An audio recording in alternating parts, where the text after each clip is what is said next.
Welcome back, ladies and gentlemen, to another episode of No Neutral. It's so good to be back on the Capcom Fighters social channels here to talk to you guys about all things CPT, Street Fighter V, and World Warrior related. We definitely have some interesting discussion points coming up about these topics. But before we get into that, Rob, how you feeling today?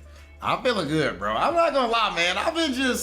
I've been kind of chipper lately, man. I feel like it's just an amazing time to be like a fighting game fan, bro. Like, we got Street Fighter VI coming out and everything next year. Street Fighter V still going extremely strong after so many years. And, you know, a part of me, you know, even though I've been really happy, a part of me is sad just because, like, this is my first time experiencing a game, like, go through its whole lifespan. Mm-hmm. And the fact that, like, it's coming to, like, an end for CPT and stuff is it's a little gut-wrenching, but overall, you know, I'm feeling really good, bro. You can't be sad that it's over, just happy that it happened. But it is definitely an explosive year to close out the Street Fighter V action. But before we get into all the updates about these programs, we've got to, of course, give a big shout out to all our fans and supporters in Japan. Thank you so much for tuning into No Neutral and supporting us every CPT event. We always appreciate it. We have our first official update on the World Warrior program. If you're not familiar with the program, once again, we'll explain it to you a little bit here. It's all about the local events. We're having a series of monthly events over like 26 different regions all over the world, where players are going to be competing over several events to rack up points in order to qualify for a final top 8 bracket. And we just had our first round of events that we went through, and we're going to provide you the updates today of the current standings for these events. And the first event we had going down is over in Asia Southeast, in the Asia C region. We had the Versus Community Tournament throwing down with some electrifying Street Fighter V action. But, you know, it was a little unexpected because there's a name on that list that you might have expected to see and the results that we don't see there. Oh, yes. And of course, you are talking about none other than my guy, Shin. But before I talk about my guy, Shin, I need to talk to some other guys, Brian. Just a little bit, just a little something right now. The World Warrior program, it rewards consistency, right, Brian? It's not just the one-off tournament where you gotta just, you know, get your, I don't know what's allowed to, what wording I can use that's safe for families. Your Tengu stones. Get your Tengu stones up and win that one tournament. A lot of people not built for that. They ain't ready to pop the V-trigger or nothing like that. So, right now we have the World Warrior program. A lot of people been saying, oh man, like if it was about consistency like it used to be, I better not see nobody who complained about the one tournament format not qualify for Capcom Cup at this point over the course of what, 5 or 6 separate tournaments all of these months. There's no more excuses. There's not that much gambling first to 2 XYZ in the world. So it's beautiful that we finally have this program. Now, Brian, back to the point that you were making right there. Notice that a legend like Shin is not in this bracket, which is wild to think about, but it's because he has taken up the mantle as one of the tournament organizers. It's him and a guy named Ira or Ira. I've read it, not heard it out loud. Much all respect to him. But yeah, my man Shin is not only TOing it, he's also streaming the World Warrior events through his channel, you know, Shin. And he's also commentating, like this first event, him and Z actually commentating on the mic. So that's really dope to see that he actually, you know, stepped into a role like that, just like a Mina RD or something like that in DR, man, just putting on for his region. Now, speaking of the region that he's putting on for, don't get it twisted. They're also putting in the work themselves, and that's why we see the results that we see here. I want to make sure we put a good spotlight, especially on this top 3. And popularity-wise, it might actually go in reverse order of this top 3. We already know my guy Brandon, the Akuma player, very strong, had breakout performance at the Intel World Open with, of course, the Olympics and everything going on there, high pressure situation, and he was able to put in a whole lot of work. Now you see here, he racks himself up a good amount of points. I want to say third place is 35 overall points. In second place, we had Lacuna. Now, this is the second time that we've seen a Falk player in recent, actually, this is like the third Falk player, I would say. We've been seeing Pokey, not in CPT events, but just in general, just Pokey here in America. Now we're seeing here Lacuna, and we've also seen, of course, the Four Fields, the best Falk player in the world, qualifying for Capcom Cup yet again with Falk. So man, it's dope to see that this character that's normally underrepresented now starting to get some shine. I do like some of the adjustments with the regular blast into the EX blast cancel. So definitely dope to see that second place there. And then in first place, none other than Captain Y takes it all. And that's an Akira player from over there. And even Shien said that was a surprising, on his stream, he said that was a surprising result and gave him a lot of credit and talked about how much stronger that he's gotten. So that just goes to show, man, like these events like this, the World Warrior is only gonna keep on pushing people up and showing us the amazing talent in these regions. Yo, if you don't have the biggest name yet and you wanna get out there to these sponsors, get to these fans or whatever, or you know, you want Capcom to see you, try to get on these Street Fighter leagues or whatever it may be, get invited to things, make sure you are signing up for your local World Warrior programs and make a name for yourself. It's right there for you, free to enter, and you know your opponent just might not be quite as free. Absolutely, and like you said, this is not the time to have the surprise win, because the point spread, if we look at the overall point spread for this region currently, it's the same as the results as the first event in a 5-tournament series.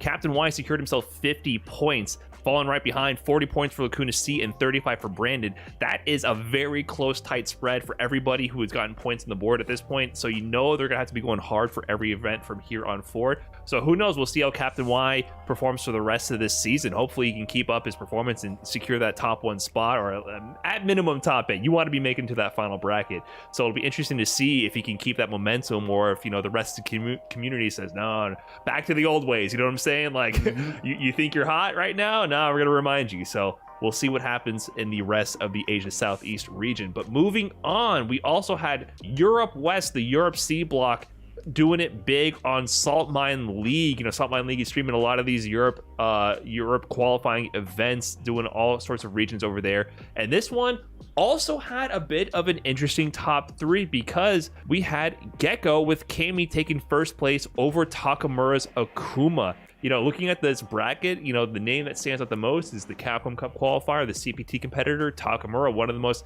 explosive and creative players of all time in the game. Straight innovator. Not, and he used Akuma, but he also rocked the Ken in the grand finals appearance against Gecko.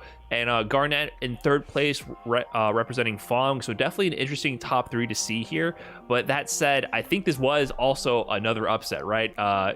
Gecko, he was definitely a player who's been on the come up, entering the Salt Mine League tournaments as of last season. He's always been doing like a top 60 and a top 8, always been representing strongly in these events. But to secure a win in the first World Warrior event like this, just like the Captain Y situation, you never know when that player who has been on the grind is going to have that breakout performance. And we have to see, is this going to set the tone for the rest of the events? Is he going to ride that momentum and keep that top spot? Or, you know, is the rest of his scene going to be like, hey, wait a minute, we know how you are deep down. Yep. We know how you really get down, and we're going to remind you of your old bad habits. I'm really interested to see how these players are going to respond, especially Takamura. I'm always looking forward to what he comes up with next. Man, the way that Gecko played against Takamura, like there's this one moment specifically I want to show everyone. When Takamura's pressure him in the corner, he goes for like a crouch medium kick or something into demon flip, and my man Gecko actually goes for EX drill as soon as he hits the air, just deciding, yo, I'm going to spin a bar right now to just escape the corner, knowing I can't hit my opponent. And that was just so smart, and it's not something that I see a lot with Kami players as far as that specific interaction and just smart plays in general. So it was very refreshing to see. And even after he did that rare Kami player thing and actually thinking, my man goes and immediately anti-air DPs Takamura and anti-air DPs him again, like back to back. Takamura going for the old jump 2 times in a row switch up. He never think I'll do it again. Bam, bam, looked like he had a DP button. So Gecko is definitely looking very strong there. And the last region for us to look at is, of course, Oceania, which was run by Ungo over there. And y'all already know who won, man. Let's not, come on, bruh. Let's not sit up here and play. You know what I'm saying? Arguably, second most handsome guy in the whole FGC outside of Rob TV.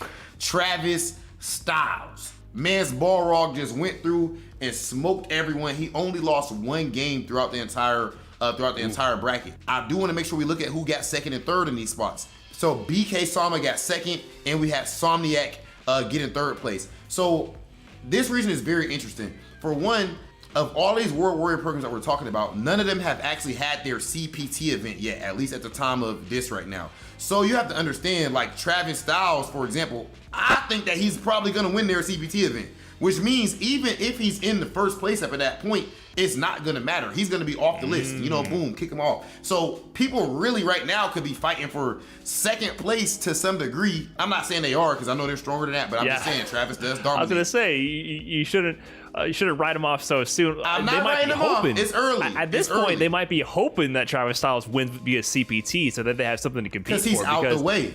In 2021, like you mentioned, he was one of the 2 qualifiers for Australia, and season finals he played against Panda, and it was a slaughter. Now, that said, there are some, like the top 3, top 8 are definitely a lot of favorites you would expect from this region, a lot of familiar names. You know, Somniac, always good to see him doing work in this region. Another name I'm looking out for is Ghost Chips in 5th place. You know, we just saw him come over to the US and doing work at Combo Breaker as well. I'm wondering who's going to step up and counter Travis at this point, because he's been so dominant for at least like a year and a half now that I do wonder what the plan is. Now, like he said, they might just be praying that he wins CPT so they can breathe some fresh air for these fellow months. Get it out the way, because otherwise, if someone else wins CPT, that one guy's gonna be like, "Ooh, best day of my life." Everyone else is like, "You, how dare you?" Most hated person in the region. How could you do this to us, bro?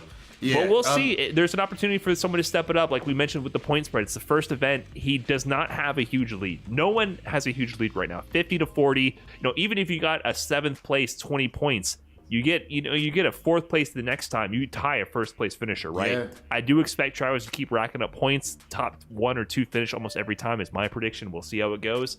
But, you know, I hope no one loses steam, because I want to see someone take him down finally. Even though, you know, it's fellow Balrog main, I love to see him doing work, but I want to see him challenge. He makes it look too easy. And Brian, speaking of making it look easy, I actually think we have a special guest on the line, the man who makes it look the most easy in the entire, at least in AFGC, and maybe even in the world. I'm just saying, bruh. None other than XSET's very own Adam. Special treat for y'all today. Let's talk to him. That's some nice hardware you got right there, Adam. It looked like you the champ or something like that, man. What's that you got right there on your shoulder?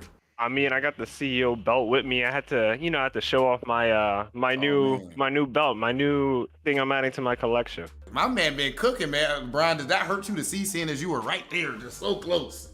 You know what I'm saying? I thought I saw him shaking on the ropes there a little bit. I thought maybe I could just give him a little tap, like, hey, congrats, Idom, boop. And then, you know, maybe someone had to carry that belt for him after that. What can I say? But nah, all seriousness, you know, I love to see Idom win. I love to see that you were willing to pop off a little bit too. That was the main thing to me. Yeah. We saw you there, like you're eyeing the rope for a second. I was like, is he gonna get on that? And he's like, should I? And we're like, yeah, get up there, Idom. So it was good to see you embracing your role as the current champ of, I guess we can only say North America officially, right? It was Combo Breaker, it was CEO, back-to-back offline major championships. And we see that CEO trophy, that CEO belt on your shoulder. We just seen you win Combo Breaker. You've been winning everything you can pretty much since then. But I do got to bring it back a little bit so that I can ask you, do you think that you should still be auto-qualified for the first offline Capcom Cup? Because, for the first cup since then, because we haven't had one yet.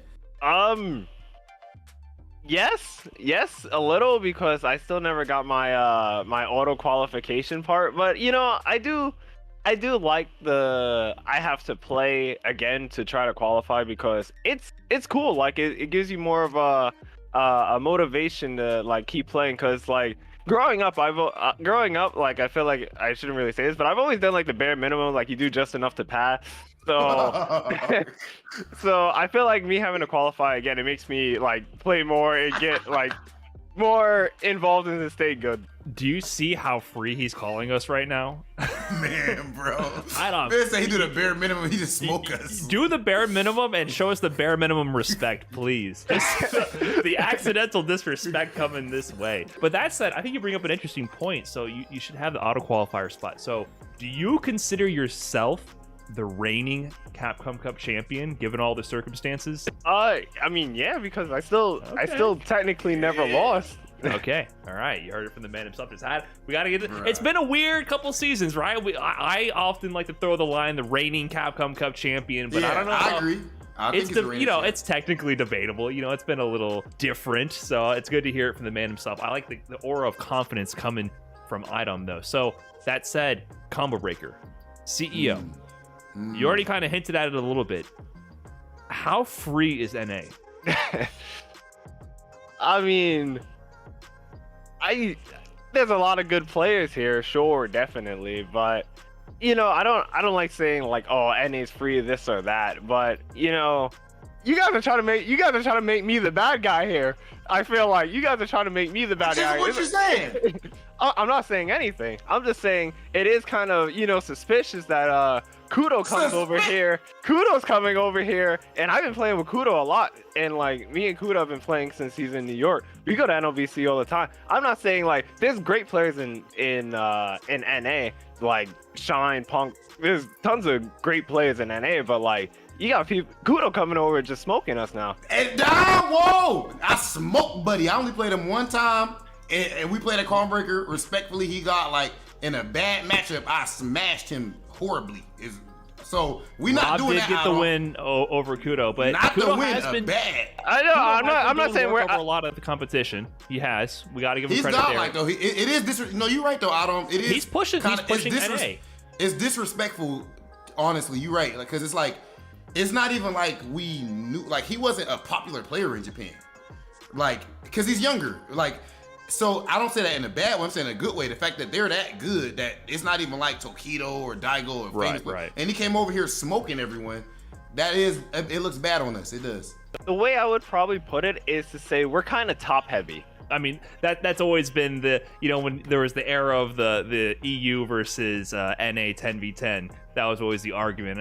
And that's, I know me and Rob maybe disagree a little bit on that, but I would say EU, for example, has more even spread of top level players than NA. But okay, we won't get sidetracked. Okay, hold there. up. Let me push to a different direction though, Brian. Let me push to a different direction because you're disrespectful right now. So let's take it to gameplay. Okay, let's move into gameplay. Adam, you have the best reads in the world. That I don't think anyone would disagree with. I'm talking about actual, just straight hard reads. Like for example, you were playing Mena at CEO. I think you landed it was a back throw that you landed again. I said it on my stream and everything. I said, oh wow, it's over. What is that? Like, why are your reads so good? I said this and I still think to this day it's true. Mena, I didn't rob Mena. Mena gave me that game. He didn't get robbed. He handed it to me, and you know, you have to be stupid not to take it. But I had no business in that match at all. But Mena kind of handed me the game, so it helped me, and then like I just won the set after. So what about reads? Hold up, Brian, because they didn't answer the thing. What about reads in general though? Why, like, how are your reads so strong? Like, what goes into your reads being that good? There's only certain options to get out of something. So at a certain situation, it's like you know, Mena could do this or Mena can do that, or like whoever I'm playing can just do this or that. So like if like, you know, I'm down by like 20% and the other person has 80%, I'm thinking, okay, he's not gonna DP here, you can lose from this. And then it's like, okay, his only real option here is to either take my grab or what you call it. He would be dumb to backdash here or DP here. And then like if that happens, then it's like, oh, this guy's an idiot, let me just win right now. Right, so I think that's what I was going to get at. To me, it sounds like you're already, like, you were kind of deflecting the reads connotation of it, and I kind of agree with that, because I'm wondering if your mindset's kind of similar to mine, and I'm wondering how you think about this. Is it more about like risk reward? Because I feel like based on what you just said, like, oh, Mena handed it to me. So what did he do to actually hand it to you? He chose options that had poor risk reward in that scenario. Is that what you're thinking? Like how you're breaking that down, and you were going for the options with great risk reward in your favor, and he did the opposite? Is that how that situation kind of happened? Yeah, I feel like it's all really just risk reward, because even when I play, like if you watch like the best, like the super top players play, you rarely see them really get robbed by V-Trigger. Like if you watch like the Punks, the Big Birds, the Problem X's, they're not really getting robbed by V-Trigger too much when they're playing, because they're probably all thinking, okay, I can die if I do this, so let me just not do this and try to stay alive here. Yeah, I definitely agree with that for sure. People often make horrible decisions and die quick for it, but yeah, I think the way you break it down is it's definitely risk reward. I think with Laura though, it's hard for people to keep their the mathematical part of the brain going, because it does happen very quick. I think there is a human element to it where people end up making poor decisions, but the best players often kind of still make the correct bets with the best risk reward in those moments. So that to me means whenever you're robbing people, they just have horrible risk reward against Laura V-Trigger. Of course, she makes me think back to, of course, that fateful day, that fateful tournament where you go ahead and win cup. So I gotta ask, bro, like, how is your life different now? Like from then to now? 'Cause that's obviously a completely different situation within the FGC and outside. The same. Life's been the same. I've been chilling. I mean, I've been helping out the New York FGC. Like, we've been doing a lot of stuff here in New York with Henry. Bum has been doing tournaments too. I'm trying to do everything, hang out with all the New York FGC, help out where I can. Like, these guys help me get to tournaments, help me get better growing up. And growing up. So like the best I can do is definitely like give back and try to help out the community. That's something I like to see because it's pretty apparent you're definitely much stronger than the average person in not just your scene but in the world, right? But you're still extremely active. I mean, for the skill level to like activity ratio, it's the highest I've ever seen. Like, I don't think I've ever seen a player of your level be as active at all level of events, locals, the 5-man local, the 1,000-man tournament, you name it. If it's accessible to you, you're there in all the online weeklies. Like, some people like to go the Hollywood route and never enter a single tournament ever again and not show their faces with the people. But you've been very active. So can you speak to that? Like how come you're so active in every tournament and always, in like, no matter what the size of the tournament, does that help you practice? Is it just fun? Like, what's your thought process with that? So this is gonna be like one of the probably boomer moments because I've been I guess around the scene for a while now. But funny story. Henry told me this story at Next Level, and he always had the save it for national mindset. So like, you would save the stuff, but I don't believe in that save it for nationals thing. Like, if we're all getting better together, we're all gonna be better, and then we can all do better at tournaments all together. Like, I like seeing the New York scene all do good. I was rooting for Kudo the entire every time I go to every time Kudo was at Combo Breaker or CEO, I'm rooting for Kudo. But I've been rooting for Kudo because he's been training with us in New York, and it's like cool to see him getting better. I'm always rooting for like the New York players to like do good, shine, whoever it is. It's just like I want to see New York do good. It's that I always say when it comes to you, me and Brian say this, that you are the most consistent player like that I've ever seen. As far as, I don't mean just tournament results, I'm talking about like, if I see you playing a casual match, a ranked match, a Capcom Cup Grand Finals, NLBC, it does not matter. You seem to play at 10 out of 10 regardless. Whereas, I don't know if but for most of us, like if it's casuals, we not sweating like you out on, you know what I'm saying? We relax and enjoy ourselves a little bit. But even outside of that though, like in all seriousness, even if you really are just playing ranked or whatever, eventually sometimes your brain might just kind of like go into cruise control mode.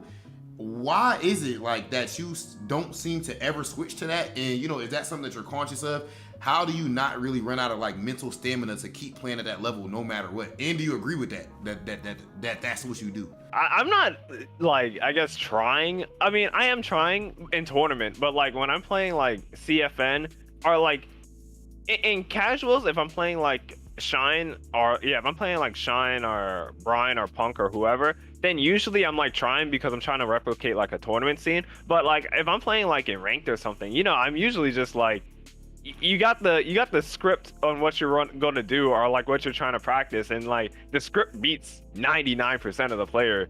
So it just be like that. I'm not like I don't know what else to say. It just be like that. Yeah. But I think that's part of like your strategy, right? Like, I think that allows you to play at that level for so high because it's so internalized, such an effective strategy where you don't have to switch it into high gear unless really necessary. Like, I think that comes from enough practice, experience, and just understanding, a deep understanding of the game, right? It's not something that you can just do automatically. That's a talent in and of itself, because that's the difference between system 1, system 2 thinking, right? Like, what are you consciously thinking about? The less you have to consciously think about, the better you can play for longer. So that's definitely a skill within itself to be able to do that, even though I get it. Sometimes in ranked, just flowchart wins, but your flowchart is very good. A lot stronger than very good. Everybody else's, it seems. Yeah. So we're definitely pushing time, but we have to get one last question in, because this is the big one. I mean, we hinted at it earlier, right? You got Combo Breaker. You got the CEO belt.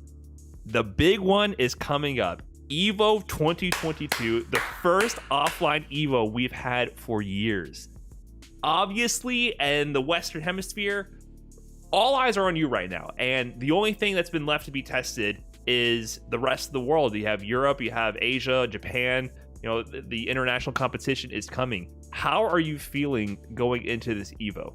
I'm feeling good. Like, to be quite honest, going into Combo Breaker and going into CEO, I wasn't like, too stressful on myself. I feel like if you stress out about a tournament, you're just shaping yourself up for failure. That happened at me for North American Regional Final in 2019. I was like so stressed out because I was like, man, I gotta make Capcom Cup because I was so close on the point, and I played so bad that tournament, but luckily I still got in. So I feel like the less stressed I am going into an event is definitely always the better. I didn't really like prep. I didn't prep super hard for Combo Breaker. I was just going there to have a good time, not prepping too much for a CEO, going there to have a good time. So I'm gonna do the same with Evo. Bro, it's been a pleasure talking to you. I appreciate you pulling up on us and everything, man. For my money, the best player in the world, but of course, I guess we'll see at EVO. The reigning Capcom Cup champion, XSET's very own. Appreciate you, brother. And there we have it. I mean, Idom, I'm definitely interested to see how far he can go this EVO. And this EVO is not only EVO, it's also a qualifying spot for the Capcom Cup. Idom has a few ways to qualify here. He might take one of the most difficult ways, I feel like, personally, to qualify. But that said, if you want to find your chance to qualify, you can head over to CapcomProTour.com and check for your region CPT event and sign up today. If you want to earn your spot on the Capcom Cup, there's no easy way to do it. You just got to find the way for you, and this CPT event for your region might just be your time to shine.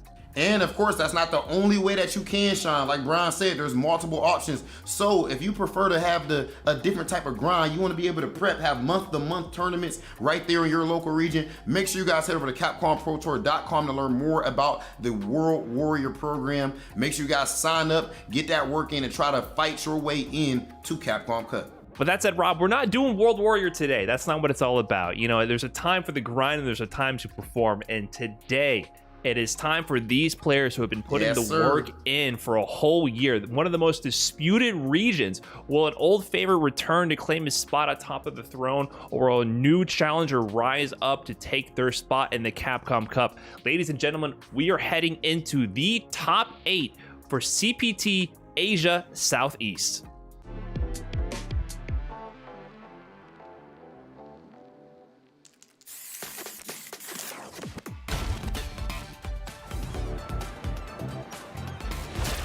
You won't know what hit you.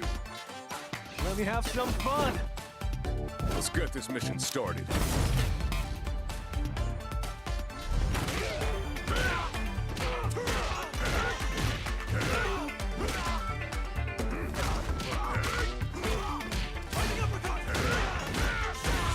This will be a good fight. Got you in my sights.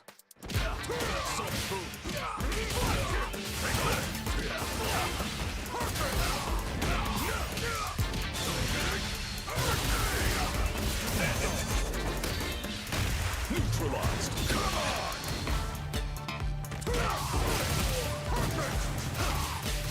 Predictable. Time to end this. Fire. Double. Somersault. I'm just on another level.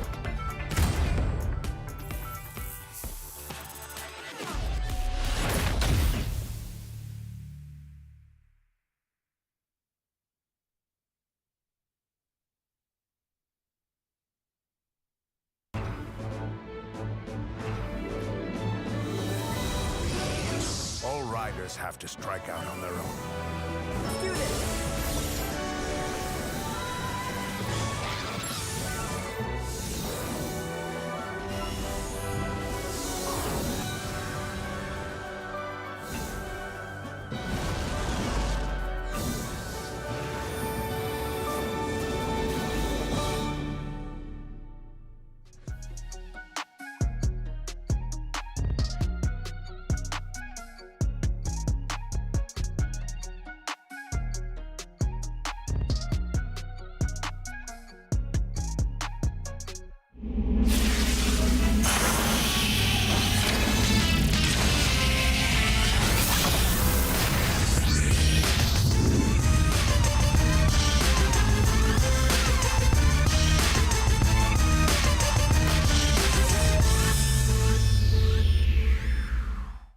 Fighting game fans from all around the world, this is time for Capcom Pro Tour. In fact, it's going to be very specific. Asia, Southeast for the top 8. If you guys had missed the top 16 yesterday, what were you doing?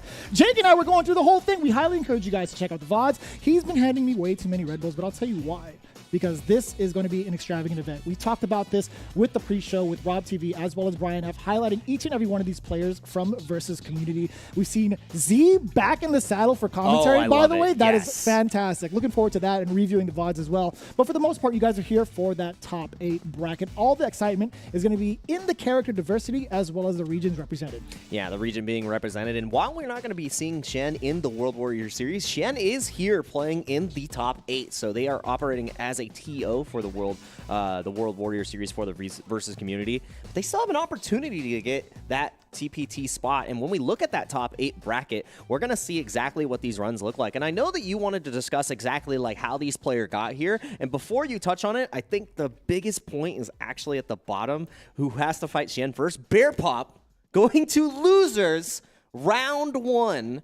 And going the entire bracket, going through a tear on the losers run, and now making to this point where, all right, here's your reward for top 8, fight Shin. One of the best players in the Singapore region, in the Southeast Asia region, and as well as the world of Street Fighter. Yeah. In any version of Street Fighter, really. Exactly. To be honest with you, and I think that's a challenge that he's been looking forward to as well as a lot of these other players too. These guys have been putting in that grind. We also talk about which player has done the work up until this point. We always like to kind of highlight who they had to face off, even before the top 16, to kind of give them the kind of gratification would be like, hey man, these guys had taken down so many big names, and they also play each other on a very frequent basis, as you guys all saw from that highlight from Versus Community. Big shout out to them, by the way. We do see a run back in the loser side. I don't know if you guys had noticed, but Lacuna C versus Captain Y from that grand final set, it's going to be pretty wild. Yeah, really wild right there. And we were talking about it yesterday if you didn't get to watch it live. But if you look at the VOD, we actually brought it up specifically of how is Captain Y going to navigate that Akira matchup versus Lacuna C. And we got to see a perfect example because that grand finals went to the side of Captain Y on the Akira. So obviously already has the matchup knowledge there, already has a win in the books. And going into this, you probably feel pretty favorable about this matchup. Oh, absolutely, yeah. But going into it, right, we're talking about the winners going up first, right? Yeah. We have Davlo versus Bells, Brandon versus SKZ. We kind of gave our thoughts on what we were expecting to be our highlighted match from the winner's side. But one thing to highlight is that Davlo actually put in that work and taking down a bunch of names on the way through. But he has to face off against Bells. Bells is the Laura player from Thailand that has been dominating so many people over. He actually set Vita down. He set Bear Pop early in round 1. It's actually kind of nuts. And Davlo, again, he's one of those guys overall, swell guy, but he plays Guile. Yeah. According to his first opponent right off the bat, it was Vicarian. Yeah, and Vicarian, no longer in the bracket, it wasn't able to get to the top 8, and Davlo was definitely a key part in making that the reality that we're witnessing right now, because that Guile was just textbook lockdown, textbook oppression from every single moment. It did not feel like Vicarian got out of the right side of the screen. It was rough. It was a little rough. Yeah, but I mean, there's just so much pressure on the line as well. Like, you may not get the optimal strategies that you were practicing for up until the top 16, right? It just so happens because there's a lot of pressure on the line, especially with a big stack of cash with every top 4 in each and every one of these CPTs, right? Top 4 prize pool, $5,000 with the lion's share obviously going to first, second, third, and of course fourth. Still walking away with a good amount of cash, and it's not bad because they get to play with a free entry fee. Yeah, playing with the fee and playing with the free entry fee and getting some pocket change as well. And that's a lot of Benjamins as well if you get that first place. I'll take that. Yeah, I would 100% take that. And not only is the money on the line, you also get that CPT spot if you get first place. And the only other way to get another Capcom Pro Tour spot for your region is through that World Warrior Series. So that's so tough. That's tough for one particular individual, right? The person running it, and that's gonna be quite the challenge, right? That's one of the biggest highlights or the biggest underlines we could put for this top 8 bracket, right? How is Sien going to perform? Because he is the household name for this region for the world of Street Fighter V. That's just how it is. That's how we kind of put our focus on. But at the same time, all these cats have such a big shot, right? SKZ with a big breakthrough performance from last year's Street Fighter League, even prior to that in his performances in multiple CPTs, right? Bells, I've actually seen a handful of times. Brandon as well. Yeah. Davlo, my first time personally seeing him. Yeah. But I really am curious about this loser side run. I want to see how Lacuna C and Captain Y plays out, but I'm getting a little ahead of myself, I feel like. Yeah, getting a little bit ahead of ourselves, but, you know, we do have so many matches, and we're just excited to get into them. I think that's the biggest part, too. Absolutely. So if we could watch them all at the same time, that'd be fantastic, but we're going to keep you here all night, and if it's the morning for you, all morning, maybe the afternoon. It's 5 o'clock somewhere, definitely not here. It's about to be. Yeah, let's get into our we got some first time. match with some. We do have a quote, at least one quote from each of the matches. I do believe it might be ready. All right, that's what I'm talking about. Yeah, right here. Bells going into Davlo and saying, I know he's a great player, but I just realized he's 43 years old now. That's so godlike. Respect the old man. I love Bells for this because real recognizes real. It's be like, you've been playing before I knew what a fight stick was, before I had my hands on a pad. Before I even knew what Street Fighter was. Exactly. That's kind of nuts. Yeah. Actually. I love that. I love that player quote from the side of Bells. And that, you know, that shows an immense amount of respect right there, too, because not even realizing that, when you see how long they've been in the game, like, that also has a different, like, aura around it as well. Oh, yeah, without a doubt. It's something to be said when fighting game players are still, like, some of the top performers in their region, despite their age. Like even Japan, Japan's like the biggest example. Exactly. With some of like the older heads in the community still rocking it out and getting, or actually being put on the spotlight as like, these are the guys to watch. Yeah, I mean, like, my biggest thing is like old man Sako from the mountains still pulls up and he's like, oh, I've got the sickest combos, the sickest extensions. How old are you? Nah, dude, I've got this down pat. Like, you practice hard enough, you know, people say, oh, you just get older, you can't do it anymore. Prime example. And we're going to see if Davlo is the prime example from the Southeast Asia region. We are starting top 8 today strong for the winner's side.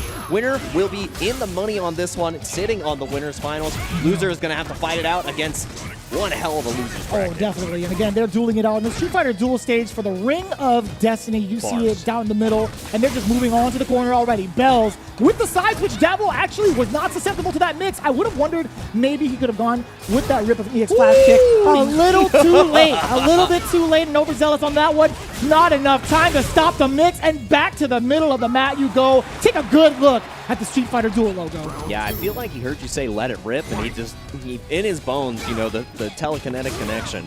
But there's no interference up here. Yeah, no interference up here. Nothing nothing clogging the brainwaves. But Davlo, even with that EXDP, still feeling comfortable here, playing this neutral space, trying to get as close to mid-screen as possible.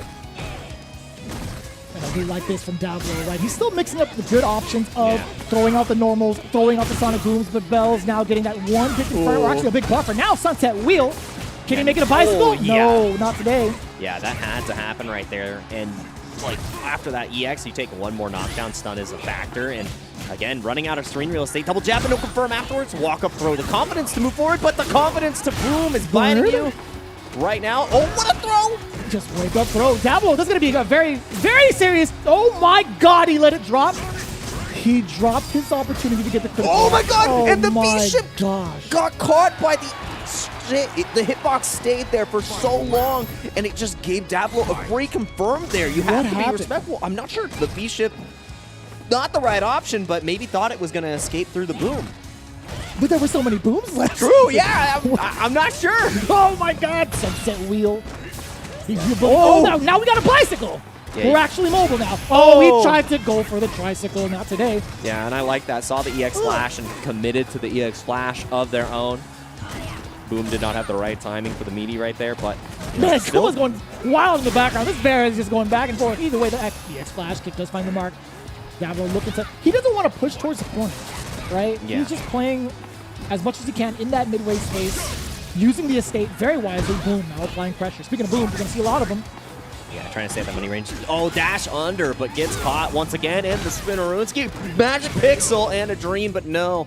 Gets caught by the low forward. And I like that, too, because not only does it beat, it beats a wake-up throw, and they can't escape otherwise. And we've already seen the command grabs come out multiple times, so staying at that safe range where, you know, if you get traded by the flash kick, at least you're still in neutral. You can't really get a good Oki situation from that. Absolutely so not. I mean, it's a big momentum shifter. It's not going to apply immediate pressure, but that's something that Guile would want. Like, if it does trade off with an EX flash kick, per se, like I think that'll be just fine for Davlo. That would have been like his ace in the hole. Yeah. But I think, again, a little too late. And I love this in between the booms, you know, just buffering in the light jabs to check maybe Bells going for any kind of dash, any kind of forward movement, and peppering in the low forwards as well, just as we were seeing right there. Ooh. Still at the elbow raw, too. I'm trying to wonder what he's trying to catch here in neutral. It's just been trying to traverse past the fireball, but just taking them straight sometimes. Yeah, no chase. So many booms right into the face. You cannot continue to take any more because it is just death by 1,000 sound booms. You're gonna go deaf. Oh boy. my goodness, my ears hurt. If the sonic booms didn't burst her eardrums, it was definitely the flash kick to the chin. Yeah, the upside down kick. I mean, my man holds himself in suspension, all right? Like, Part of the Air Force, man. That's part of true. basic training. That is the air pressure control. Yes. To hold yourself upside down, and right now, feeling upside down but not out in this match. 1 round away from evening it up. Nice, jumps out of the corner, and that is huge because now screen position is definitely in Dablo's favor. And I love that. Still aware that Bells is trying to use movement as an option. Dablo actually didn't check the dash this time around. Sonic Booms to kind of reset the situation. Slow him down a little bit. The anti-air is not there. He did have time to block, though.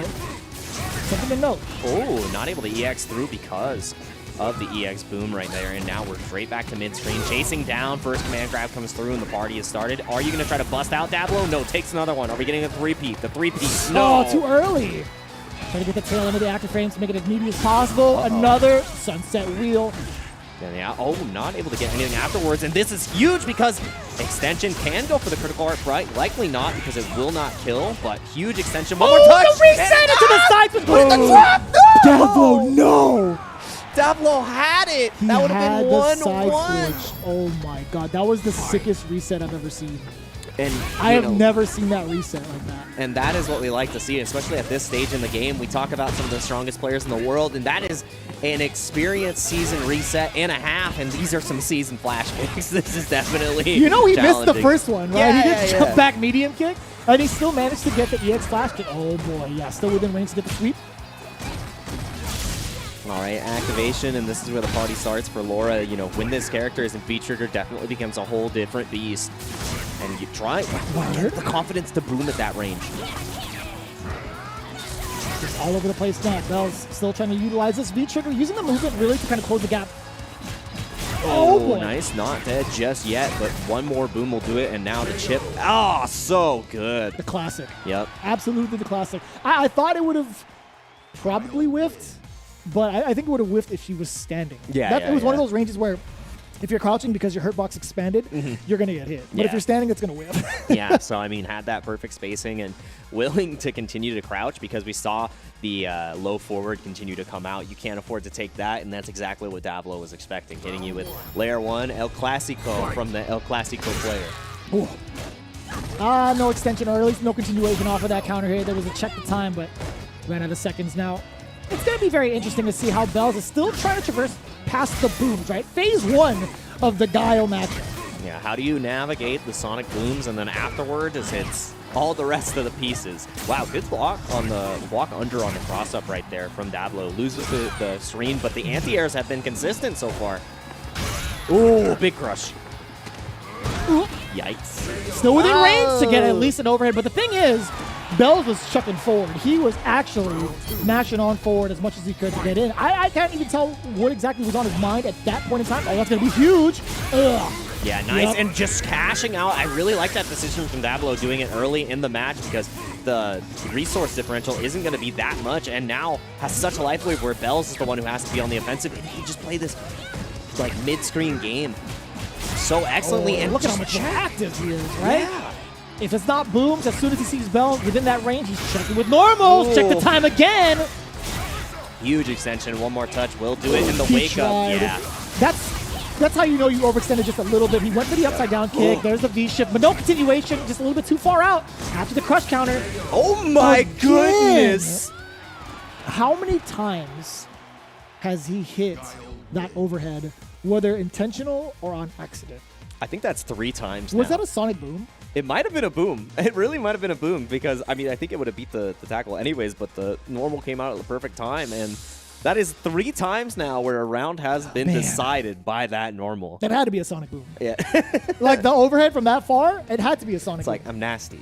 It's just nasty time. Dablo was like, oh, I didn't get my back input, but everything's working as intended.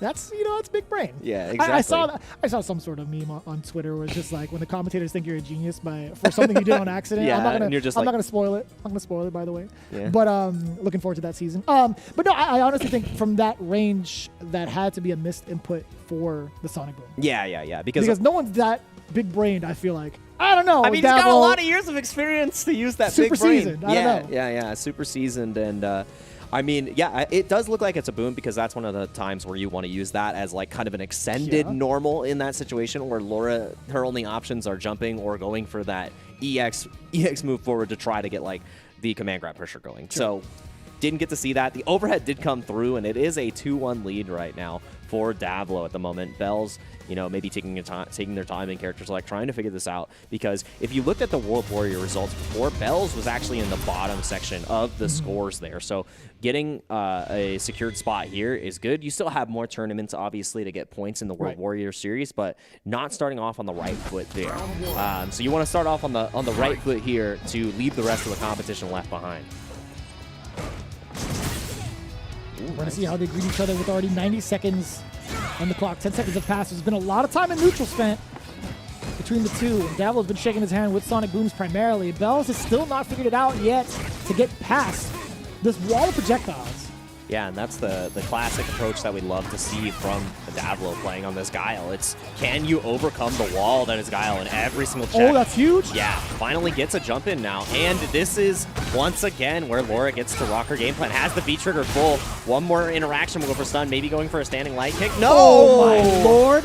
Unnecessary roughness. Yeah, and still has the full critical art as well. Goes for the double elbows just to build meter that doesn't exist. The never-ending critical art. I was waiting for the IDOM, right? You do double elbow, then the fierce elbow, you get like 3 elbows, and then you get a throw. That was actually sick. That is one of the main ways to get past the projectile. Utilizing that armor from the elbow, or you can even use maybe like EX Sunset Wheel. No, that hasn't paid off at all, actually. EX Elbow is definitely the optimal thing. Yeah, and now getting paid off in dividends. Not only is the EX Elbow connecting, every single jump seems to be working out on the side of Bells. All of the bells and whistles are being spent to lock down Davlo, but, Davlo is not deterred from utilizing these booms. Oh, no. Watch out for the overhead. No! Nasty. 2-2 on the board. Our first set is definitely delivering. Neck and neck here. We were talking about how Davlo definitely is the experienced player out of this matchup, but Bells is not to be slept on. Bells obviously got to this point in the bracket for a reason. And what would you, looking at Bells' run, what was the most notable win you think that really shows this rise to the occasion? It was literally just that first round. I think him starting to find out the Sonic Booms have a lot more recovery than he thinks. He has to attempt to jump it first, right? Getting that first swing was super important because then they got Davlo second guessing when he should start throwing these booms, giving Bells enough space to start utilizing his meter for the EX armor, right?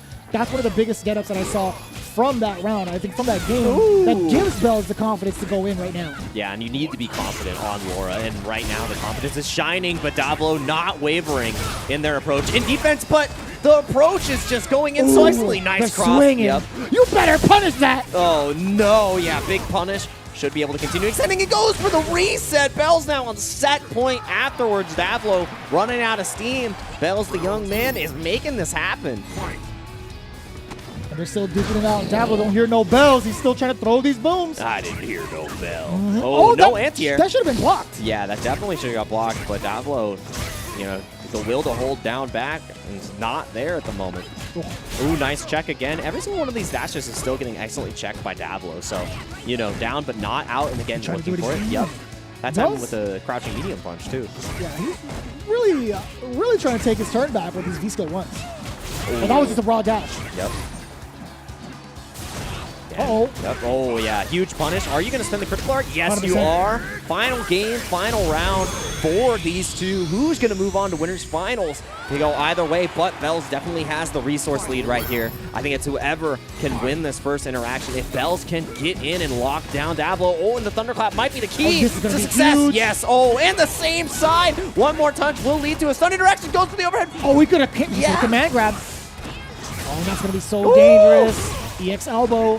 Plus the follow-up. Important tech was a very delayed one at that. Davlo is trying to fight his way out of the corner, build some space for himself. He does have an EX bar, too, to maybe live for one more mix. Yeah, No, anti-air, anti-air! that was counter hit, which means it came out a little bit late, and now Davlo. That was a thunderclap. You could hear, True. the electricity, right? Bells was trying to get him locked down, keep him locked down with the projectile game. Another check on the dash. Davlo is not going out without a fight, really. Yeah, nice. And a check on the dash. Nice tech from the side of Bells. And, you know, Bells is either looking for the EX elbow right there that we saw to get through the boom or looking for the jump. And the jump is getting answered now. Davlo keeping it clean, using the V-skill, trying to get that V-trigger as soon as possible. Yes, this is so huge. One more interaction. We'll do it. Not able to get a whip punish on the elbow, but the activation, the slowdown into the overhead. Is it going to be enough? Not enough. Jumps away, but the crouching like it catches. Davlo not able to get into a composed state. As you landed, Laura's chasing you down. You know at this point it's do or die. And just not able to escape the beast, the animal that is Bells. I was panicking too, Davlo. I kid you not. I saw him jump back, grab, and I'm like, oh boy. no. I know exactly what's happening in his mind. But Bells, as relentless as ever, that could have been either way. That could have been like a grab, could have been an overhead possibly, but him just going forward with that V-skill and into the crouching short, probably the safest option he could have asked for. But Bells, again, moving on into winners finals. Again, a big adaptation, right? He was down 2-1. At one point, to bring it all the way back. And that was, you know, Davlo definitely showing why they are at this position and why they've been like a member of a lasting and recognized member of this community for so many years. And, you know, Bells did get the first game, but then Davlo adjusted excellently and Bells figured out exactly how to deal with the Guile. We started consistently seeing the EX elbows to go through. Yes, there was a few EX booms that delivered on those EX elbows, but once that started getting answering, the jump-ins came through and everything started lighting up Bells. You know, we got the green light to apply our pressure. The confidence was just overwhelming, and there was a couple Laura rounds that happened. And we were talking about that one moment, just that one moment that was the light at the end of the tunnel for Bells. Like, he figured out the matchup, but that last sequence from Davlo, it was really unfortunate. He went for the jump back grab. I don't know what else could have happened on the ground for him, right? If he would have just sit there and blocked, but he took a chance and a big one at that. Bells again moving on 3-2. We're going to see a little bit more aggression, I feel, without Laura. It's definitely not going to stop anytime soon. We are moving on to Brandon versus SKZ. This is the matchup that we talked about. In terms of what we were looking forward to the other day. Brandon versus SKZ. SKZ is going to be running into a lot of Lukes, I feel like, right? And he's going to be very confident at that because his run into top 16, he had to face off against a Luke prior through Roxas. He took down GBZ as well, Super Nix, as well as Scarlina. Brandon, on the other hand, Brandon also has been taking out a lot of names, Mind RPG as well as Manila Boy on the way to top 16. Where he's at right now is going to be the biggest test in his CPT career. Yeah, and we're going to see how these players feel about it when they're going into this test. We have a few notes for the exam from one of the players, so let's go ahead and see what they have to say. And on the side of Brandon, it's pretty sure SKZ has a plan to go ham on me. Let's see how that pans out. Let's see if there's any butter or oil in the pan, because this is going to get hot, hot, hot. And that's what we talked about yesterday, too. It was who is going to come out swinging, because this is a volatile match and a half. So now the question is, what is Brandon going to do to kind of suppress that aggression? Like, is he prepared on a mental level to stop SKZ? I mean, eventually Seth is going to get in. Oh, yeah. I feel like. But I think Luke will be doing a lot more damage before that even happens. I think there's a lot that Luke can contest against Seth, obviously. I mean, Luke's got pretty much everything. He has the complete kit. But specifically, we're talking about forward advancing normals. One of the biggest things he can do to counter poke against Seth. If he doesn't want to play that game, he does have the Sandblaster at a moment's notice. If he wants to contest against something like Axe Kick, another big addition to Seth's offense, he has a rocket uppercut for that. Yep. And when you talk about Luke's kit, I think it's not even EX kit, it's OD kit. You know, looking towards the future. You like that one, don't you? I like that one too. But obviously, SKZ is in for a treat because Brandon already knows that the hot stuff is coming. It's a hot and ready Seth matchup. And the main question that I have for this match is, how is Brandon going to navigate the V-Trigger 2 situations that get created in the corner or even mid-screen? Because that has been the tail of the tape in all of our Seth matchups. How have you been able to escape? We've seen from the side of Mind RPG, sadly not able to make it, how we use the EX the EX dive. Oh, now you want to say OD, don't you? Yeah, I do want to say OD. I'm like, oh no, I'm in the future. Oh, he's caught him in overdrive. Oh, I can't do that. Yeah. Brandon, again, utilizing the medium kick, he's hitting him by, it's death of 1,000 cuts at this point with Yeah. Brandon. I think SKZ still hasn't realized it yet. Brandon's taking a very passive approach to defense, at least. Yeah, and right now the aggression is on, but the challenge, and you're talking about passive defense approach, that was a wake-up and a half in the confidence standing medium kick. Such a good button there from the side of Brandon, and you know, even though SKZ got that V-trigger knockdown and felt comfortable, it was already too little too late. You see it. Brandon has been taking the back foot majority of the start of the rounds. Right? I think in both rounds, he's been walking backwards until he gets his opening, as he should. Applies the pressure. As soon as it's not his turn, he backs away, which is super smart. Yeah, and you know, resetting that neutral space and being so confident. What do you mean? The shimmy comes out. Is the first game's already over. Brandon, we were talking about volatile, and the hot stuff is coming from Brandon. That is a Cardinal Sin. You played a low health, low stun character versus Luke. Look at yourself. How many times have I heard that today? Luke wins. My God, that's a lot of damage. And you could see it, right? That's the biggest game plan, is take that step back, Yeah. force SKZ in that awkward position, and then if you get that knockdown, then apply pressure. Please, Yeah. it's a very standard kind of strategy, but he implemented it so well. Yeah, it was just, you know, tight-knit, very well delivered, the whole package. And you've got to find out a way to deal with that package. And right now, Brandon is just finding every opportunity, every single whip punish. SKZ hasn't gotten anything started. You know, walking back every single round start, and Luke just feels like, you know, a different kind of It's presence on the amazing. screen. Yeah, it's so good. Everything that SKZ has sent out, it's been returned to sender. Every single time. Brandon's just been so active on defense. Whether it's the counter poking you see from the crouching medium Yeah. punches, whether it's checking the movement by both medium kick, standing and crouching, he's doing an excellent job of calling it out against SKZ and what he wants to do before he does it. And again, Excellent now, defense. My God. dealing with the V-Trigger 2 like it's nothing, only getting opened up by it in the first game, but still excellent. Some of the best play that we've seen against Seth, and you can't even Amazing. get in! I'm actually about to jump out of my seat. This is actually some of the best textbook Street Fighter that I can see right now for the CBT. It just feels like you're hitting every single box in the answer key correct. When you plug that Scantron it in, feels so 100%. good. It Oh, feels yeah. so good when you do that. I got 100% up for a test that I didn't really study for. It's like I'll the take teacher. that. The teacher pulls you to the side and says, "Listen, Where'd you you get set the- the benchmark. You failed 8 other students." Where did you get the answer key? Oh, And I like that. The answer Capcom key to the gave it spin. to me. Capcom gave it to me. My dad works at Capcom, and right now what I'm Luke's talking definitely about. feeling that privilege. One more touch should be able to kill here because the critical R is on deck. And stunned. You can't take anything on the side of SKZ, but the activation has critical R and the beach girl. No, not able to get the finish, no. though. Oh, that's gonna be pretty big. SKZ Activation. could actually get chipped. Yeah. Thermal Barrack following up the sand blast. How do you get through this? Can you react with the critical R, though? That's what I'm looking maybe from the side of SKZ. What a throw tech. Ooh, I like that. Finally catching the walk forward from Brandon. SKZ showing signs of life. I think one more sequence after that. Oh boy, a big whiff punish.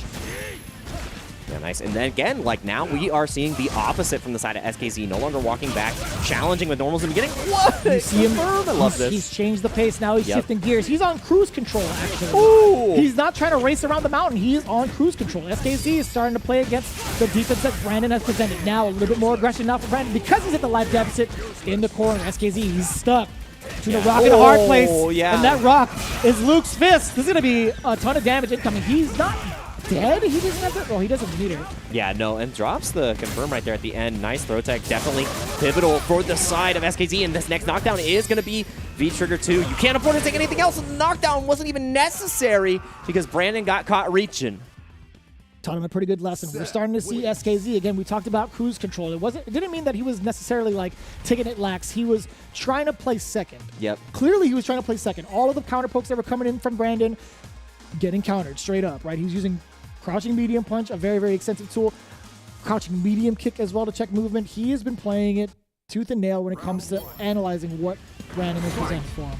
Yeah, and I absolutely love that adjustment too because everything came up Brandon in the first game, and SKZ adapted on the fly, and that's what you need to see at this level, especially for how long SKZ has been playing the set. Ooh. Yeah, and no fear active on the defense though.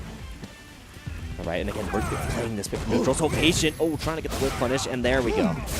Ooh, get off me. Yeah, and again, confidence on defense is huge. You have to be able to continue to represent that DP. Are you going to be able to block this entire time? Two Yes! times over.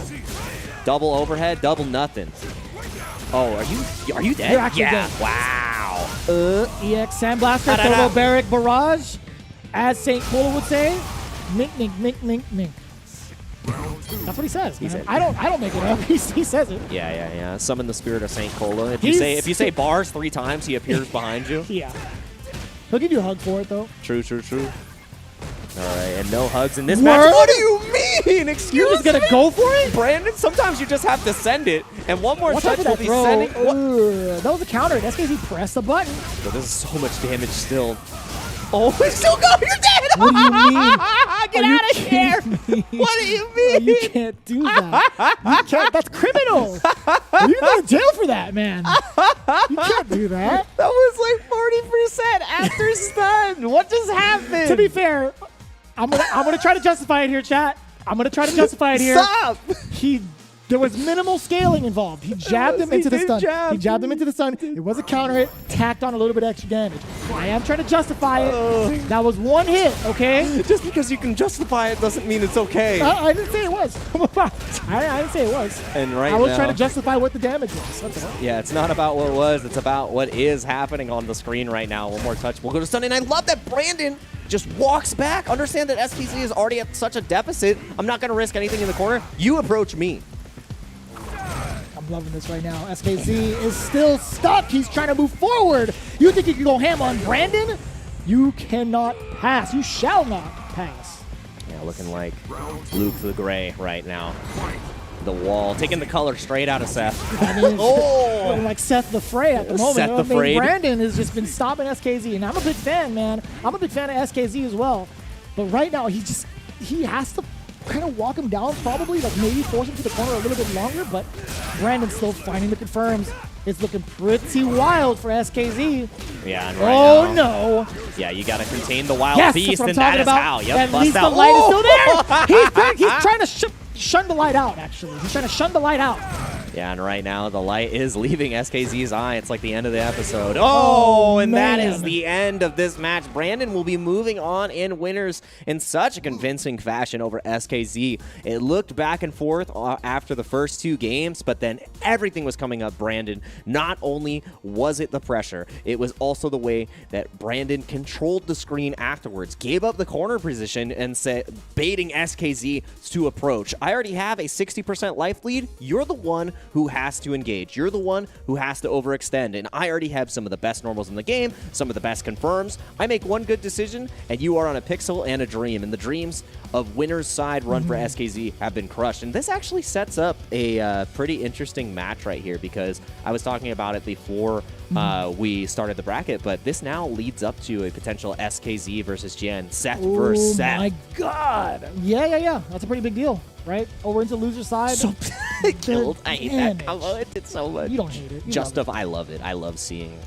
strong characters. I mean, I couldn't say any better than this, right? It was coined in Rocky IV. If he dies, he dies. That's just how it is, man. Bells versus Brandon. Even took the corporation away from Seth. SIN's own Brandon, now the CEO of the doll manufacturing machine. Moving on into winners finals. But it does, as you said, right, SKZ is going to be moving into losers quarterfinals, where he awaits his fate between Lacuna C and Captain Y, as well as Dablo awaiting his fate between Cien and Bear Pop, which we're going to get to in a minute, right? We've highlighted so many characters throughout the entirety of Top 16, even the CPT, but I'll tell you what, there's plenty more characters in the game that's coming up very soon. The Capcom authorized mobile game Street Fighter Duel is now available for download in China, with a global version coming real soon. Fight alongside with Ryu, Chun-Li, and Ken against the Suzaku Castle further into the Shadowloo City. Explore the mysterious organization and experience the classic stories with all of your fighters. Recall your memories of the original Street Fighter. Again, your street legend is now back on track. Various fighting styles like counter, stun, combo, and super, an impressive array of fighting elements and the associate combos offer you a new battle experience experience challenging your combat skill. The epic legend is reborn on mobile. Download Street Fighter Duel now, and let's fight for each other and join the journey with millions of players to become the best fighter. And if you want to fight for each other and become the best fighter, you need to take part in your community tournaments for the World Warrior Series that we're seeing right here. For more Street Fighter V action, you've got to go into your World Warrior regional events. There's 26 different regions, and there's going to be 26 different regional champions. These events happen monthly, so head on over to CapcomProTour.com for more information on how to register. We have all these wonderful communities that are highlighted here in the pre-show. We got to see some from Salt Mine League, and we had the Versus community as well, which is being represented here on CPT Asia Southeast as well. So once again, go to CapcomProTour.com to get more information, because you can have a chance to fight in the Capcom Pro Tour as well. You just have to enter to get your chance to rise to the top. Very much looking forward to it, right? After that recap that we had from the pre-show, I've been waiting to check out all the VODs. They spoiled it for me just a little bit, but there's still plenty more to go, right? Next week, there's going to be the WNF version. Right? We're going to be covering a lot of the West Coast for the North American region. It's going to be pretty wild. But before we get ahead of ourselves and before we even continue on with the loser side, we're going to take a quick break, so don't go anywhere. We'll be back with more of the Capcom Pro Tour in just a bit. Time to fight, time to fight. Never give up, we won't retreat. The ones who stand have turned to feast. So fight, time to fight. Glory waits for those who fight. We unite, we are street fighters.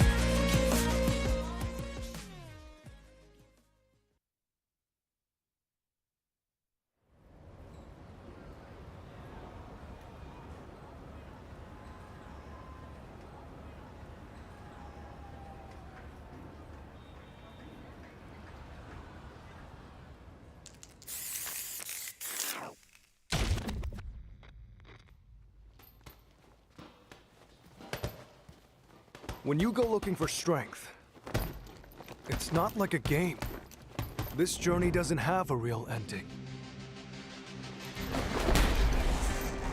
Okay then, hope you're ready to begin.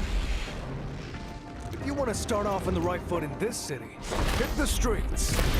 Yeah, hey there, I do this. Never fear losing. And when I get up in the game, y'all be improved. A real problem, but I solve them all facts proof. And if you think I'm gon' fold, then you talking fool. Yeah, y'all wanna win, let me spin, boy. All dunks aside, I'm super fly like I'm hanging off the rim, boy. I've been winning for my kinfolk, and I put on for my city from the intro. Fight!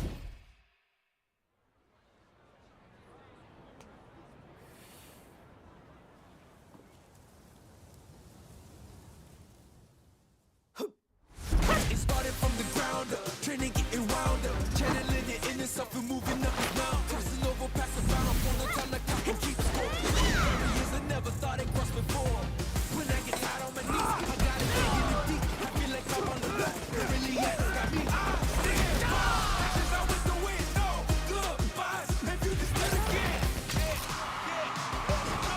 I'm out in the scheming, riding around in the dreaming. Once I get the feeling, The top player is here. Let me have some fun. Ready?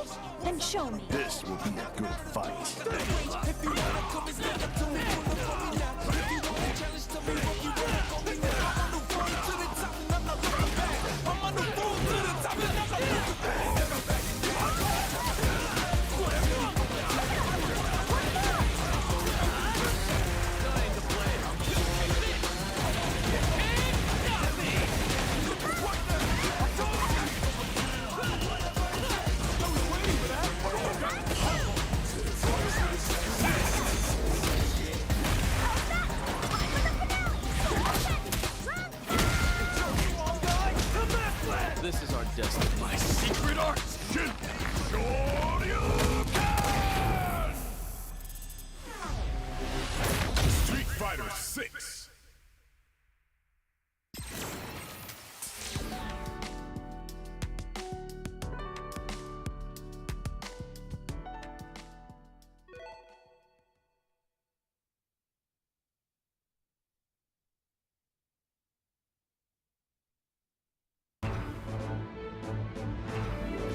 fighters have to strike out on their own.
With resounding Luke play opening up the winner side of the bracket, we now go to the lower side of the bracket where there are going to be further winners or maybe losers who can stay at home and reflect on their actions in the future World Warrior Series. But if you're just joining us now, I'm Jake Ryan, joined by the beautiful Vicious.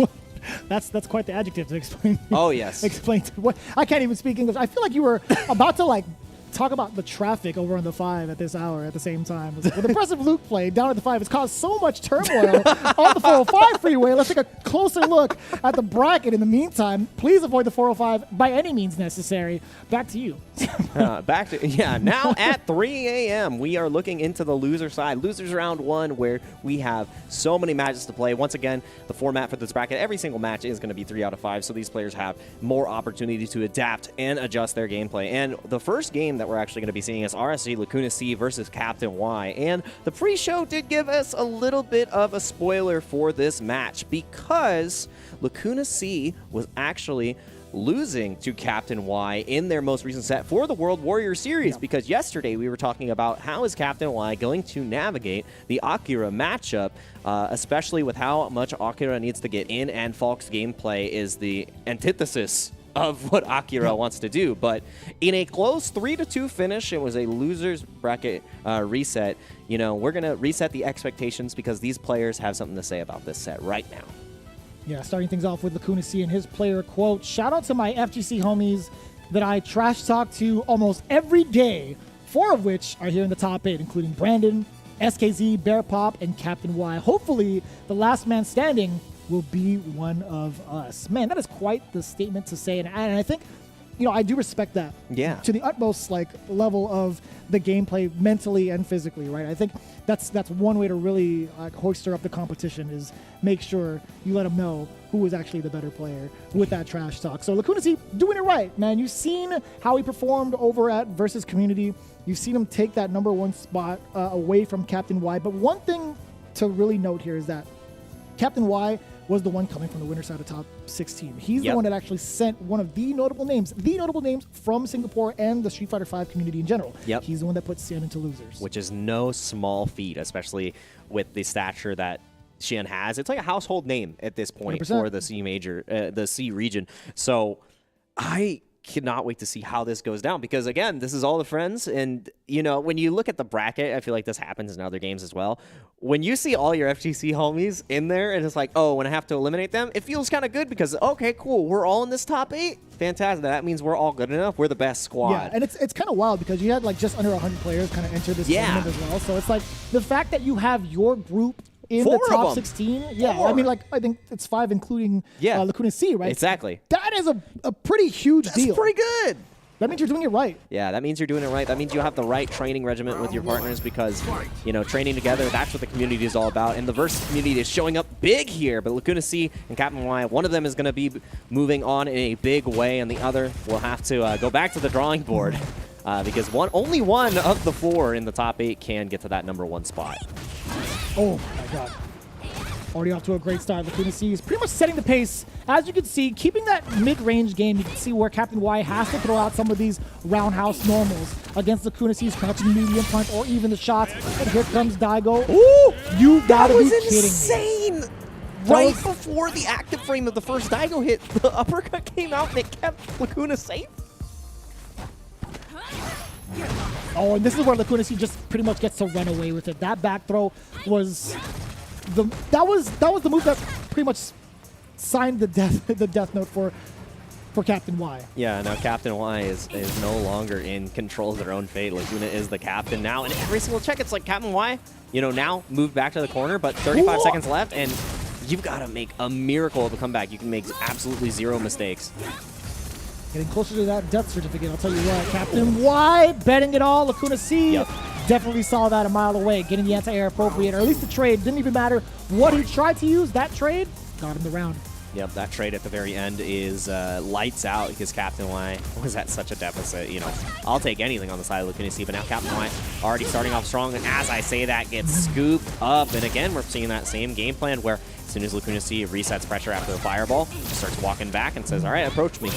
And he's not the one initiating the normals, yeah. Right? He's not the one trying to like throw out the active frames first up until this point. Now he's a lot more aggressive, right? Now that he's got the life lead and he knows that Captain Y is reluctant to throw out that roundhouse again, he's like, all right, now's my time to counterpoke. And that's so smart. The way he changes his pace at a dime drop has been so impressive. Yeah, and you have to be able to do that at this stage because catching your opponent off guard. And there again, it is! That is the entire game plan right there from Lacuna. Captain Y is in this point where you have to either try to close out that range by walking and blocking or go for the stand roundhouse. And Lacuna is just ready to eat those normals. Just ready to say, thank you, nice platter, full stuff for me. And it all started off from that first game, exactly. Right? It was just a walk back, crouching medium punch. He's like, hey, by the way, I'm going to be setting the tone right now, just like this.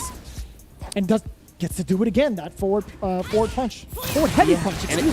And it feels like every single time Captain Y either tries to dash or challenge, it's getting answered. And, you know, I really like that V reversal in the beginning because not only does it give you, like, screen position, it pushes, it gives you a little bit of gray health, but Lacuna does not care.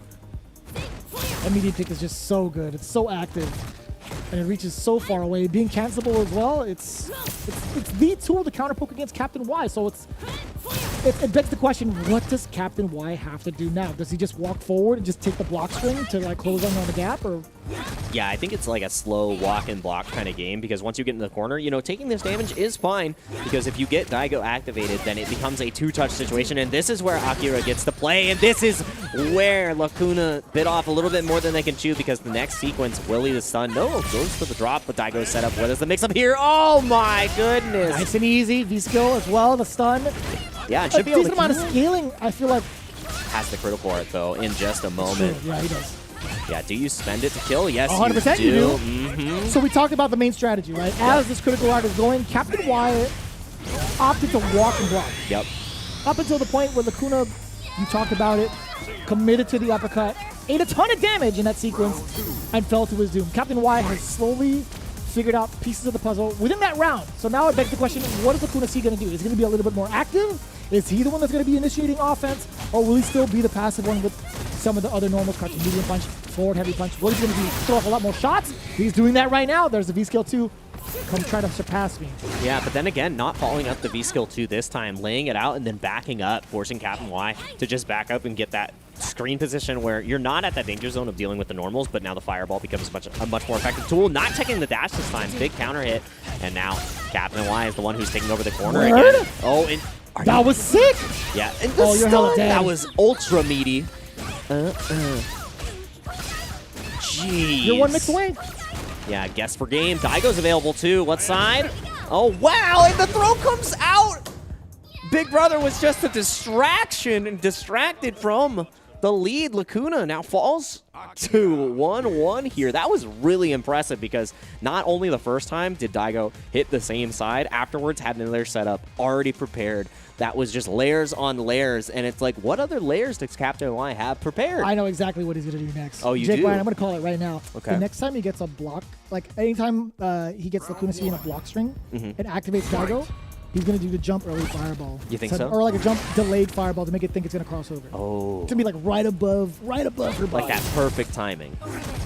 If Lacuna C calls it out and uppercuts, Akira's body. Yeah, Akira's gonna get bodied. 100%.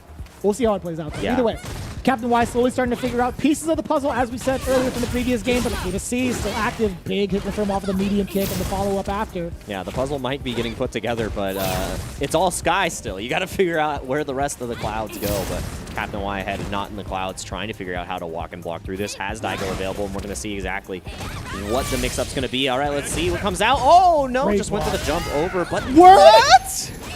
You got hit by that? Just neutral jump. I like that. We'll definitely take that. Uppercut. Ooh, the reversal does get grabbed. Yep, trying to escape. Not opting for the DP this time, but the reversal getting answered excellently. And, you know, Lacuna's still feeling comfortable in this corner position. No feature to the left. Big confirm, and now one touch will do it. Nice, again, no reversal allowed. Oh my god. Oh, yeah, there we go. Still trying to beat up the uppercut. You saw Captain Y take a couple steps back on Lacuna's wake up, but the crouching medium punch still being able to dictate the pace so well, especially with that life lead.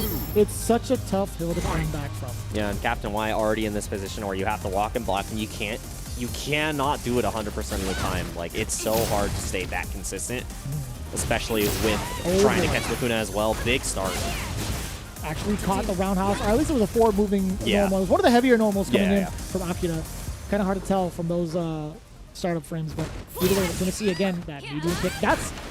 That's been the answer so far from Captain Y. Utilize that V reversal to push Lacuna into the corner, forcing that. Oh boy! Yeah, the and big crush counter. already has that bar of V reversal back so far. You know, not relying on Daigo this time, and no need for Brother to go for the shimmy. Huge extension here. One more touch will lead this done, and the throw. No, not enough just yet. Oh, with the block on the DP. 1-1 around on the board, and now who's going to take and establish the lead in this set? Because I feel like that is huge for momentum, and Captain Y definitely has so much momentum here, especially with the resource lead as well. I'm looking for a whiff punish from Captain Y Yeah. against Falk's stand medium kick. Yeah, definitely haven't seen any of those whip punishes on the button. Just such a strong button in this neutral, so maybe that is the key to get an edge in this match right now. Oh, nice. Not able to check the dash this time. And again, in the corner, it feels like Lacuna has just fallen apart in the corner, but able to escape this time. Applying all the pressure that he could in that block string, but Lacuna jumping out to safety. The medium kick does catch the movement against Captain Y, and a full extension at that. The amount of damage the meter spent, or actually no meter spent, I should say. Not too bad for Lacuna C, being able to reset and having all this estate behind him. Whether or not he uses it, we'll see and find out. Yeah, using all that screen space, just feeling comfortable, knows that the lead is established. What a good walk forward medium kick. Captain Y got caught slipping, and again, that V-skill was there. Ooh, and again, walking back, letting Akira make the move. But again, V-trigger is available both sides. Oh, The slowdown, Yeah, Daigo the punish. connects. Yup, huge damage inbound. The Oh, they drop! I think a single confirm can go into critical art. For both and- sides? Yeah, I don't know. I mean, it was a light confirm off of this. Not going to be dead. Yeah, not dead just yet, but one interaction left. V-trigger is still available on the side of Lacuna C, so, you know, any Oh my incorrect read, and only 9 seconds left on the clock. Lacuna just has to go for one block swing and Please. run away.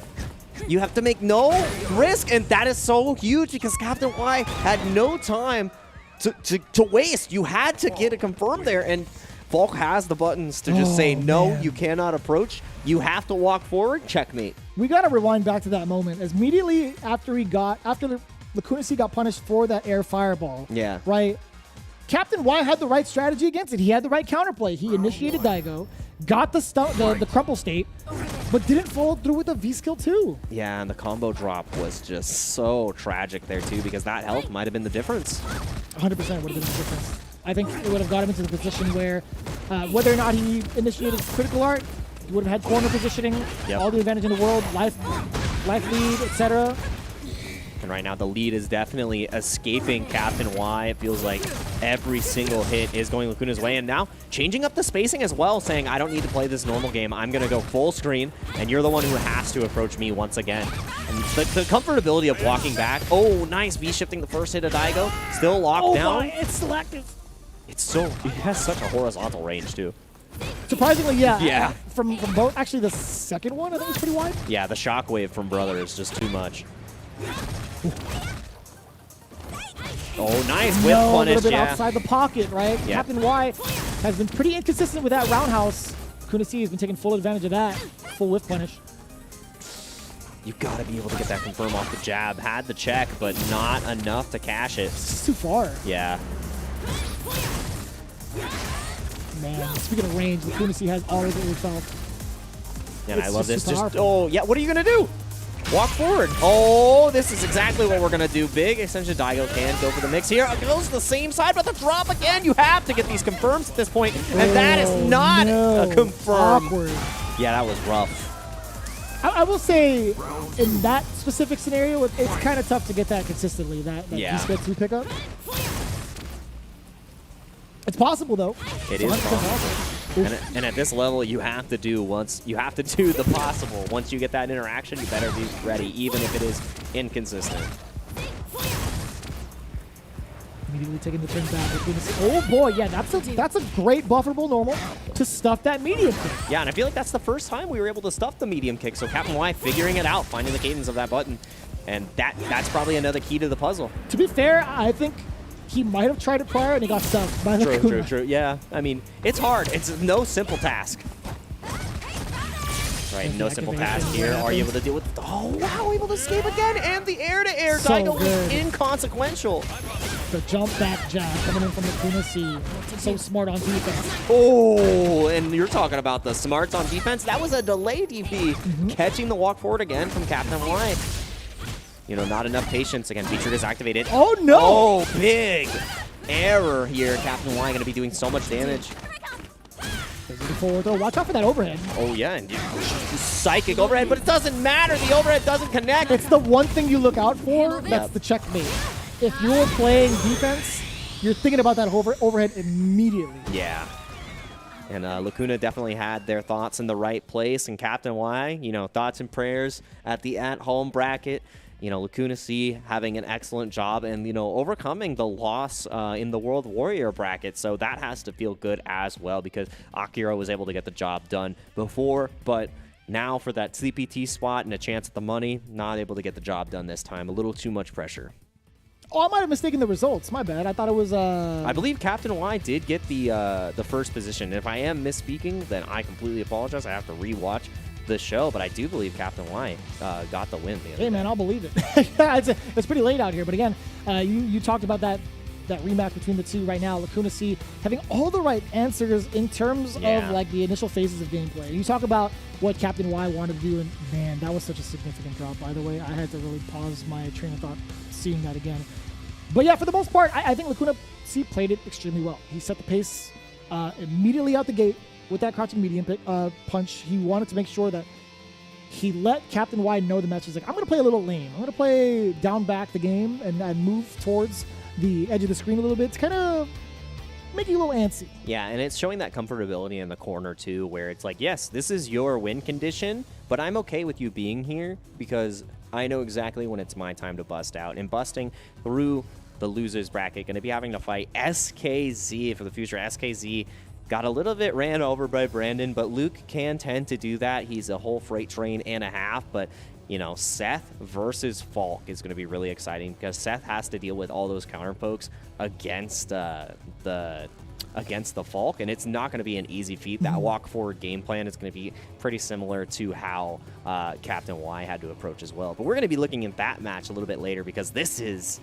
the spicy one in the loser side. Shen versus Bear Pop. Bear Pop making the losers run of their lifetime, and then Shen on the other side, like you said, fell early on in the winner side. Yeah, that's right. Yeah, he lost to Captain Y prior to the top 16, but has made his way through up until this point, right? Bear Pop, on the other hand, he actually lost round one.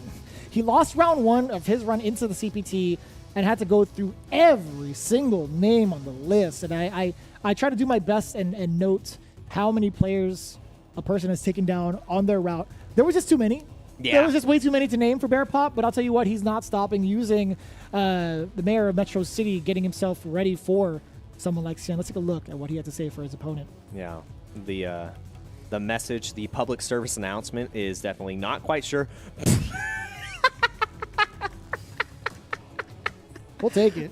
Not quite sure who Razor Shen even is, but I'm gonna play like a Chad as usual. He's got the blazer on. He's just like, I am ready. This is an executive's job to do. I'm the mayor of which city? Metro City, hardest streets in the world, and I'm the street fighter. All right, you're a Nova. Who are you? You're not me.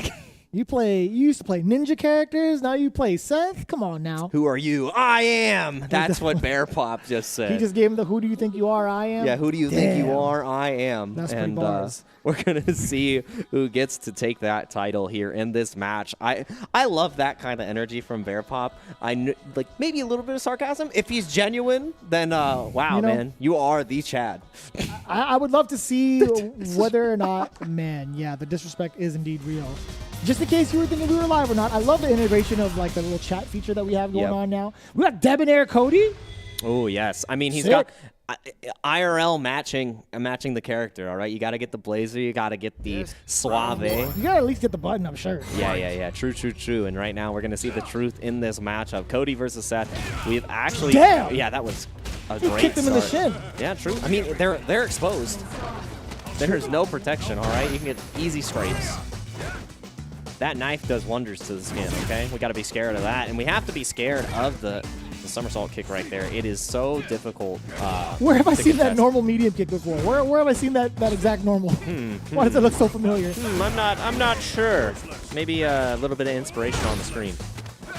Oh man, and inspired to continue this pressure, Bear Pop. Just look how much the state he gets off of those throws. Right? Bear Pop already bringing Sim to the corner. Look at the... Yeah, that was a counter hit. Not allowed to press buttons on that. Yeah, not allowed to press, not allowed to fight back, but, you know, Shin can still make this happen. Any touch will lead to stun, but has the trigger. Oh no, anti-air, and that was a big counter hit because now you have to deal with the V-trigger activation coming up, and this is guess per game. Critical Guard is available. If you get hit in this situation, you should be done for, and doesn't even have to spend any resources. Shen, and the tail of the tape every single set match has been, are you going to crack your opponent open with that V-trigger 2? Answer this time, what is yes? Yeah, that's exactly it. What is yes indeed. And that was a moment where he went for the same side mix-up. He did go for the axe kick, an early, immediate jump axe kick, I would say. Yeah. Or I guess whenever it was readily available, right? As soon as you jump. Yeah, super good decision-making. Shen has what is happening? What? You did not get a punish on the ruffian? That's crazy. What is happening? Oh, lordy. A little bit of an awkward exchange a couple of times over between Bear Pop and Sien. Yeah, There's going to be a big change-up now. Sien does get the meaty setup. Yes, sir. You already know. Are we going to get double Hikaton freeze? EX? No, it's going to be too much scaling for stun, but this will be more than enough damage. Yep, has the 2 bars to utilize here with the full extension gen optimization station into the V-trigger 2. It just keeps going. The combo never ends, and quickly resetting right there, not using all the hits from the orb, gets the throw right there. Man, this Shen guy's pretty good. Bear Pop, you sure you don't know who he is? Well, you're about to know now. You're gonna learn today. I didn't know he had red eyes, actually. And I didn't know he does a little shoulder shrug when he doesn't even get to finish the V-trigger 2 after he throws you. That's He's pretty just like, cool. I still had more gas on the tank. I guess you'll die. I had like one more mix left. Like, come on, man. You didn't even... I had 4 more moves. It's like when you see the concede immediately on the online game. It's like, I played my first card, bro. Come on, man. Why'd you stop? Boom! You try to get some pockets in? Keep your hands in your pocket, man. Ka-chow. Wow. Oh, man, and that is some wow utilization of the normals right here. Sending medium kick. Give me your abilities, sir. I like how Sien opts to get the ability instead of actually going for the counter hit sequence he can get with Seth. Yeah. Which is a huge buff. And again, playing comfortable here. I love the use of the tornado to it really extend your reach in this neutral. Yeah. Oh, I love that. Throw now. Bear Pop's trying to reclaim that space. The back throw. Excuse me. The back dash to avoid the throw. Oh, and that is a statement and a half. Not afraid of Bear Pop's pressure at all. And no fear here. 3 and one mixtape. Breaking the ankles yet again. That was no amazing. amount of ankle insurance can save you. Dude, that was amazing. Shen caught reaching 1, 2, 3 whip throws, and then the ankles were blessed, all right? I know Cody's been blessing the shins, but we are getting blessed with excellent play from Shen. And I wanted to note from yesterday, Shen went on Twitter and said they were not happy about their play from the previous day. And we are seeing a definite turnaround right now. So far, so good. Shen does get the jump, reacting to the tornado. Very standard thing to do, very standard counter. Shen now checking the movement again. Yeah, against loving the Bear shimmy. Pop. And the standing light kicks are just continuing to pressure, and now Bear Pop being way too respectful. And that is going to be biting off more than you can chew. The Shen guy's pretty good. I can't believe I've never seen him in a bracket. I don't even know that if this is really his main. Like, what if it's a secondary? I can't believe it. He's already sponsored by Razer. That's like pretty wild. How did you do that? That's like, to get that sponsorship. It's He must be an employee. It's a Razor's Edge. Yeah, that's right. That's right. He probably is like their accountant. Word. Yeah. Well, I hate that I had to laugh at the accountant position. I'm like, I know that pain. I know that pain, Jake Ryan. I mean, he's crunching the damage numbers right now. He may That's have for low sure. health, but He's about to audit the mayor of Metro City. Yeah, hey, right. What is your return on investment for that suit? Because you've got a better job to do, and we are doing a great job in neutral with the anti-airs. Bear Pop. All right, you weren't put in the freezer. You are starting to melt away in this fight. It says here you haven't filed taxes while you were in prison, yet you were escaping every single night. Is that true? Man. Did you pay for those government subsidized chains? Oh, man, and the bird is the word right now because we were trying to clunk back, to fight back. I love that. You had the counter hit off of the forward medium punch, and now there's going to be the biggest puzzle that he can probably solve. It's again! Yeah, but I feel like that was actually barely on the other side. Yeah, and it's so ambiguous, so hard to deal with, and there is no ambiguity on how this match is going, though. And Shen, just with the patience right there, press a button. I dare you. I dare you try to escape. I dare you try to challenge.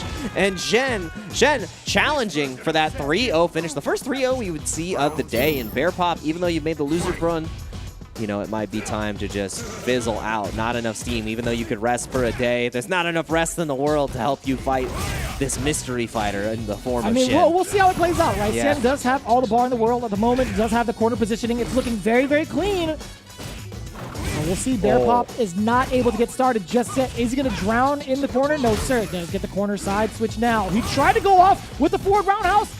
Not going to be in time. Shen is going to have all the momentum on his side yet again to dictate the pace. Yeah, and the pace dictated. And the thing is, Bear Pop has to be so careful here after the V-Trigger activation. Any confirm will lead into the critical art. And it's like he took the words out of my mouth. Thanks for putting it on the screen, Shen. Because you are the smartest player right now on the loser side. Fantastic finish over Bear Pop. Easy and consistent, you know, knew exactly what the win condition was at that point and understood that Bear Pop had to push the initiative, was not only running out of time, but was running out of V-Trigger. And no, not running out of hope. Shen moving on to the bracket because this is his one shot because he is the TO for the Versus Community World Warrior Series. So he's got to go against if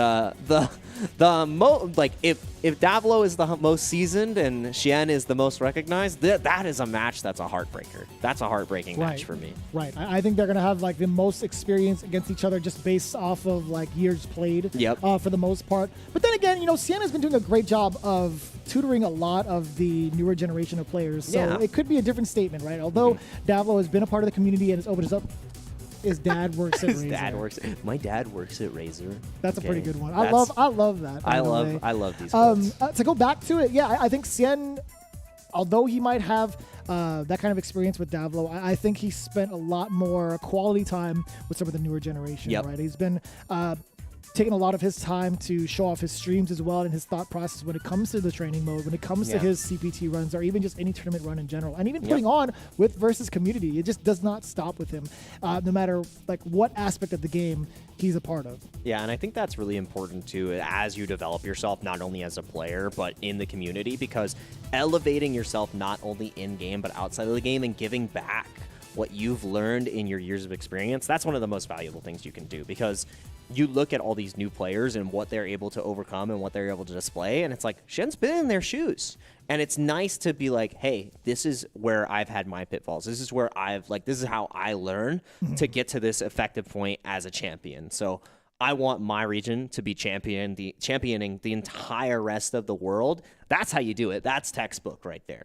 Without a doubt. And again, what better way to show that off? You can see the results right here, man. Cien is moving on towards that belt, or at least trying to get to the position for the belt, right? He has so many other players to go through, right? We saw the bracket with Davlo, Lacuna C, and SKZ also awaiting their fate, but then Bells versus Brandon, something to really, really look forward to. Just everybody putting in the work, and it's been super explosive so far. Yeah, and I'm loving these explosive matches because we've talked about what we have expected from the bracket so far, and expectations have been shattered, and we are going to be shattering expectations with the mobile game genre soon, because SF Duel, Street Fighter Duel, is available now in the China region, so a global version is coming soon. You need to make sure to get on that as soon as you possibly can, because the Capcom authorized mobile game Street Fighter Duel is an epic legend reborn on mobile. You can download Street Fighter Duel now if you are in China, and again, I'm waiting for the global version because Vicious and I are huge mobile game junkies. We're a pair of nerds, that's for sure. I love playing mobile games on my spare time. If it's a Street Fighter game, best believe I'm going to be a part of it. Exactly. We're definitely pre-gaming with our mobile games, and we can't wait to pre-game with Street Fighter Duel as well. So make sure you join the journey with millions of players to become the best fighter. And speaking of pre-gaming, right, we're getting ourselves ready for the next Capcom Pro Tour event with the current registration for Central America East. Actually, the registration should be closing pretty soon. It's going to be streamed towards the end of the month. As you can see the dates right there, registration closing July 25th. The stream's going to be happening on July 30th as well as the 31st. If you are part of that region, be sure to sign up, capcom.us/CAE, for more details as to what region's coming up next. Well, I'll take a look at the next slide, right? Capcom Pro Tour is exactly where you need to go, but we're going to be taking a little bit of a break in August with the big one, one of the biggest ones. Oh, yeah. The Evolution Series. Evo Championship Series is just around the block, and of course, we have the registration period going on as well in August to get ourselves ready for the Australian CPT for the Unga Down Under. Yeah, the Unga Down Under is definitely in our future, and I can't wait to see who's going to come out on top for the definitive final season of Street Fighter V at EVO, to be the last EVO champ. I cannot wait to see the results on that. Yeah, and I can't wait to see the results for the rest of this top 8. But you're going to have to wait as well, because we're going to need to re-up on our Red Bull, and we're going to need to re-up on our expectations for the rest of this top 8, because you're not going to want to miss these next matches. It's only going to get harder from here as we get to that top 4 and as we get to these final sets. So stay tuned. We're going to be right back. Time to fight, time to fight. Never give up, we won't retreat. The ones who stand after defeat. So fight, time to fight. Glory waits for those who fight. We unite, we are street fighters.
Back for the Asia Southeast region. This is the Capcom Pro Tour. We're getting down to the nitty-gritty. We're going to see who's going to be seeding themselves into the grand final spot. Vicious here with my man Jake Ryan to break down all the action as well. We've seen some pretty heavy hitters majority of the time, right? We struck our first 3-0 of the day, by the way. But just in case you guys missed it, we highly encourage you guys to check out the VODs as well as the World Warrior program that's been going on. I know Rob TV and Brian F pretty much covered everything you need to know, but going forward, y'all need to check it out because it's been pretty exciting just watching the pre-show and listening to them explain the situations and what could possibly be in the next coming events.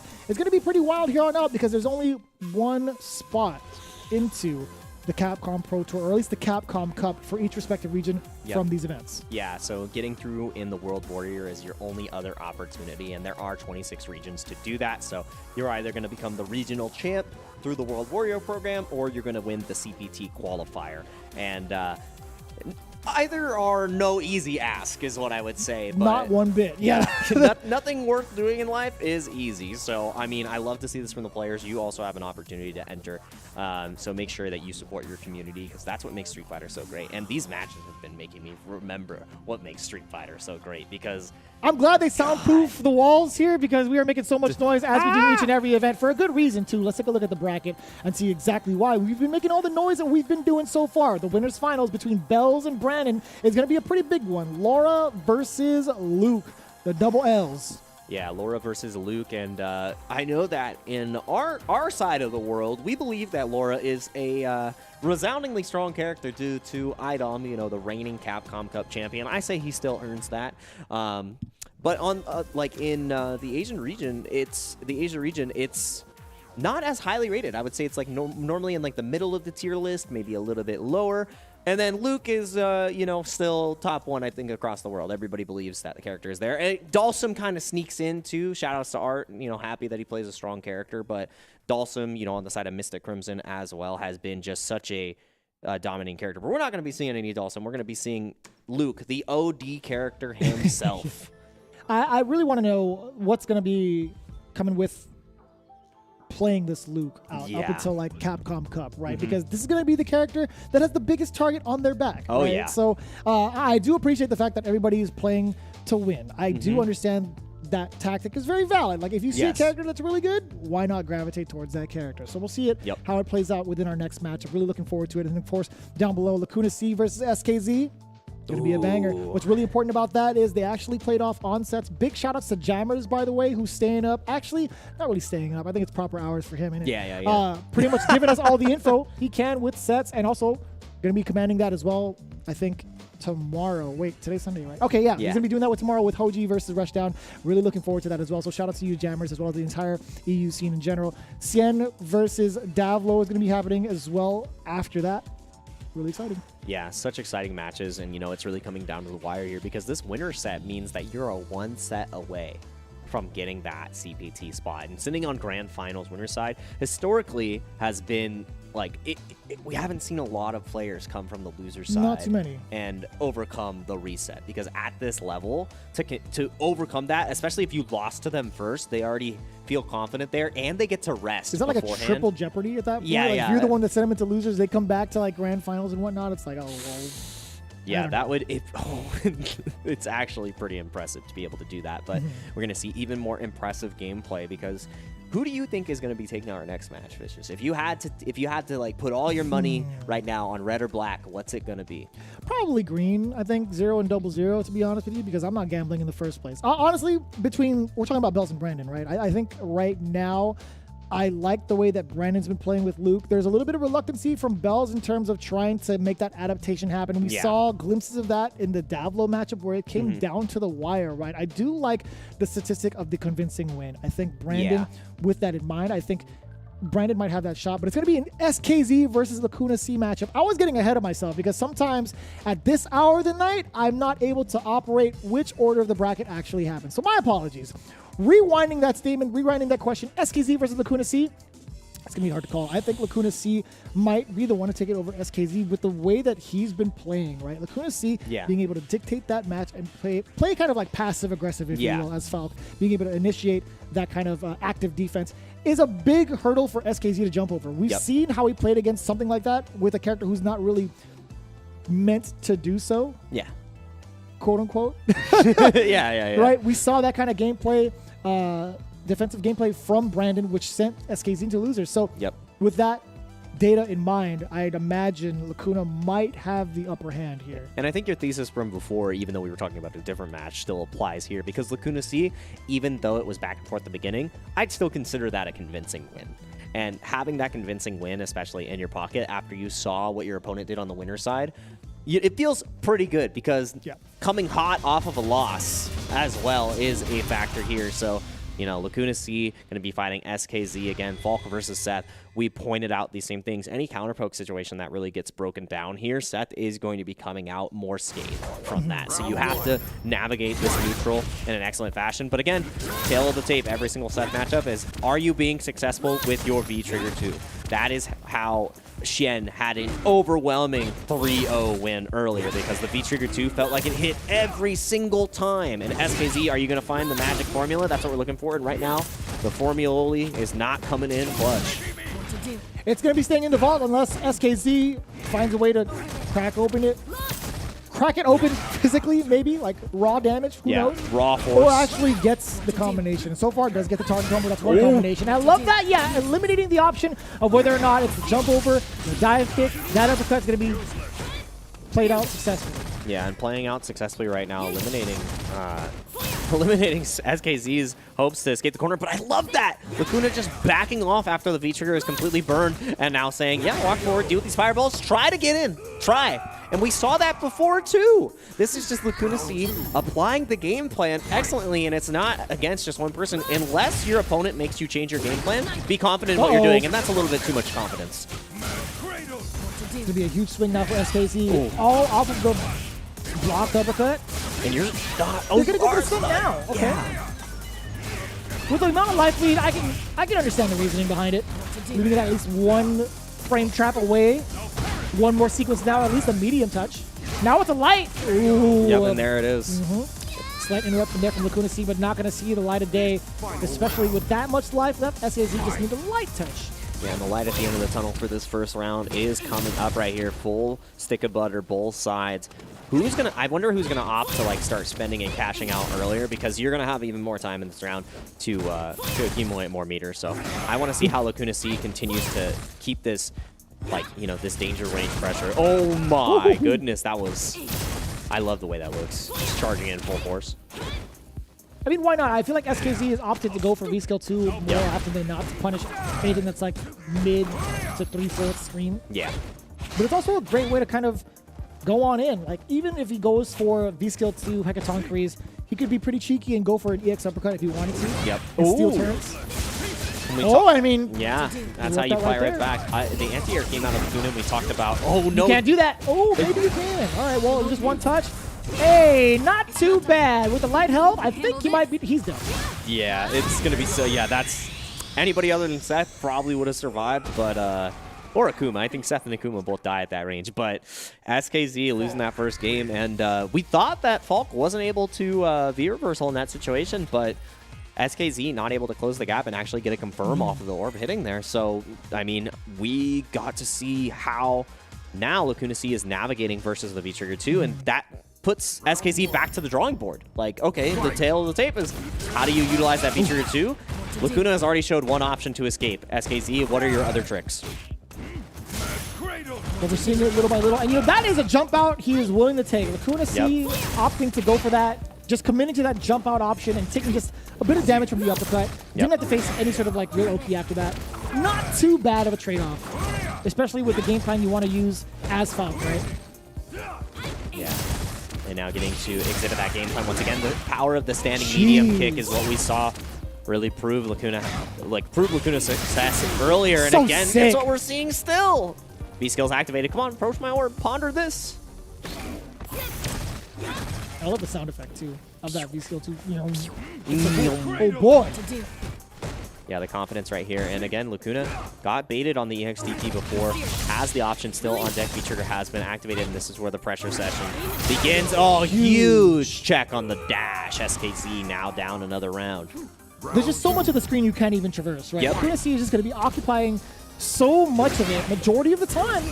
with normals like forward heavy push. Yeah, occupy Dodging Fault medium. Street. That's where it's at right now. You're walking into an immovable object. And you got to be able to crack the code somehow, and the code is just way too hard to understand. And oh wow, this is not. I don't think this is gonna kill, but now, yeah, this is one sequence away. Just within range for every sort of normal to hit as well, chipping away, making that light for the W even easier to see. Oh my Nice. god, the mix. Yeah, the jump over into the activate for the orb at the very end locks you down. But again, you can't make any mistakes trying to keep yourself safe.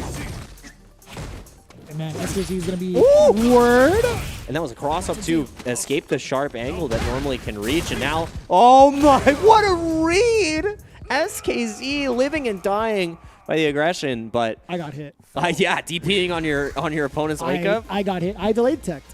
I 100% delayed teched on that. And I would have got smoked. And you got stunned and died. Oh yeah, I turned off my console immediately. You after literally you've never hit the PS button faster in your life. I didn't even press the button. I just unplugged it from the socket, the electrical socket. You just chucked it. Uh-huh. And you said, this thing is we're smoking. It this. worked on us, SKZ. Yeah. Kuna C, Not definitely so saw much. that coming. Yeah. No pun intended. Definitely saw that coming. Yeah, love to see this so far. And Lacuna C's game plan has proved to be excellent so far, you know, staying at that range with the counter pokes consistently, and Seth just has not been able to really create an established lead at all, and the V-Trigger 2 is only hit once. Oh, that was unfortunate. The intention, Yeah. his heart was in the right place. Yep, going for the anti-air, but neutral jump comes out from Lacuna C, punishing the reactions of SKC. You gotta look for the forward movement. But again, it's so hard to anti-air the Falk because you can stop your own momentum with the fireball anyways, and stopping any momentum that SKZ is trying to mount. Lacuna C is now on set point. Round 2. This is actually the strategy that's been working out for him for so long. Lacuna C, as impressive as ever, looking to take down SKZ with possibly another 3-0 from this top 8. We'll see if he's able to execute that, but right now SKZ in a very familiar position, right? Not able to fully lock down Falk, but he's not going to be pushing forward. He's not going to let Falk out of the corner for free the last time, or at least with a toll fee of the uppercut. Yeah, and that was very minimal damage, and now that's how you get out of the corner. And that is the first time we see the punish on the V-Skill 2, and now getting punished excellently. Nice throw tech. You had to there, but the jump, maybe looking for another anti-air, but the air grab is going to spell defeat. Lacuna C says, see you later, SKZ. Skirt on out of here because you're going to have to play at the at-home bracket. We'll see you in World Warrior, buddy. Damn, that was actually a pretty solid read Yeah. through and through. And what's kind of wild, too, is that Lacuna C was willing to slug it out in the corner. He's like, you know, this is going to be just fine. I'm going to chip away at you. I have access to air fireball. My normals are going to be slightly better than yours in the range department. This is just fine. If you're not going to pressure me up close, I'm at the advantage, I feel like. Oh, yeah, and that is, I think the turning point at the very end is because we saw that SKZ felt comfortable every single interaction after that fireball going for the V-Skill 2. And Lacuna C holding it in their pocket, knowing the punish, and just says, checkmate That's at the so good. very end. So good. And you have to do that sometimes, I feel like, because Lacuna C obviously knew the right option there, but gave SKZ this false sense of security and just... That's what it was, really. Yeah. Like, I love to see that, especially at this level, and not only executing that game plan super well against Captain Y earlier, but, you know, putting a nice bow on it against SKZ says, I'm not even going to let you get around. You've got less health on this character? Thanks. I'm signing the papers. Yeah, there's so many more impactful hits when it comes to Falk, right? Playing that hit and run style in that particular matchup is just so effective. You're hitting, it's not even death by 1,000 cuts at that point. You've reduced the math significantly. Yeah. It's like death by 50. Death by 15 cuts. You know, I don't even have to interact as much anymore. And No. even in the interactions where SKZ was winning, there was only one V-Trigger 2 that scored a hit. I think there was... Yeah, that's true. It was Scored a just hit. one. I think it got countered twice, though. I Yeah. think there was a neutral jump that was involved. I even threw up the fingers. I'm like, damn, Lacuna C is he's calling that out. You kind of treat it like a dash punch, essentially, right? As ball like from Balrog, right? It's a very, very, very classic, traditional kind of tactic against something like that. So, a very committal kind of strategy from SKZ didn't really pay off in a couple of instances, but. I mean, there were certain times where he's like, you know, I feel really confident in my forward approach. Didn't work out too well. Lacuna C made sure that he paid the price ultimately by taking him out of the tournament. Lacuna C moving on, awaiting his fate between Cien and Davlo. Now moving on even further into the bracket. Yeah, that is the fight of veterans right there. And Xian versus Davlo is I don't even know where to call it because Shen is looking like a different beast than yesterday. Really returning to form, showing the consistently. Davlo added. I love this guy. That's the best option select. Every single. Because if you lose, if you lose, he's gonna be like, yeah, I mean, I called it. I said I was free. But if you win, it's like I'm nasty. You lost to somebody who was free. I'm Man, trash. I'm pretty nice at this game. If I'm trash, what does that make you? This is the old man option select. He's I love that. definitely a veteran because of the fact that he's added himself in a public forum, a live public forum, and said he's free. Yeah, and I love that. And I try to give my favorite player of every single CPG that I do. And that comment from Davlo, I'm a fan. I'm a fan. Big fan, Davlo. So absolutely love the energy you have. I see why you are so revered in your community. But you play Guile, so I don't want to see you on the screen anymore. Word. Overall swell guy. Overall swell guy. Is that what I sound like? I Yeah. think it's pretty accurate. Sien, on the other hand, again, rocking it out with Seth. Majority of pretty much the later seasons of Street Fighter V, finding a lot of success and, of course, making it work through the grind. One of the brilliant minds of Street Fighter, not even just in 5, but just in the franchise in general. I think he's one of those characters, one of those players, I should say, that's been paving the way for a very long time. Not even just for his community, but for a lot of folks who've picked up the characters that he plays as well, right? He's the one who's innovated Ibuki. Not even just in this version. Created that He's character. the one that helped innovate the usage of V-Trigger 2. I know Sakunoko was one of those cats to kind of bring that strategy together. Yep. But I think we're going to call Sien Seth at this point. Yeah. He's the one that really took the stride to making V-Trigger 2 successful, in my opinion. And I absolutely love that. And we're going to see the love of the game right here. These players have been playing for so long. Is Davlo going to be coming out on top, or is Sien Seth seeking success in this bracket? I also got to say, Sien can do it all. He's a man of many hats, right? Exactly. Competitive Street Fighter V player, TO. tournament organizer, and commentator.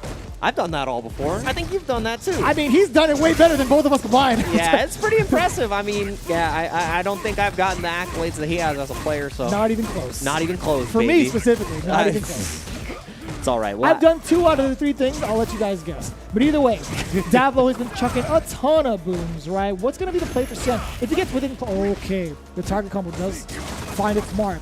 I wanted to see what was going to be the play with the spin kick. There it is. Yeah, keeping out that range with the spin kick, but Davlo challenging out excellently with the sweep, trying, making Shen be self-conscious about the walk forward afterwards, but got to be self-conscious about this mix. Overhead is blocked excellently, and he's a little free, but free to getting mixed up, no chance.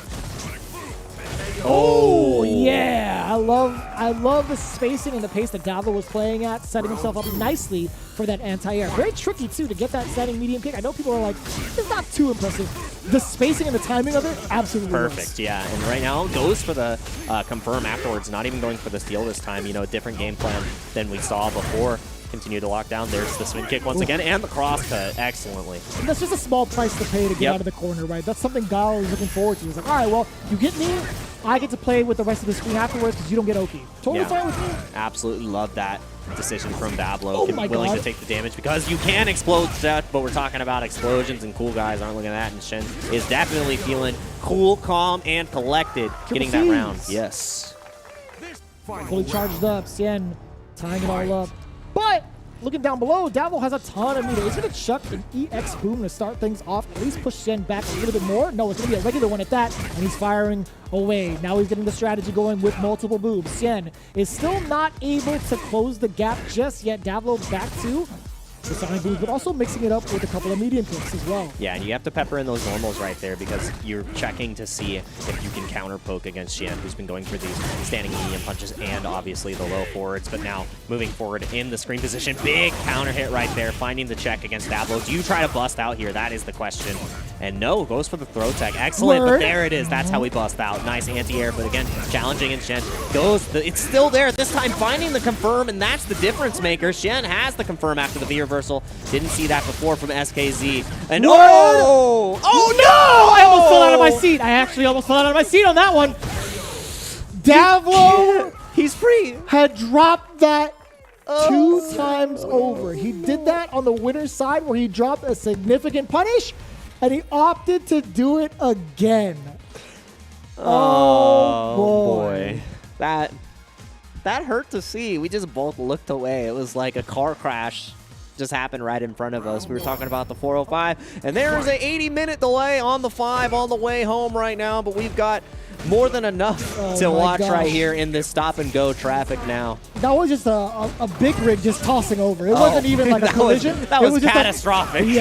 But it was just a single person damage at that point. Yeah, exactly. That big rig, and it was like one of the ones full of gas, so it was just it was not pretty, and it's not looking pretty right now for. We're still Davlo. waiting for the cleanup. Yeah, we are definitely waiting for the cleanup. Oh, man, and the cleanup crew into the boom extension dimension. That is so Jeez. sick. That is actually so sick. Sien has every combo down pat with the absorption of the V skill. Like any sort of skill that he gets, he's like, oh, I know how to extend the combo.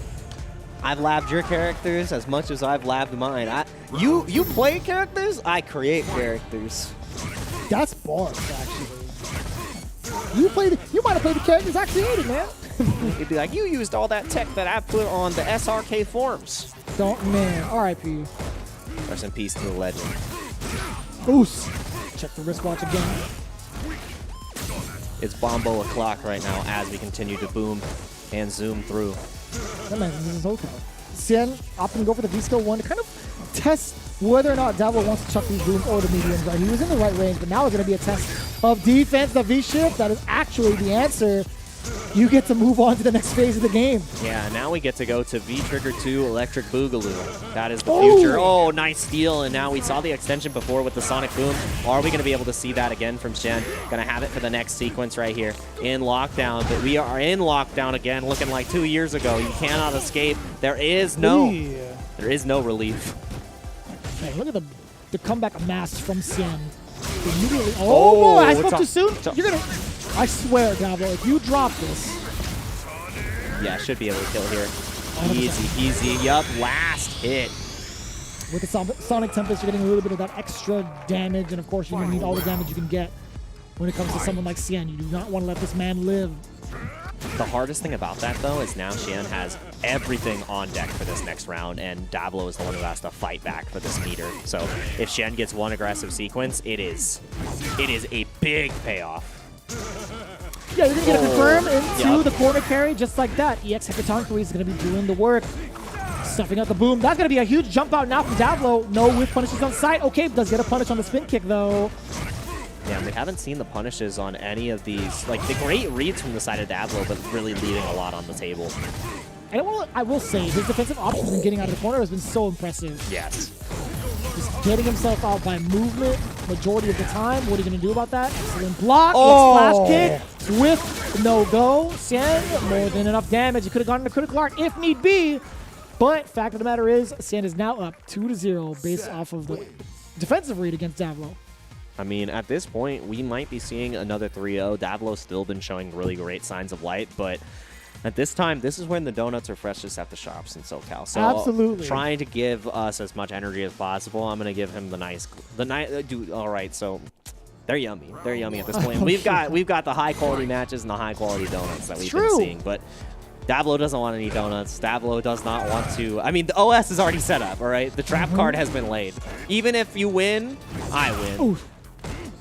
He's already established himself as a legend in the chat. Yeah, exactly. He's already done his job. And if you win the chat, then it's over.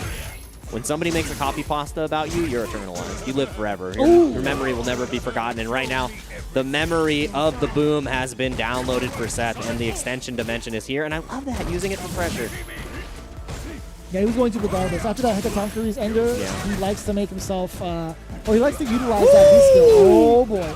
Yeah, and utilizing that spacing excellence. No. Yep. Oh, no. Not off he goes for the frame kill instead, right? Yeah. Just keep that pressure going in the corner. And again, the cross cut, but that's a small price to pay. And now, getting paid off in full. You know, I did the down payment to escape the corner, and now it's my time to shine. And but you actually thought you owned the match. You were simply leasing it. That's when you default on it. You miss one payment, and you never recover. And now trying to recover from this deficit, Davlo 1 round away from getting 3-0'd by Shen. And Shen has been on a tear so far in the losers bracket. He's here for the repo. He is. Repo man, all right? He's taking not only your limbs, but your hope for the future. It's true. I mean, to be fair, Dow's already established into the future. Yeah. To be fair. Okay, let's see right here. Again, the Sonic Boom game from down low, but still, that's what I wanted to see happen from Xian, right? Utilizing that spin kick just within range of the Sonic Boom to possibly avoid it or even like be active enough to counterpoint, but still very close to stun. Plus frames after that. Yeah. Oh, and again, spinning the boom with the drop. No. Not only Davlo experiencing drops, but now Xian experiencing drops as well. Possibly gonna go for a quick little reset here. Goes same side this time, but the V-Shift comes out of the excellent time. The boom! No! The splash kick wasn't punished. Did not recover in time. And the Grimoire is gonna be shooting so much. Does not kill here though. But it sets up pretty nicely for Davlo using the V-skill. He's using it to create himself some space, but still. Oh no. Guess for Chip game. damage. Yup. No, he actually built a V-reversal bar at that time, so he knew that he couldn't critical art, but it doesn't matter. At the very end, goes for the throw, expecting the shimmy, but Davlo gets, goes down 3-0. Can we see that tweet on the screen? Not the tweet, the Twitch chat message one more time. I know it's already gone, but if Davlo types it again, you will be solidified as my favorite player in the bracket. But Xian, I would say it was a favorite to win this entire tournament run, and now is making a bold statement in the loser bracket. Not only 3-0ing Bear Pop, but now 3-0ing Davlo, who got so close to beating Bells as well. So Xian now has to fight Lacuna C, who's also been making a tear through the losers bracket. I don't even know who wins at this point, but if we're talking about how convincing the win was, I can't even tell between Lacuna C and Xian. Can't even tell. Yeah, I'm just thinking about it in my mind, looking at the matchup on paper, outside of just looking at the players. There's just so much that Falcon can do to control the matchup. We've talked about that earlier between Lacuna C and SKZ. I want to know how that's going to play out, but in the meantime, we're going to have to wait a little bit, right? We still have those two over at the top in the winners finals between Bells and Brandon for the most part, right? We've seen how diverse the roster has been. We've seen how many players have made it up until this point. Thus far, we have a lot of characters to go through. And speaking of a lot of characters, Street Fighter Duel is definitely that game to have that kind of roster. You can see it before your very eyes. The Capcom authorized mobile game Street Fighter Duel is now available for download in China with a global version coming soon. The epic legend is reborn on mobile. Download Street Fighter Duel now and let's fight for each other and join the journey with millions of players to become the best fighter. And, the players here today are actually doing something for millions of players as well, because the winner here today is going to be unlocking all of the tracksuit colors the following Tuesday. So you don't even have to wait that long to get the rest of the colors for whatever the winning character is today for the CBT. And there's even more new tracksuit costumes coming your way. So make sure that you are representing your favorite characters, and the champions get to represent for you as well here. So you can buy these all with fight money and really represent which colors you like the most. I love that red look on Luke, and the pink has Sakura looking in form as well. Gotta match the blossoms. He's gonna skip my man Ryu. Ryu's always looking clean, Come all right? on now. Bucket Hat Ryu is the best skin. When Vi showed up as Bucket Hat Ryu to WNF on Halloween, I lost my mind. And I'm losing my mind at the red and black and gold for Ryu right there as well. So super clean and crisp on these costumes. You want to make sure you get in on that because they are new and improved, and all of the characters get like a wide array. The wardrobe is set. You can look as crisp, as vicious, but in the game. Word. And again, it's currently purchasable with fight money. You guys are able to do so immediately, pretty much whenever you feel like it, honestly. And speaking of fight money, these guys are playing off for a pretty hefty amount of cash. We're getting closer and closer to that conclusion, but the main goal is to see who's going to make it into Capcom Cup this year for Asia Southeast. We're going to get to that answer pretty much after this break, so don't go anywhere. We'll be back with a couple more matches, then we're going to see who gets seeded into the grand finals. You guys don't want to miss it. We'll see you in just a little bit. Hang tight. Time to fight, time to fight. Never give up, we won't retreat. The ones who stand have turned to feast. So fight, time to fight. Glory waits for those who fight. We unite, we are street fighters.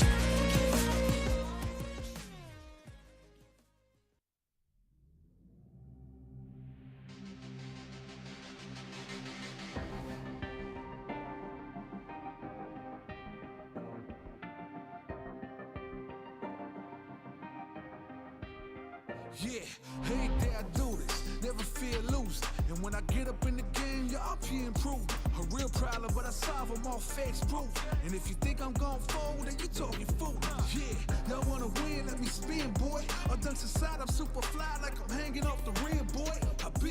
for my kinfolk, and I put on for my city from the intro. Let's go. I put that time in. My pride is out the roof, I get that grind in. So I'ma tell the truth, I get my grind on.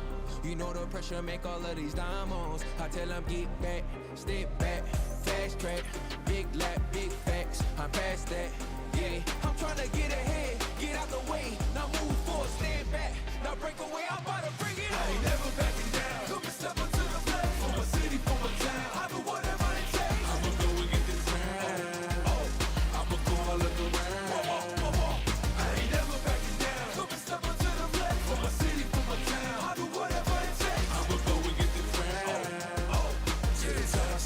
See the sights, yeah. Let's go. Hop out and I'm scheming, ride around and I'm dreaming. Once I get the feeling, nobody can stop me. Hit it, I'm on goal, fanning all you foes. Once I'm on the road, I'm knocking out of the door. I got the range. If you wanna come and stand up to me, pull up on me now. If you wanna challenge, tell me, rookie, run up on me now. I'm on the road to the top and I'm not looking back. I'm on the road to the top and I'm not looking back. I ain't never backing down. Come and step up to the plate. For my city, for my town. I do whatever it takes. I'ma go and get this crown. Oh, I'ma go all of the round. I ain't never backing down. Come and step up to the plate. For my city, for my town. I do whatever it takes. I'ma go and get this crown.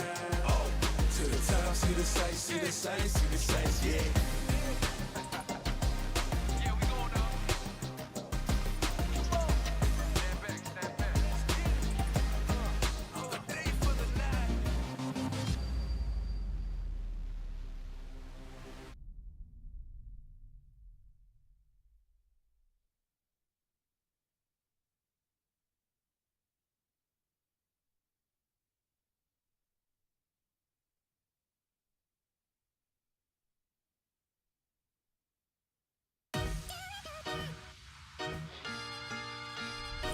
If I go too far, please forgive me.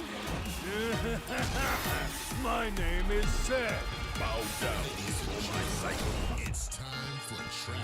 Show me everything. Download. This will do.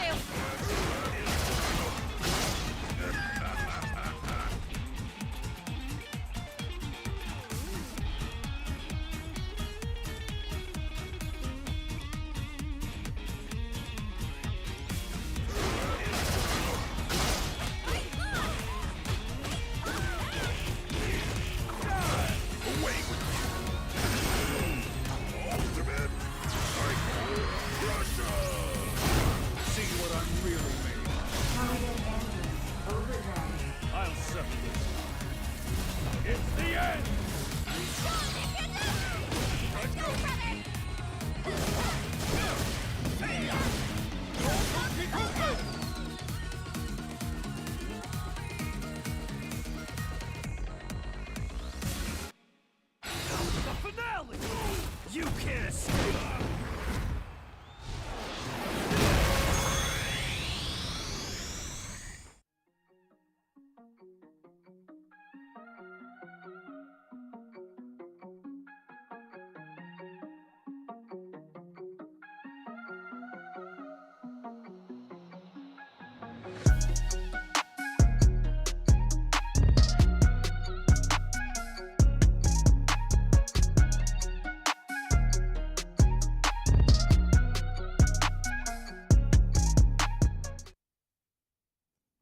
Many warriors have fallen, but there are world warriors still fighting for the top prize, which is a CPT qualified spot, and I believe we only have 4 warriors left, which means we are in the money. Yes, sir. We are now fighting for the lion's share, and some of these players do not want to share any of that cash or any of that pride because the title is on the line. And the title of this tournament is CPT Asia Southeast. Once again, I am Jake Ryan, joined by the wonderful Vicious. I'm not going to call him the voice of Street Fighter this time. He can tell you himself and speak for himself. And tell me, how do you feel now as we've shaken through the bracket? We had our decision at the beginning who we thought was going to be taking it. And have our expectations been shattered? Well, for the most part, had you seen about like my predictions in top 16, I was looking forward to Brandon and SKZ. Yep. Right, we see how that played out primarily. Brandon is still pretty much like my ticket to win it. Yeah. But at the same time, the momentum that Xian has, He's so good right it now. might make me waver that choice just a little bit, right? I'm a big fan of Xian, personal friend of mine as well. Yeah. But at the same time, right now, as he was kind of worried about his gameplay going into it. He said it on social media. He did not like the way he performed into top 16, but the way he is right now, he is as sharp as ever.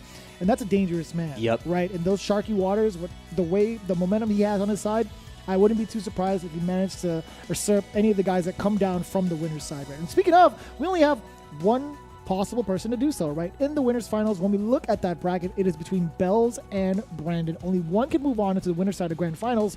Whoever has to play off afterwards, well, they get to resume their fate between Lacuna C and Xian and see how that goes first with the roll of the dice. Yeah, and we're going to be rolling the dice up here, and we've already seen excellent call-outs when you're rolling the dice, especially from Brandon in the first match against SKZ. The confidence of utilizing the reversal, the confidence of, changing up the game plan for Luke, not playing on a super aggressive style, but playing a defensive counter poke style, on a character that isn't traditionally going to be doing that. I mean, breaking expectations of tradition. Brandon has just been blowing our expectations out of the water. Like you said, he is kind of my horse in this race, but after seeing 3-0 from Xian over Bear Pop, 3-0 over Davlo from Xian as well, like, oh, I played bad yesterday. All right, well, I got all the bad all the bad juju out. Roxas isn't in the bracket anymore. No more Voodoo Curse.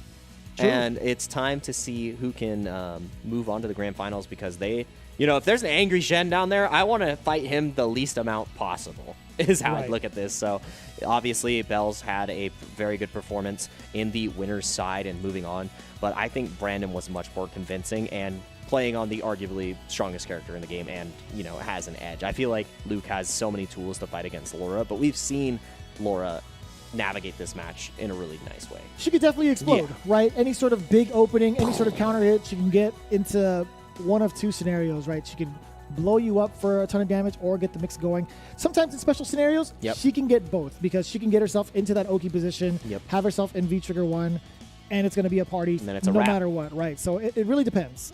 Luke, I feel like, can get to those situations way more often than Laura can. So we'll see how this plays out, right? Battle of Laura versus Luke. Either way, someone's going to be taking the L. Yeah, and the L will be delivered whether it's from Luke or Laura. There are 2 L's on the screen so far, and one will leave as well. But yeah, like you said, I think the biggest thing that Luke has on his end is enabling his win conditions is a lot easier than it is for Bells. And it's not necessary that he has to use the V-Trigger to get that started as well, while Laura, a lot of her momentum comes from that V-Trigger, and no momentum is on the side of Bells right now because Brandon is finding everything, and this is where you can challenge back. You need to be able to continue this guessing pressure, but again, playing that defensive style, not afraid to challenge, and you cannot continue to whip those. You are exploding. And now just walks back. Brandon, again, playing this corner position so well with the walk back and forward. He had plenty of time to get a rocket uppercut after that. Bells actually has a chance at life, a big one at that, with the party starter of Trigger 1, following suit after the thunderclap, but still, sandblasted away. Not too bad. Rocket uppercut. You are not allowed to conduct that kind of static electricity against this man. Yeah, that's when your buddy rubs his feet against the carpet and touches you. You are shocked at the outcome, all right? The thunderclap may have came out, but lightning doesn't strike twice in the same place. Oh, great. Oh, yeah, it turns up on the other side instead. Yep, that's right. Oh, and again, the low forward confirmed. Brandon just excellently placing these normals. Bells trying to fight out of the corner again, and we saw them able to escape before, not able to close out, though, and now Bells gets to play. But again, Brandon's just been challenging on every single Oki, just not afraid. What a wonderful pick. Oh my God. And there's been so many instances where Bells had really laid on the layers of frame traps initially, right? Yep. Prior to that situation happening, there's been so many frame traps put in place from Bells that Brandon was like, I'm going to try to use an EX rocket uppercut to kind of regain the momentum. Yeah, regain positioning, regain momentum, but Brandon got caught fighting off more than he can chew. Held the L in that interaction, but we're going to Sunset City, population Luke. Oh, too far out to get the knockdown off of the sweep, but hey, it's not gonna be too bad.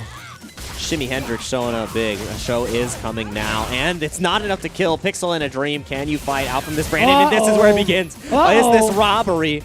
I know we see the Hamburglar in SoCal with the Luke, but can we see? This is going to be kind of tough. Listen, Brandon might actually be able to do this. A trigger! no! This is gonna be a problem. Yeah, guess per game, and that's a way to guess and a half. The neutral jump into wake up jab from Bells. What happened? What happened? That was. Hello? Huh? No, there was no meaty that came out from. It was just a neutral He jump. missed the safe jump. Yeah, most likely. I mean, I didn't see a stand fierce. I didn't see anything, and we only saw a W on the side of Laura. So really good stuff. You know, you can't make that error at this stage, Brandon. So I want to see how he recovers from this.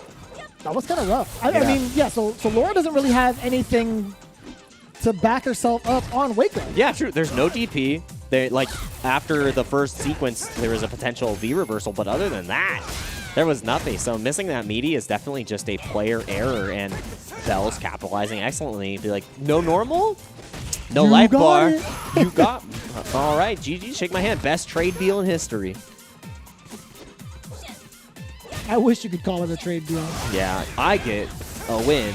You get a dead character. I mean, we'll see how that plays out. I mean, one of these characters made it on to the next sequence, the next iteration of the game. But Brandon right now, looking at it, with the life lead right now, does get the activation into the trigger. Thermal Barrack to kind of keep Bells at that distance. Oh, and that distance was immaculate. Yup, that is so much damage off the easy confirm. And like we said, the win condition for Brandon is a lot easier to achieve, and you just get so much damage off of any one interaction. So Brandon capitalizing excellently and not dissuaded from losing that first game. You know, we make one mistake. That was so ambiguous. That was the deepest cross-up. Oh, Media applied man. afterwards. Oh, give me something out of that. Yes, sir. That's a sunset wheel.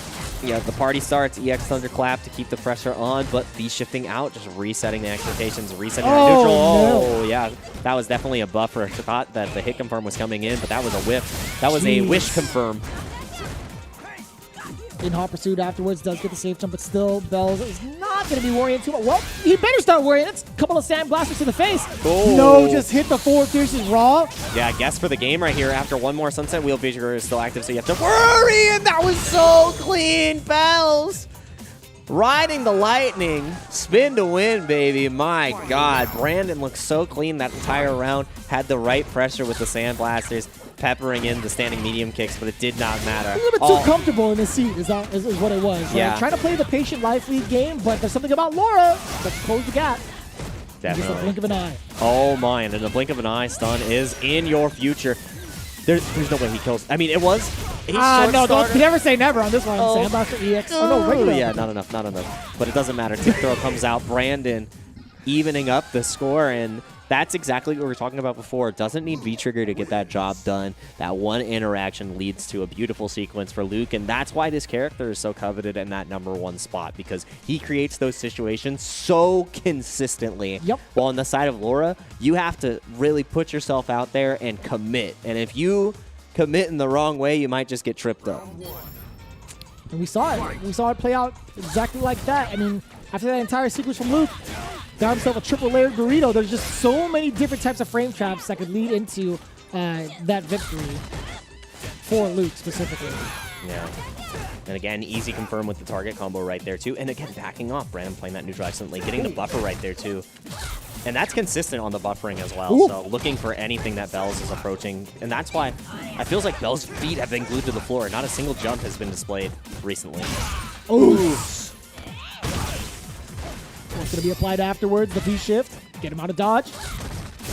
Oh, yeah, and we're dodging that pressure right now. The confidence on the DP, and even though it was blocked not once but twice so far, Brandon doesn't care. You got to send it and instill your will on your opponent. That is how you instill your will. V-trigger activation means nothing to me. Brandon, one round away for getting a 2-0 lead, and the meter's even, so, you know, that was a pretty cost-efficient round. Ooh.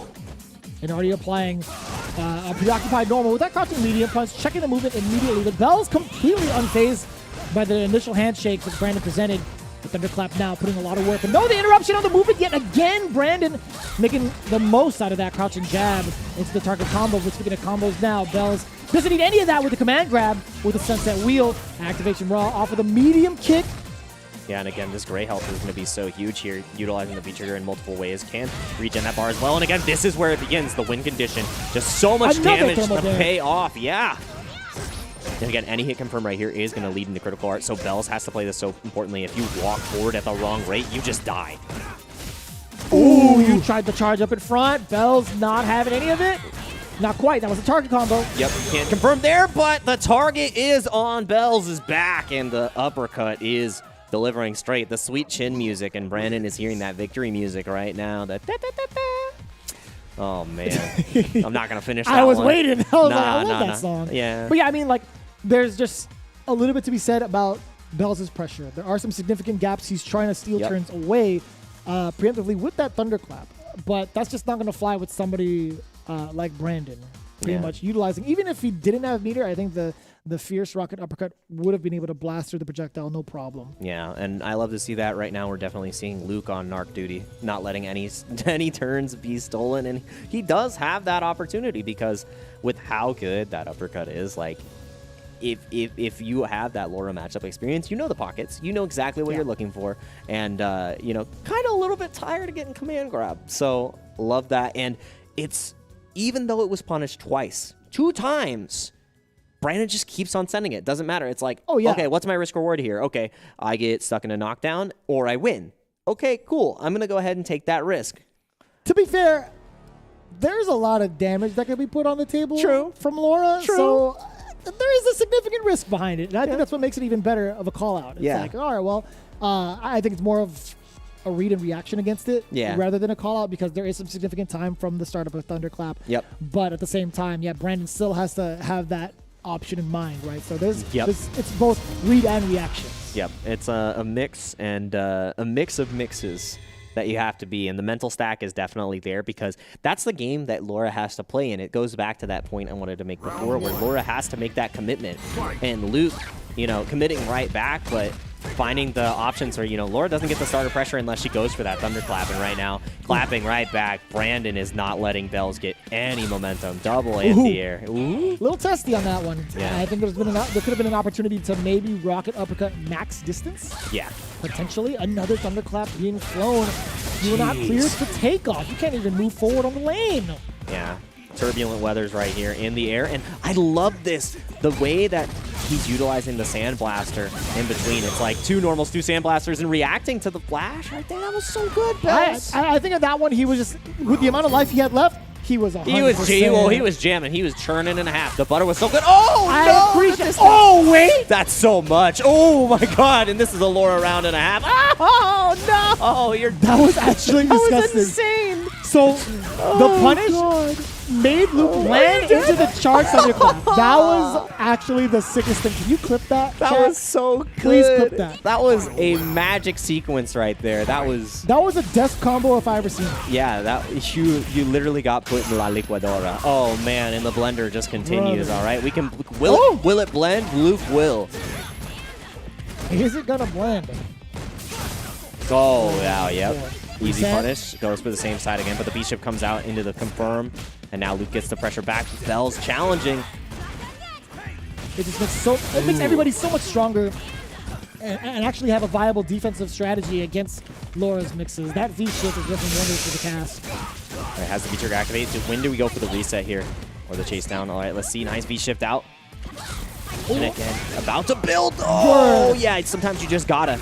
I mean, you're 1 round away. Goes for the charge. That was so cheeky. That is a fast girl. Trigger and V-Skill 1 on deck. You are not allowed to do that for free. Nah, she's got the quickness, all right? She charges the electricity into herself. She's going at sonic speeds without the booms. I knew if I looked over, you're going to have that smile on your face as soon as you executed that line.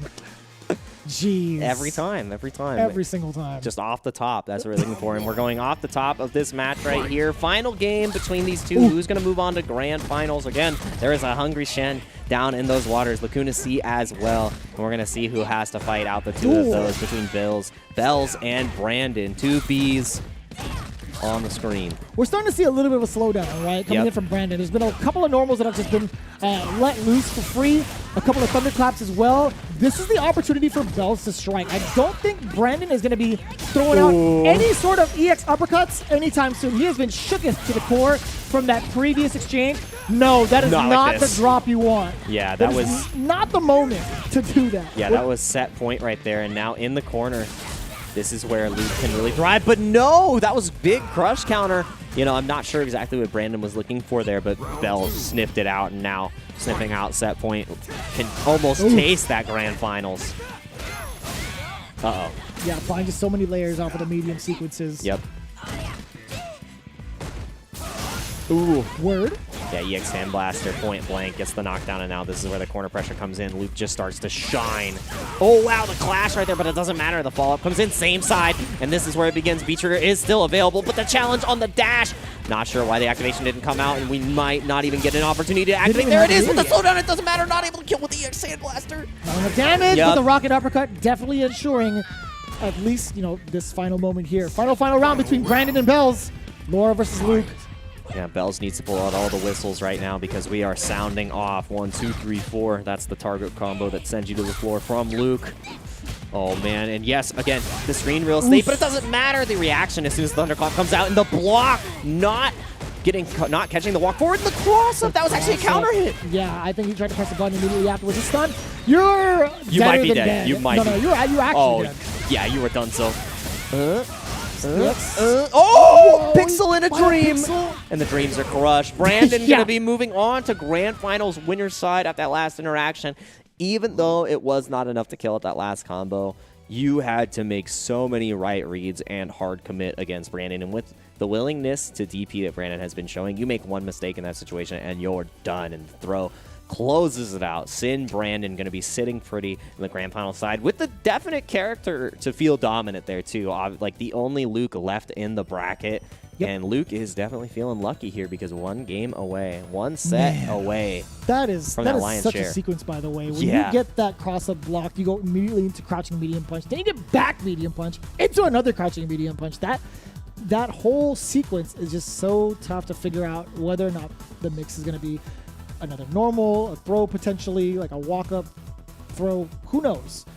But I will say, Brandon, again, keeping it consistent for the most part in the beginning of that set. He was down one game, but immediately after started to show the true potential of Luke. Bells, again, trying his damnedest to keep the mix-ups alive majority of the time, but there's just so much that Luke can do to overpower her. Yeah, but man, this was the death combo. This is actually the death super round. Sick. I absolutely love this right here because Bells just put on a Laura showcase. When you're trying to learn Laura, you're like, okay, what does my best round look like? That's what it looks like. But when you have, there's two sides of the coins. While you have your best rounds, you also have the rounds where you're pushed to the limit. And even though Bells had that set point, it did not matter at the end. Brandon was able to fight back. And in the last match, it felt like every single thing came out on top, counter hit at the end. And even though this combo did not kill, there was just too much pressure. Yeah, then you got this right here, the crouching jab. What do you do after that? Maybe crouching medium punch into back medium punch again. I don't even know, man. There's so much that could come off of a single route, right? You get that blocked or hit, you see the tree branch just expand immediately in terms of options selection. So Bells, again, not too bad of a run. Extremely impressive. Now he awaits his fate between Lacuna C and Cien. And these two sharks are hungry. Yeah, these two sharks have just been clawing through the rest of the competition. And again, it's going to be Falk versus Seth for those that have not been watching. And Lacuna C, I did confirm it in the previous break, did take it over Captain Y. Captain Y did take it over Lacuna C for the World Warrior. But not going to matter today because Captain Y is no longer in the bracket. There is no chance for that rematch. So even though Lacuna C cannot get the blood once again, actually, no, did get the blood earlier. Shen also has been having one hell of a run and does not have an opportunity in the World Warrior Series. So that has to give you even more motivation. If you're in Shen's shoes, you know that this is your chance. This is your last opportunity to make your run, to get that CPT spot. I mean, he's doing it the right way so far. He's got nothing but 3 zeros all across the board. I hope I don't give him the commentator's curse. Lacuna C looking pretty sharp as well, right? He's making his run from the loser side. He went 3-1, then over into 3-0 territory. It's going to be pretty rough. I think it's going to go down to the wire, I would love to say, but at the same time, I wouldn't be too surprised if there was a significant blow-up. With the way that these two characters operate in this particular matchup, there's going to be so much for Lacuna to be able to control. Seth just wants to go forward, whether it's in the air, on the ground, etc.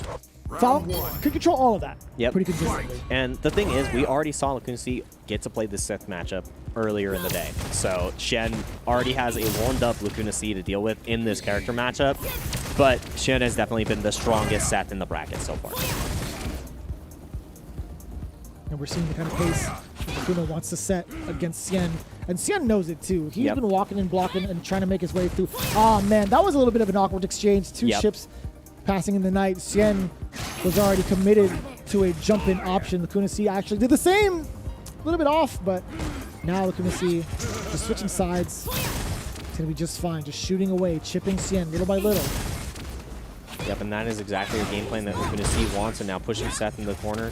This is so rough because, yes, Falk does play that mid-screen incredibly well, but in the corner you get to shine too. So Shen trying to shine and fight right back. Has the V-Trigger too. When are we opting to utilize it, though? That's the question. I feel like you want to get a little bit closer to the corner so you can create a sequence that just pays off much better.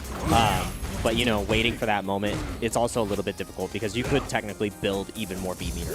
I'm just scared of trying to get a mix-up on someone like Falk in the air because of her delayed uppercut. Exactly. And she has such a sharp angle to hit above her head and behind as well. So it's like you want to do it off the hit more so than a block strike because she has such an impressive anti-air. And looking impressive, too, off of that one sequence. An overextension from Xian gets completely punished, and that was after the air-to-air. So Lacuna Sea getting that first round in a pretty good way, and it was cheap.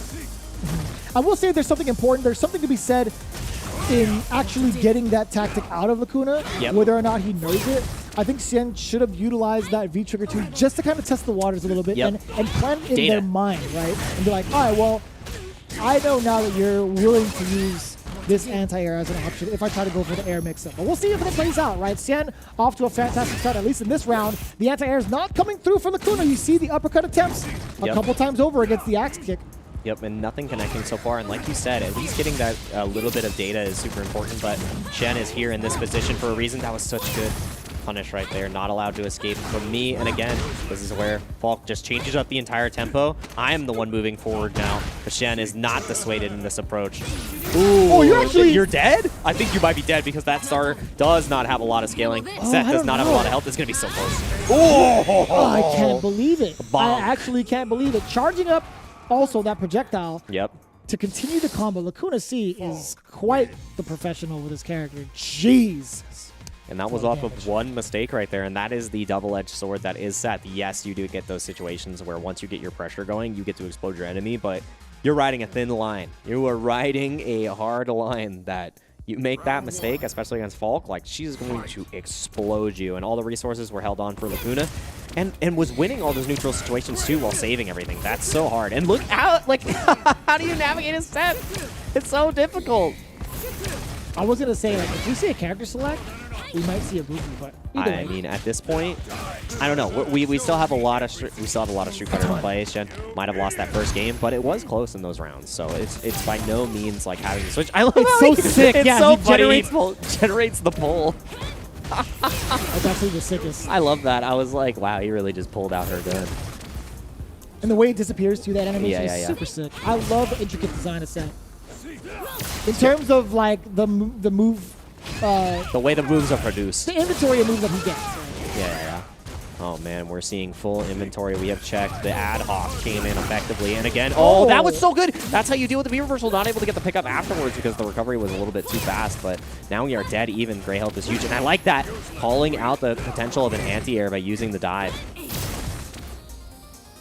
35 seconds left on the clock, but I don't even think we're going to see a time over. I think Lacuna Sea again charging, getting a little bit of chip damage to secure that win condition even easier off of a light normal. We'll see if that plays out. Xian can also get started with a significant bind off of a medium to get a combo, but we'll see. Lacuna taking to the skies more often than not. A double dash not checked.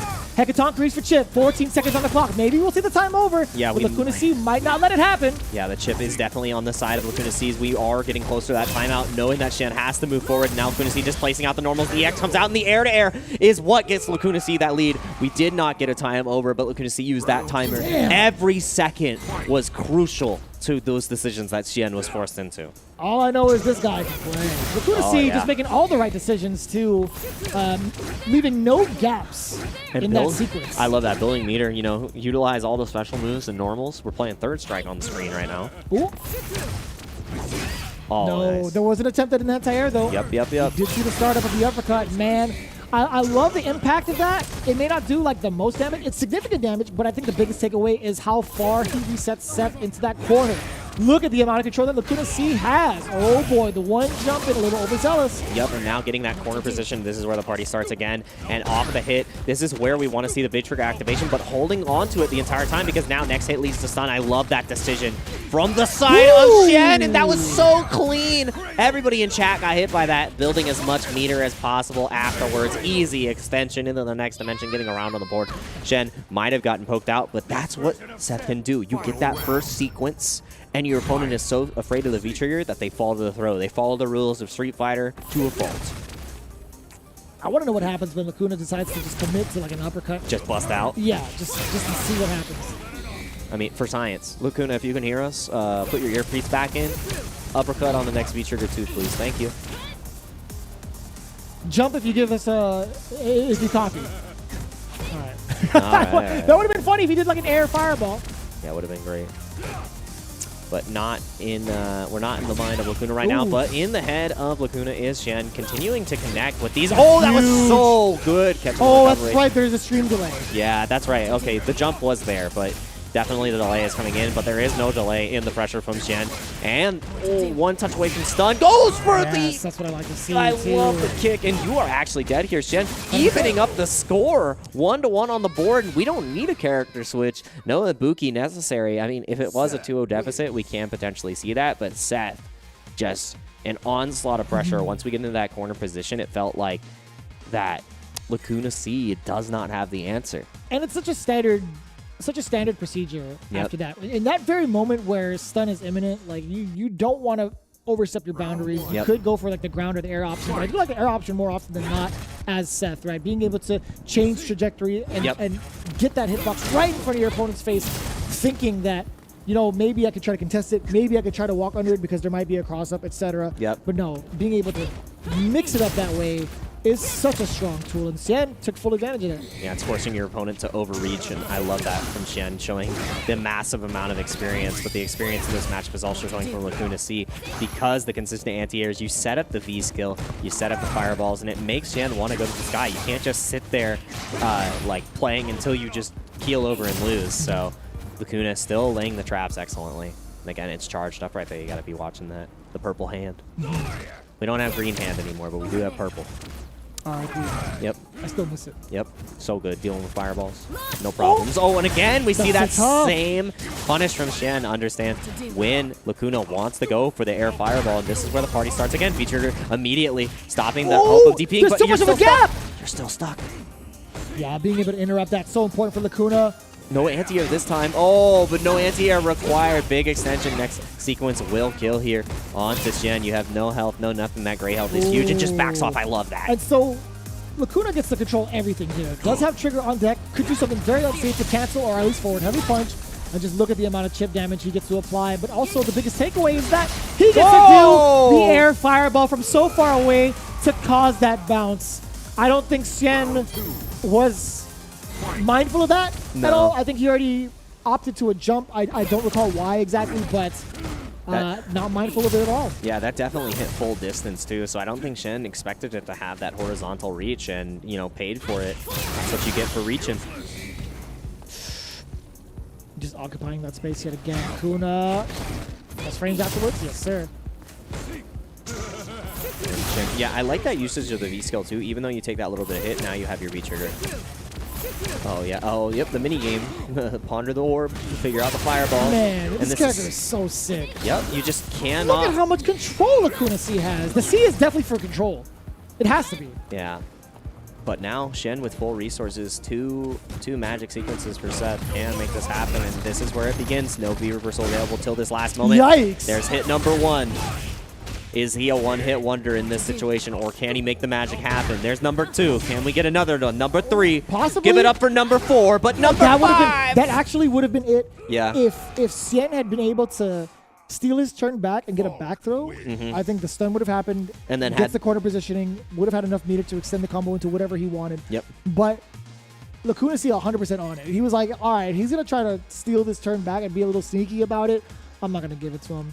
Yep. He was mashing on that throw as soon as Exactly. he saw the movement. Yeah, because I knew that in that throw, that situation, you were going to get the game, and Lacuna C just on that next level. I still hear, no, we're not going to character select. We are sticking with the set the entire time. Shen sticking to their guns, you know, been in this position before in multiple sets, I would say. So, you know, in that veteran status, you've been down 2-1, you've been down 2-0.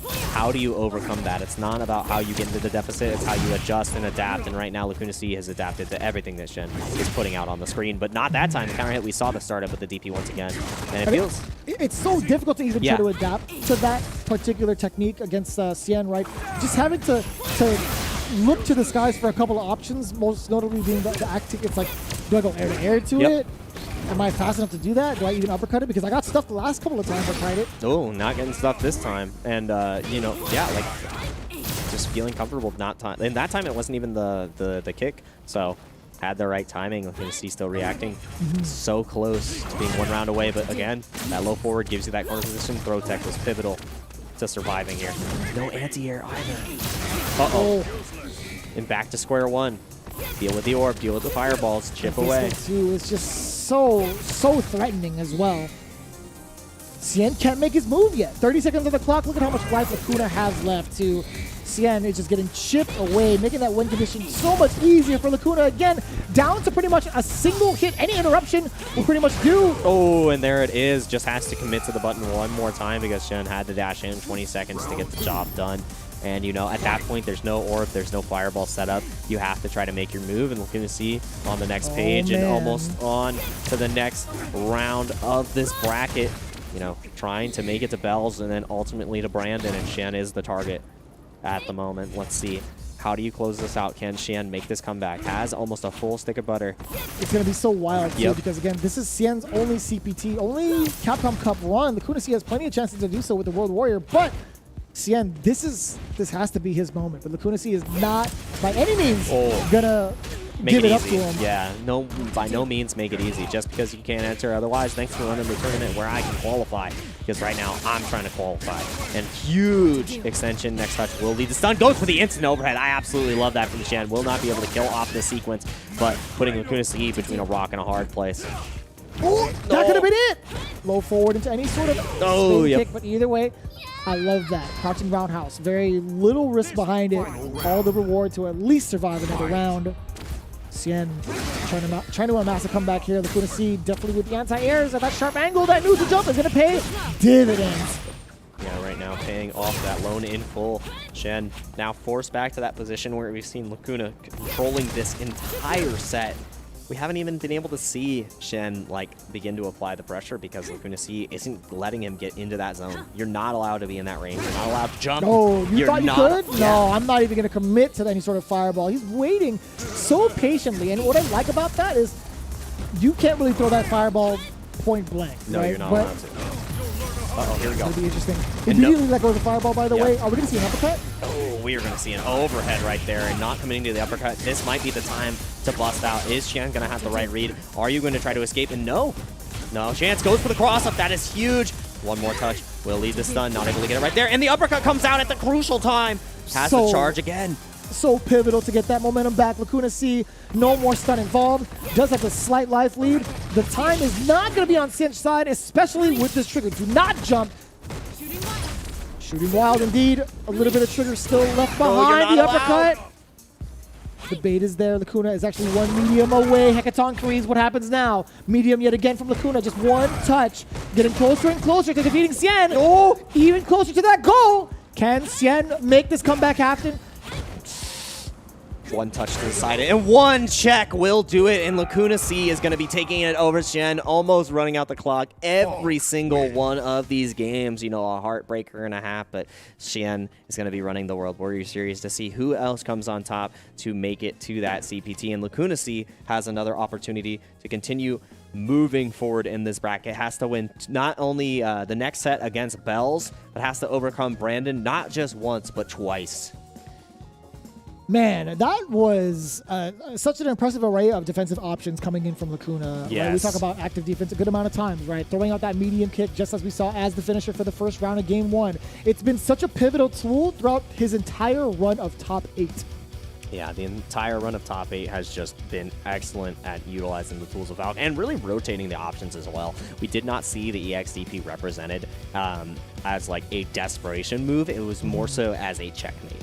And I love that too, because every single time it came out, it's shifted the momentum so heavily because it put Xian at that same range where he was struggling the entire game, because as soon as the V-Scale 2 was out, as soon as the Fireball game was established, it just felt like Xian was getting smothered. And in those moments where pressure sequence started, it did look great, but at that point, it was already like a 30% health Seth versus a 60% health Falk, and climbing that hill was just a little bit too hard for Xian. So Lacuna C successfully moving on to then fight Bells right there. What a losers finals that we have set up. And again, Brandon just gets to watch it all from his tower at the top.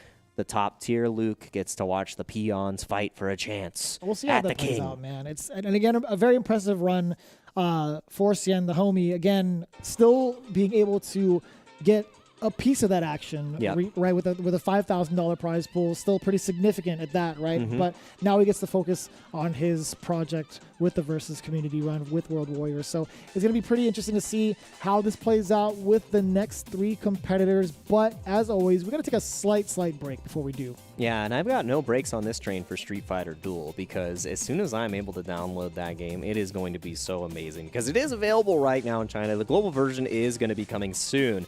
But the Capcom authorized mobile game is the Epic Legend Reborn on mobile. Like I said, you can download Street Fighter Duel now, and we want to make sure that we fight each other to join the journey with millions of players to become the best fighter, as we've been watching some of the best fighters from the Southeast Asia region today. And even around the world, right? We've seen the Southeast Asia community pretty much bring it down with the World Warrior program, as we've seen so far. You can get plenty more Street Fighter V action with all 26 regions, granting 26 regional champions. Again, these events happen monthly, so head on over to CapcomProTour.com for all the information you need on how to register. They're covering such a wide array when it comes to the fighting game community. It is literally worldwide, hence the World Warrior title. Again, earn a spot at Capcom Cup. Figure out which one you are eligible for over at CapcomProTour.com. Ladies and gentlemen, we've gone down to the nitty-gritty. It's just about to be gut check time with our top 3 remaining from our initial start from the Asia Southeast region. We are very much so looking forward to it. Man, we're going to get some more Red Bulls before we do that. Actually, y'all should be doing the same. In fact, get those snacks ready. Be sure to hydrate yourself. Excuse me, getting ahead of myself. We will see you when we resume the top 3 after this break. Time to fight, time to fight. Never give up, we won't retreat. The ones who stand have turned to feast. So fight, time to fight. Glory waits for those who fight. We unite, we are street fighters.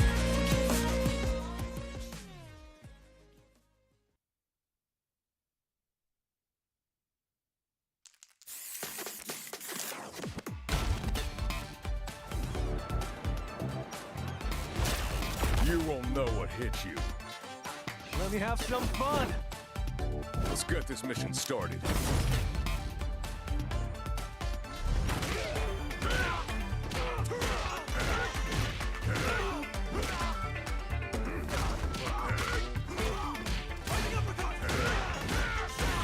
This will be a good fight. Got you in my sights.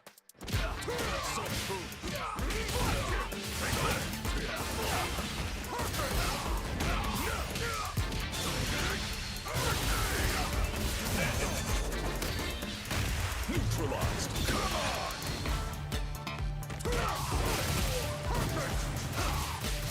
Predictable. Time to end this. Fire. Double. Somersault. I'm just on another level.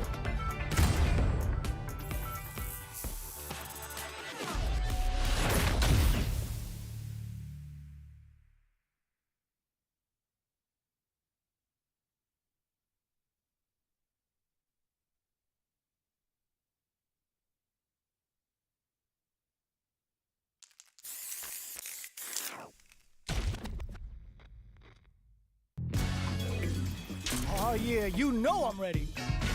Trying to read each other here? At this range, many attacks can connect if you stick something out. The neutral game is very important. Hit them with a stopping bomb. More fuel for the fire. Cook them up. Breaking on them to lay down some damage without giving up ground.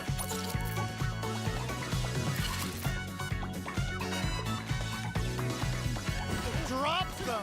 Perfect parries. They got a feast on this chance. What now? Can it be this time to bust this out? Perfect damage calculation. No doubt about it. They are done.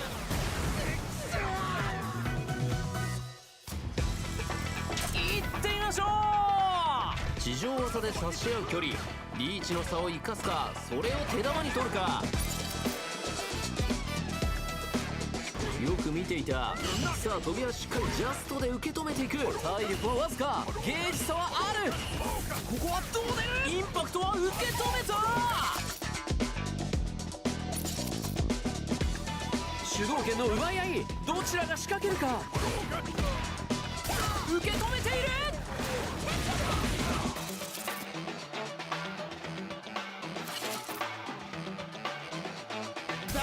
Nothing stops this train. Ooh, the drive is back in for a punish. Player 1 can't win this without pulling the trigger. Noticeable life lead. 受け止めながらここは出し惜しみはなし。出血大サービスだ。ダメージ計算、ゲージ管理バッチリ。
Eight players entered and 3 remain to see who comes out on top for the Capcom Pro Tour spot for the Southeast Asia region.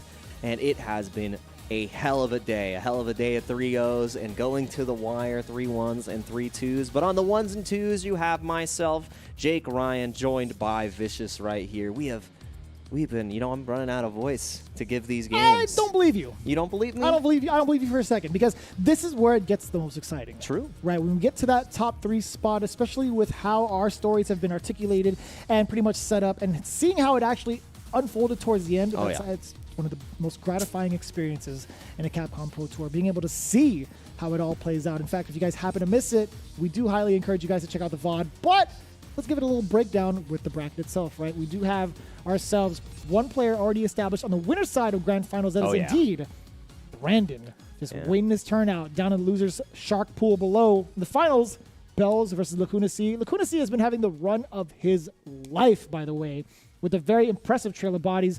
Took down Captain Y in his run back in multiple tournaments, actually, right? Lacuna C, Captain Y have been going through it with the Versus community. Did have themselves, pretty much run backs in various tournaments in general.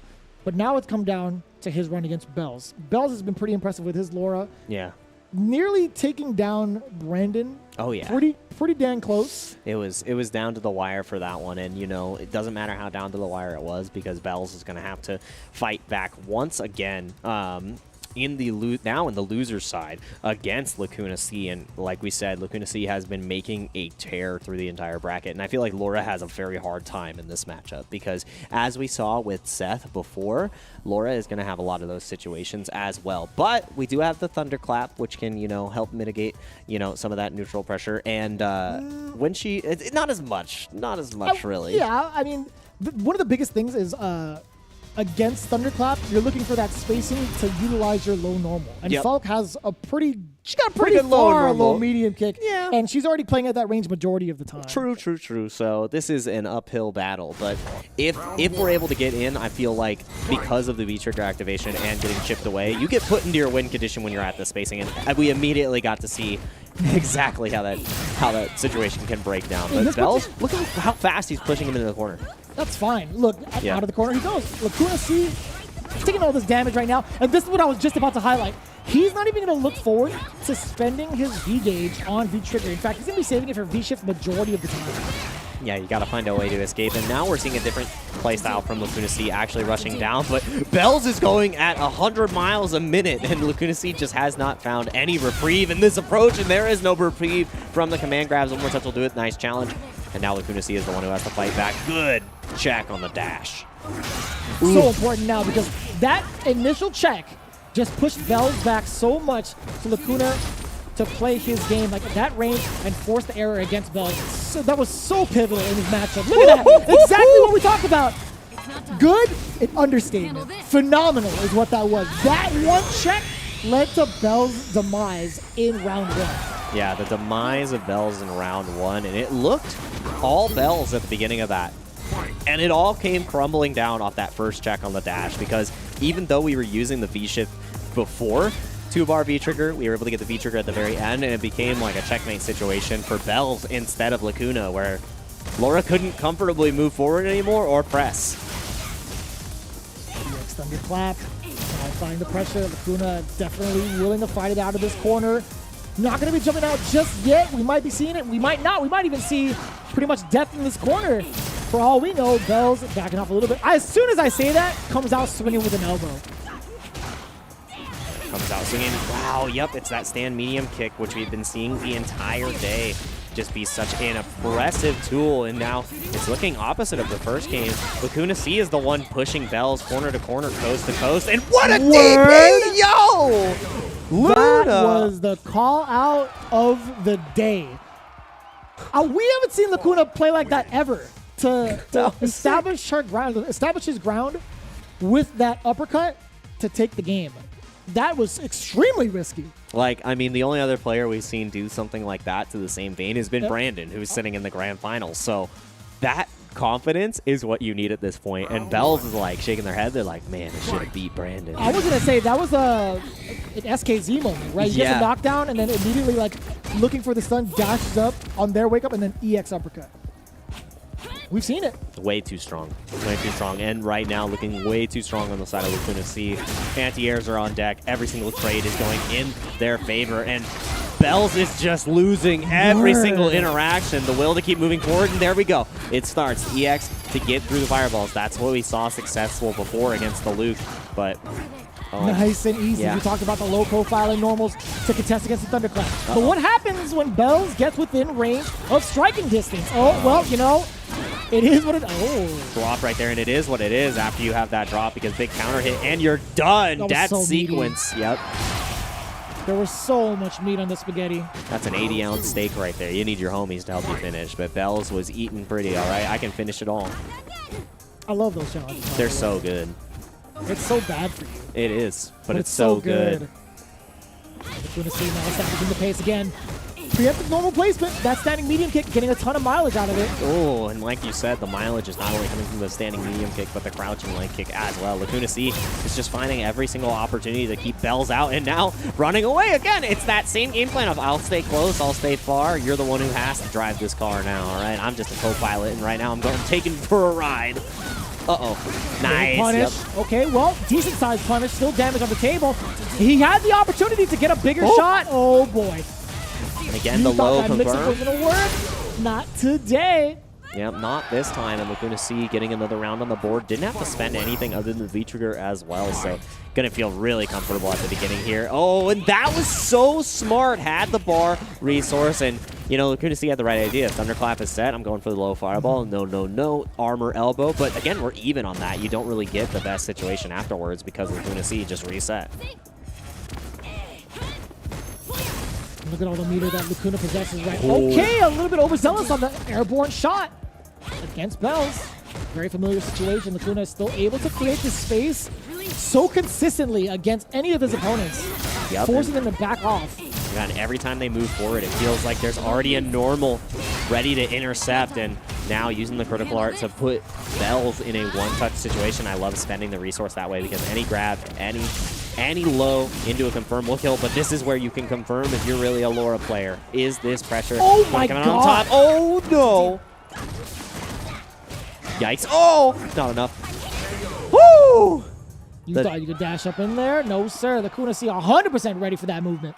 That was so good from Lacuna C, and again, it just feels like every single time that Bells is trying to approach, the normal's already there. The anticipation from the side of Lacuna C, it's like they're seeing into the future. The observations are just too potent. And there's a lot to be said with the discipline from both ends, Yes. right? You can really see Bells really trying to pursue that offense and being pretty consistent with it, actually, with the mixes in the certain opportunities that he gets them. But there's also something to be said about Lacuna's active defense. Just him having the appropriate reads against Bells' movement has been phenomenal. Yep, and it's like those typical patterns that you're looking for from Laura. I feel like you have to change up the tempo on Bells. And again, this is what we saw in the Seth matchup as well. Bells is sitting at that range where it's like, I don't really know how to get through this because Lacuna C has already punished the air approach, the ground approach. Like you have no other options. Like you have to you stay in or suffer.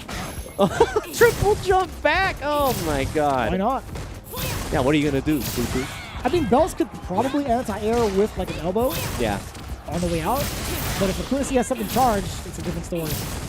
And again, this lockdown is completely good and backs off of the corner. Doesn't need to hold that position. And again, every single check. That time it's not a normal. It's with the double fireball, but gonna get punished here. The angle was not correct. Just doing so much work too.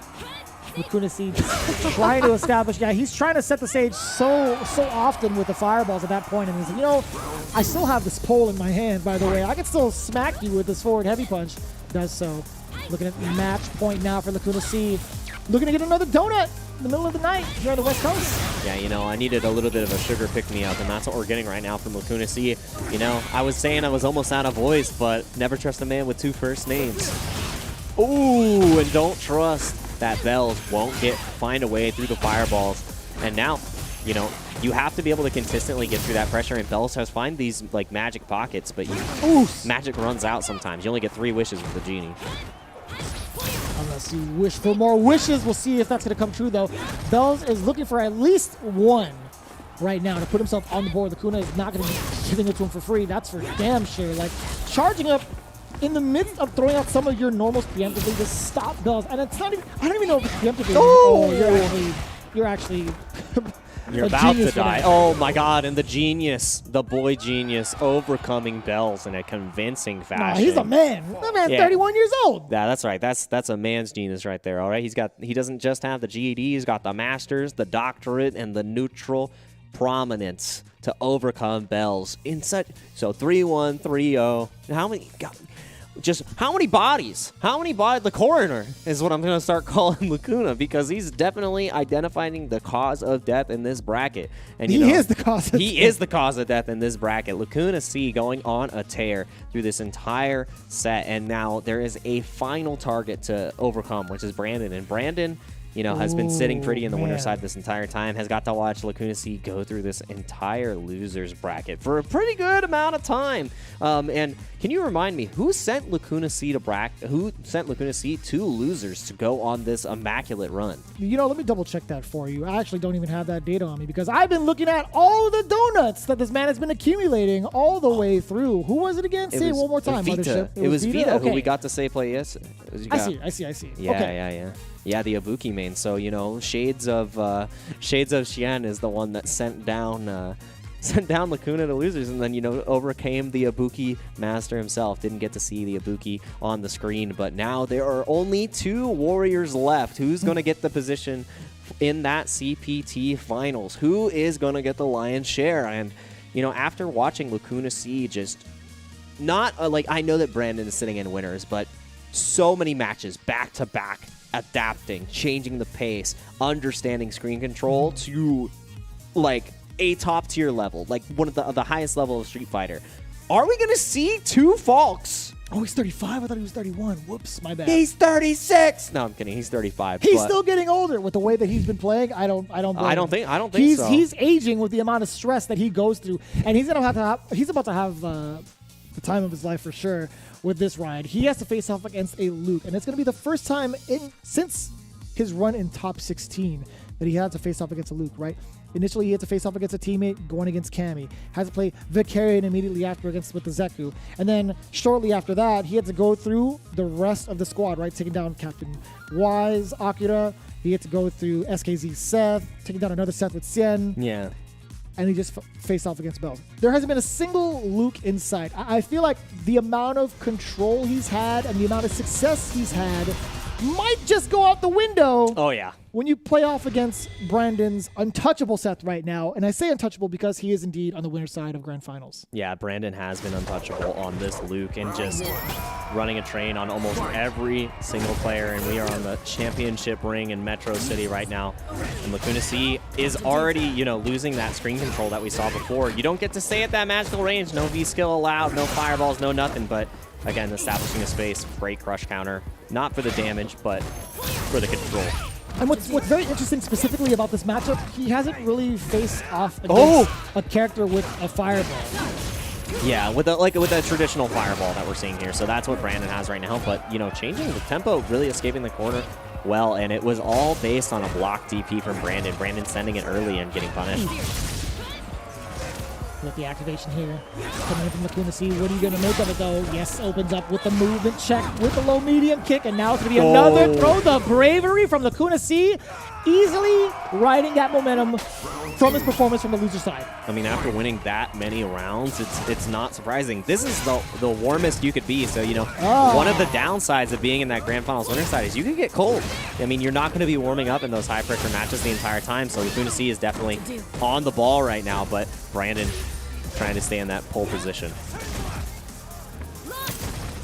See how that position plays off with the pole in front of him. Lacuna C still making it work out. That was a little bit of a funky situation, but Lacuna made off like a bandit. Not only got the damage, but this positional reset, which might pay off. Okay, I was going to say Brandon getting a little antsy. Wants to make it a close quarters combat. Yeah, now any touch after this throw is going to be lights out. I think that we will see Brandon cash out as much as possible. No punish right there, but now Gray health is huge. And again, it might be any touch from Lacuna C here because of the critical art. No confirm. That could have been it. Yeah. That could have been low forward into the shot, into critical art, but that's not going to be the case now. Brandon has another shot at life. Just needs one hit for both players.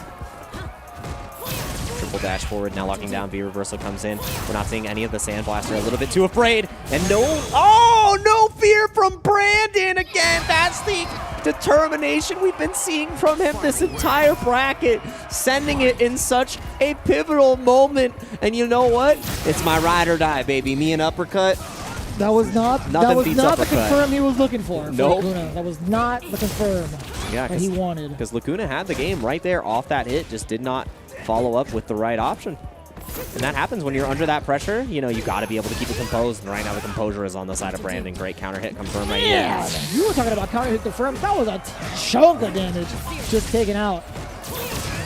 Yeah, that was an excellent choice to veer versus 2. Yep.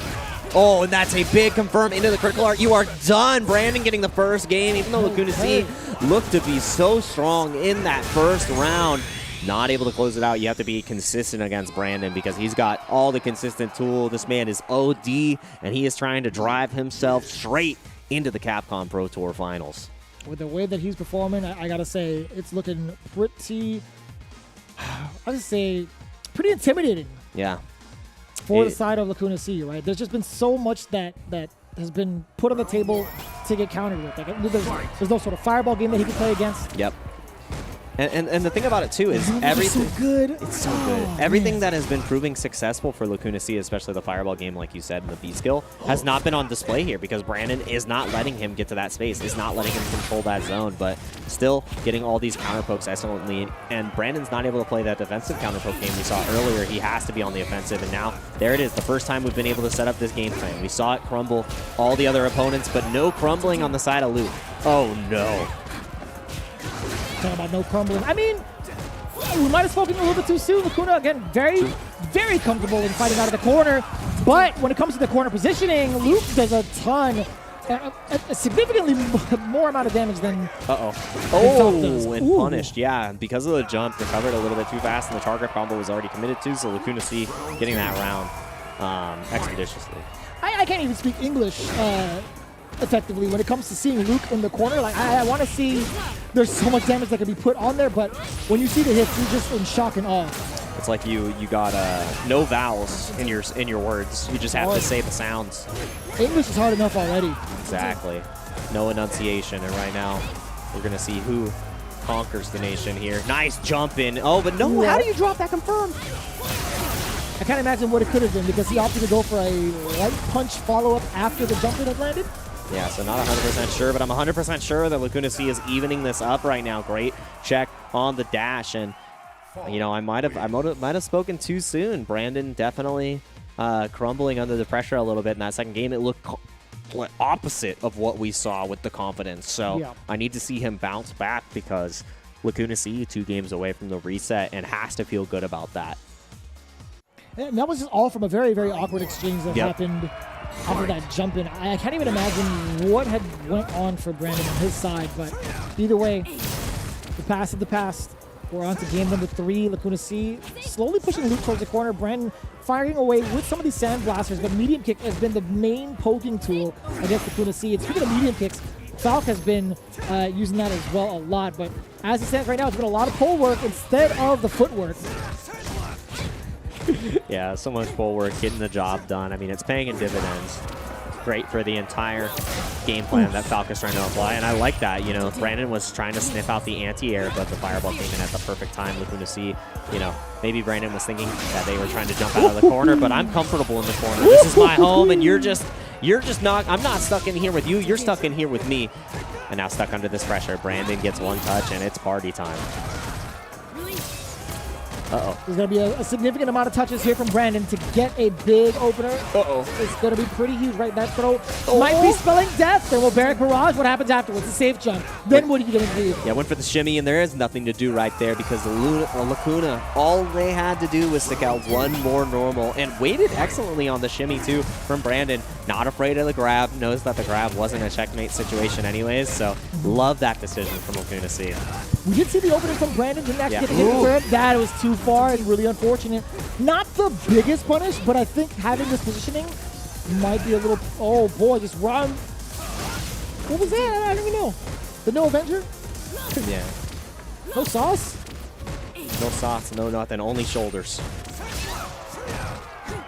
Ooh, nice. And again, we are still seeing Lacuna try to escape this corner and getting that real estate really well. Brandon giving a lot of respect. Ooh. Oh! Uh-oh. That is not what you wanted to see. Thought that was going to be a punish, but opting for the current form, getting the buffer. Damn! Activation. This is rough. The Ross sweeps. I mean, to be fair, he was looking for trigger no matter what. Yeah, sweep into activation, so that scenario was more than safe for Brandon. You know, the knockdown is just a bonus. Definitely taking that all tied up, one apiece, both in games and in rounds. I love that, just walking through the V skill, not afraid. Like, what is this supposed to do? It's supposed to explode? I don't think so. Going for the back throw right there. And again, feeling comfortable after the cross-up, getting the corner position. Once again, what a great check. So much damage on the table. Stun's not just yet. Maybe looking for that. Shimmy connects this time. Not able to compete the composure. And that was because...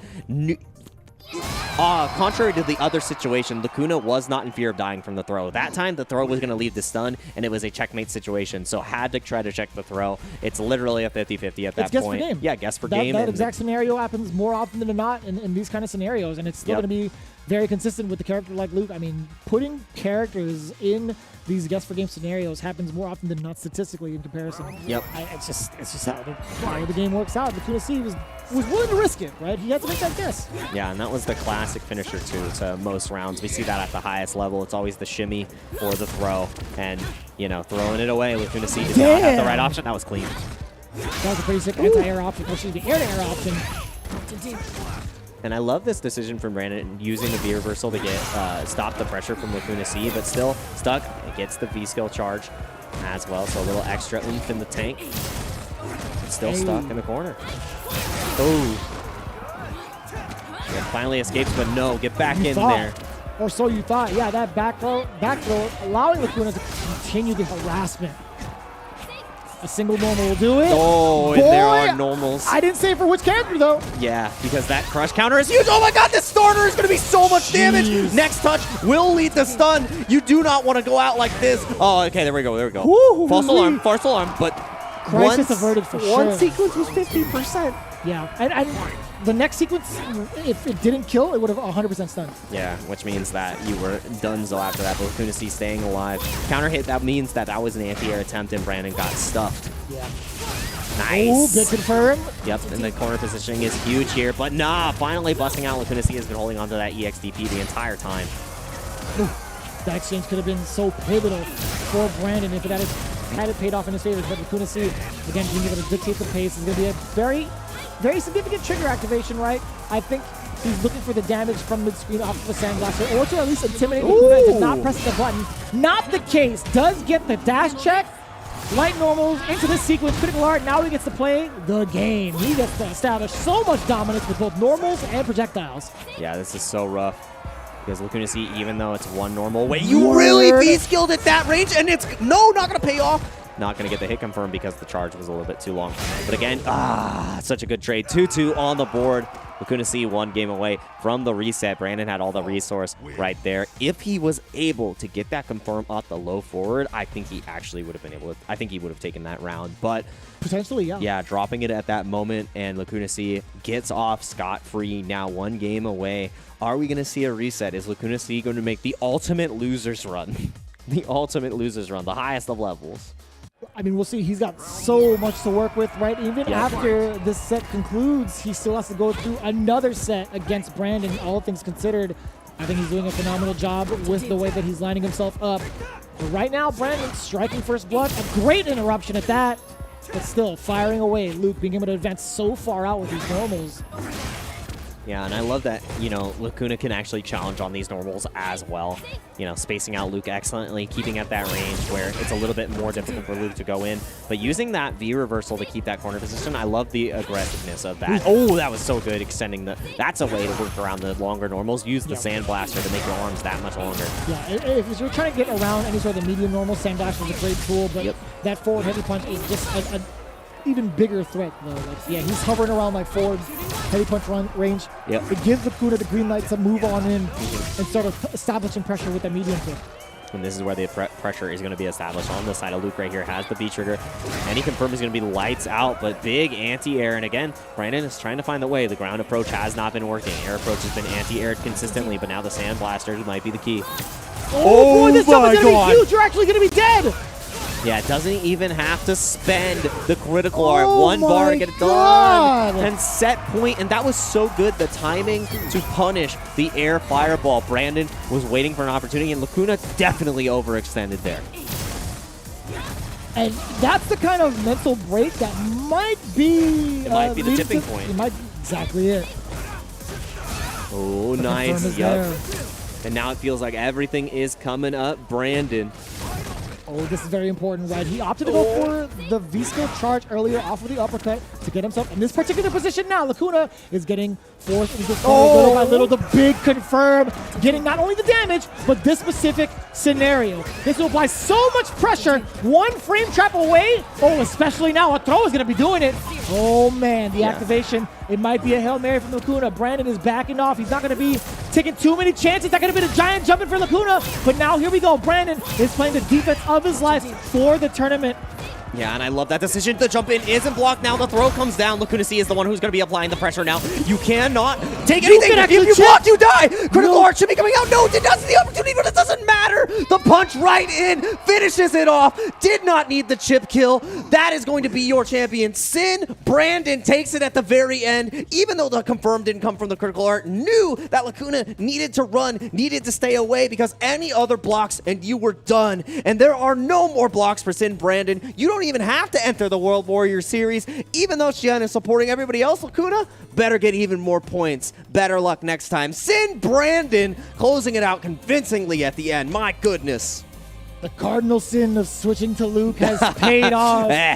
Made a deal with a different kind of god right now, but hey, it's paying off. Brandon with an immaculate run, pretty much near untouchable with the way he's adapted opponent after opponent, getting himself in the realm of Capcom Cup, making it a huge possibility for himself, all because he decided to dedicate himself to the craft of Luke, the church of Luke, really. At this point, listen, I'm really excited to see how the future is going to play out with all the Lukes that are presented. I want to know what strategies are going to be presented for players like Brandon, because he looked so untouchable against the rest of the opposition here in Asia Southeast. Yeah, just untouchable, you know, staying in the winner's side the entire time. Yeah, that was the moment where all you had to do was Critical Art, but it came down to Lacuna just committing, like, being stuck between a rock and a hard place, because after that commitment with the punch, he had Critical Art anyway, so you were done no matter what. Brandon, yeah, it was so scary. After the no chaser had happened, hitting with the tail end of the active frames, you missed your window to cancel into the Critical Art, so I was thinking about it, I'm like, what if Lacuna C decided to like just mash uppercut? That would have been wild. Oh my god. That would have been good. He would have a different world. Yeah. A big what if. Yeah, coulda, woulda, shoulda, and you know, like you said, tapping into the school of Luke, the cardinal sin. If you had to ask him, what did it cost?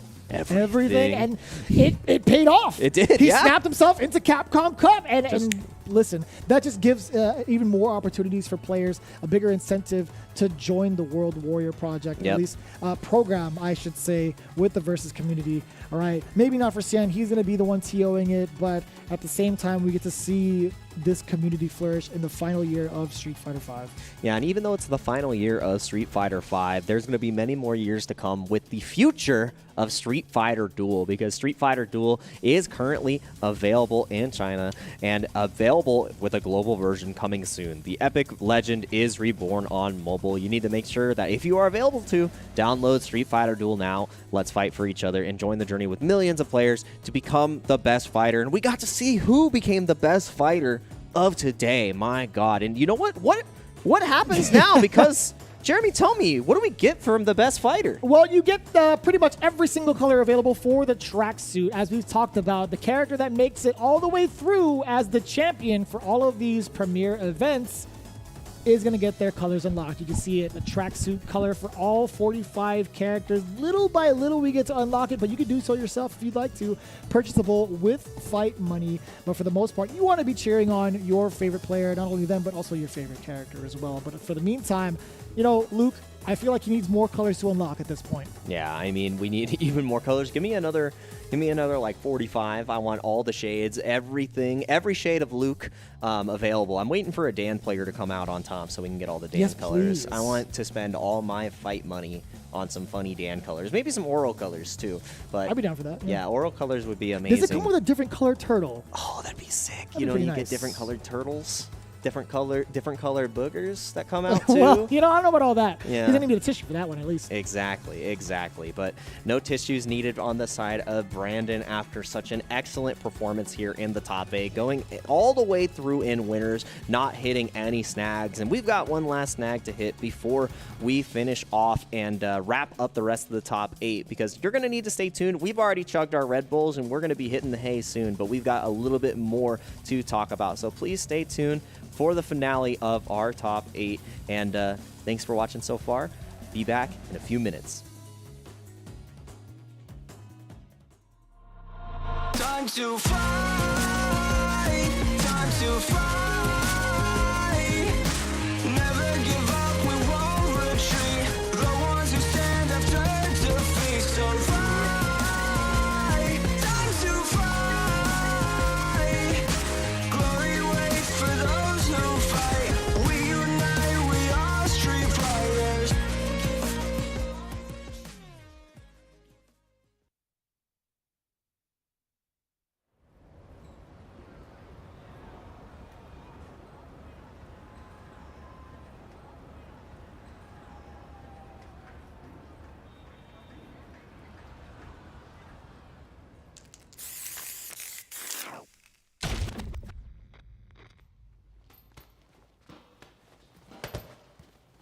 When you go looking for strength, it's not like a game. This journey doesn't have a real ending. Okay then, hope you're ready to begin. If you want to start off on the right foot in this city, hit the streets. Yeah, hey there, I do this. Never feel loose. And when I get up in the game, y'all be improved. A real problem, but I solve them all facts proof. And if you think I'm going forward, then you talking fool.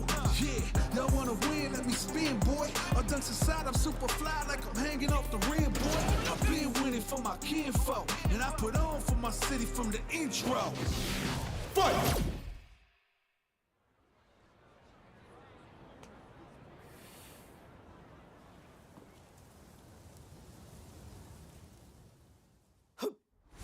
It started from the ground up, training getting wound up, channeling the inner self and moving up and down, crossing over, passing around, for no time to count and keep score.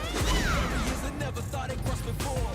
When I get tired on my knees, I gotta dig in it deep. I feel like I'm on the road, it really has got me. Actions I went the way, no good vibes. If you just let it get, I'm out here scheming, riding around and dreaming. Once I get the feeling, The top player is here. Let me have some fun. Ready? Then show me. This will be a good fight.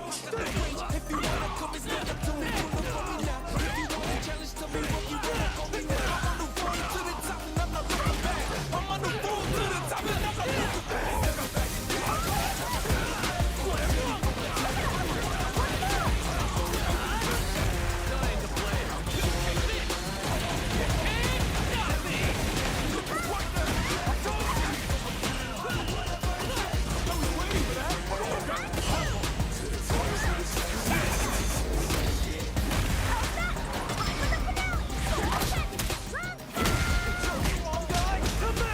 This is our destiny. My secret arts.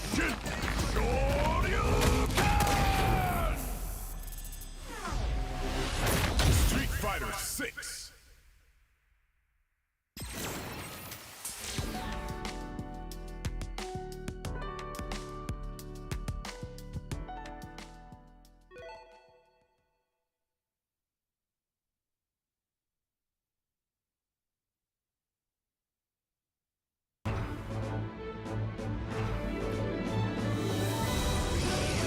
All riders have to strike out on their own.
Another player joining the accolades of the greats here with the Capcom Pro Tour into the Capcom Cup. It is indeed SIN's very own Brandon, not via Seth, but via Luke, right? My name is Vicious here with Based Jake Ryan, and what a top 8 that we have gone through this entire evening here on the West Coast. I should say evening/morning. Good Either morning. way, whatever time zone it is, good morning, good evening, good night, etc. But hey, I gotta tell you what, this was phenomenal coming from the side of Brandon. He's getting all the praise on social media. We were taking that break a little bit. I was looking through Twitter. Everybody has been adding him and showing off how proud they are of this win, because this is something that he's been looking forward to a very, very, very long time. And you can see it solicited. He played so well. Let's take a look at his run here in the top 8. Yeah, you know, the top 8 was filled with blow-ups and donuts, but the one who blew up the most was Brandon, body after body. First taking over SKZ in the form of Seth, 3-2ing Bells, which I believe is, other than the grand finals, was the closest set that he had. And then Lacuna C took him to the brink, but Brandon in that final game, in a checkmate situation, takes out Lacuna C. So fantastic. And as you can see from the rest of our competitors, you know, Lacuna C had a loser run of their own. They both had to take down SKC. Captain Y was defeated after Captain Y won in the World Warrior series the other day. And then Shen fell to Lacuna C as well, and Bells got 3-0'd. So Lacuna C had one hell of a hill to climb, and Brandon pushed him all the way back down and said, "This is my podium." And it's something that's to be said. We've talked about this a good amount of times. When you're sitting nice and pretty in that ivory tower in grand finals, on the winner's side, it's very difficult for that comeback to happen. We've seen it happen for at least the NA West CPT before, but I mean, it's a very, very few instances, actually. Yeah, it's so few rare. and far between, I should say, in terms of like making that comeback happen. But Brandon, again, securing his spot, establishing his dominance pretty much since day one. Big congratulations to him. In fact, we actually get the opportunity to possibly say that to him via interview. Ladies and gentlemen, we do have our champion for the Asia Southeast region, Brandon. Is he actually available? Yeah, that's what I'm talking about. Oh, that jersey is so clean. First and foremost, I do want to say, man, yo, your Luke does mad damage, man. It was Big so congrats, good. yo. It was so good. Like, your Luke play was immaculate the entire time, and I just love that you are really emphasizing the power of the character. When I see that character being played, you gave a textbook Luke performance. One of the questions I kind of want to start off with, first and foremost, welcome onto the broadcast, of course. Going up against SKZ in your top 8 run, that was our highlighted match. As soon as that match was over and you saw the rest of your path, what was your mindset after? Firstly, before I answer that question, I need Luke. Then, I think I wasn't really too bothered about like how my bracket would pan out, because like in terms of my personal condition, like I'm playing at a level where I know that as long as I don't choke, you know, I should do fine in the tournament. So I had a lot of strategies prepared beforehand, and I just executed everything according to plan, and thankfully it worked out.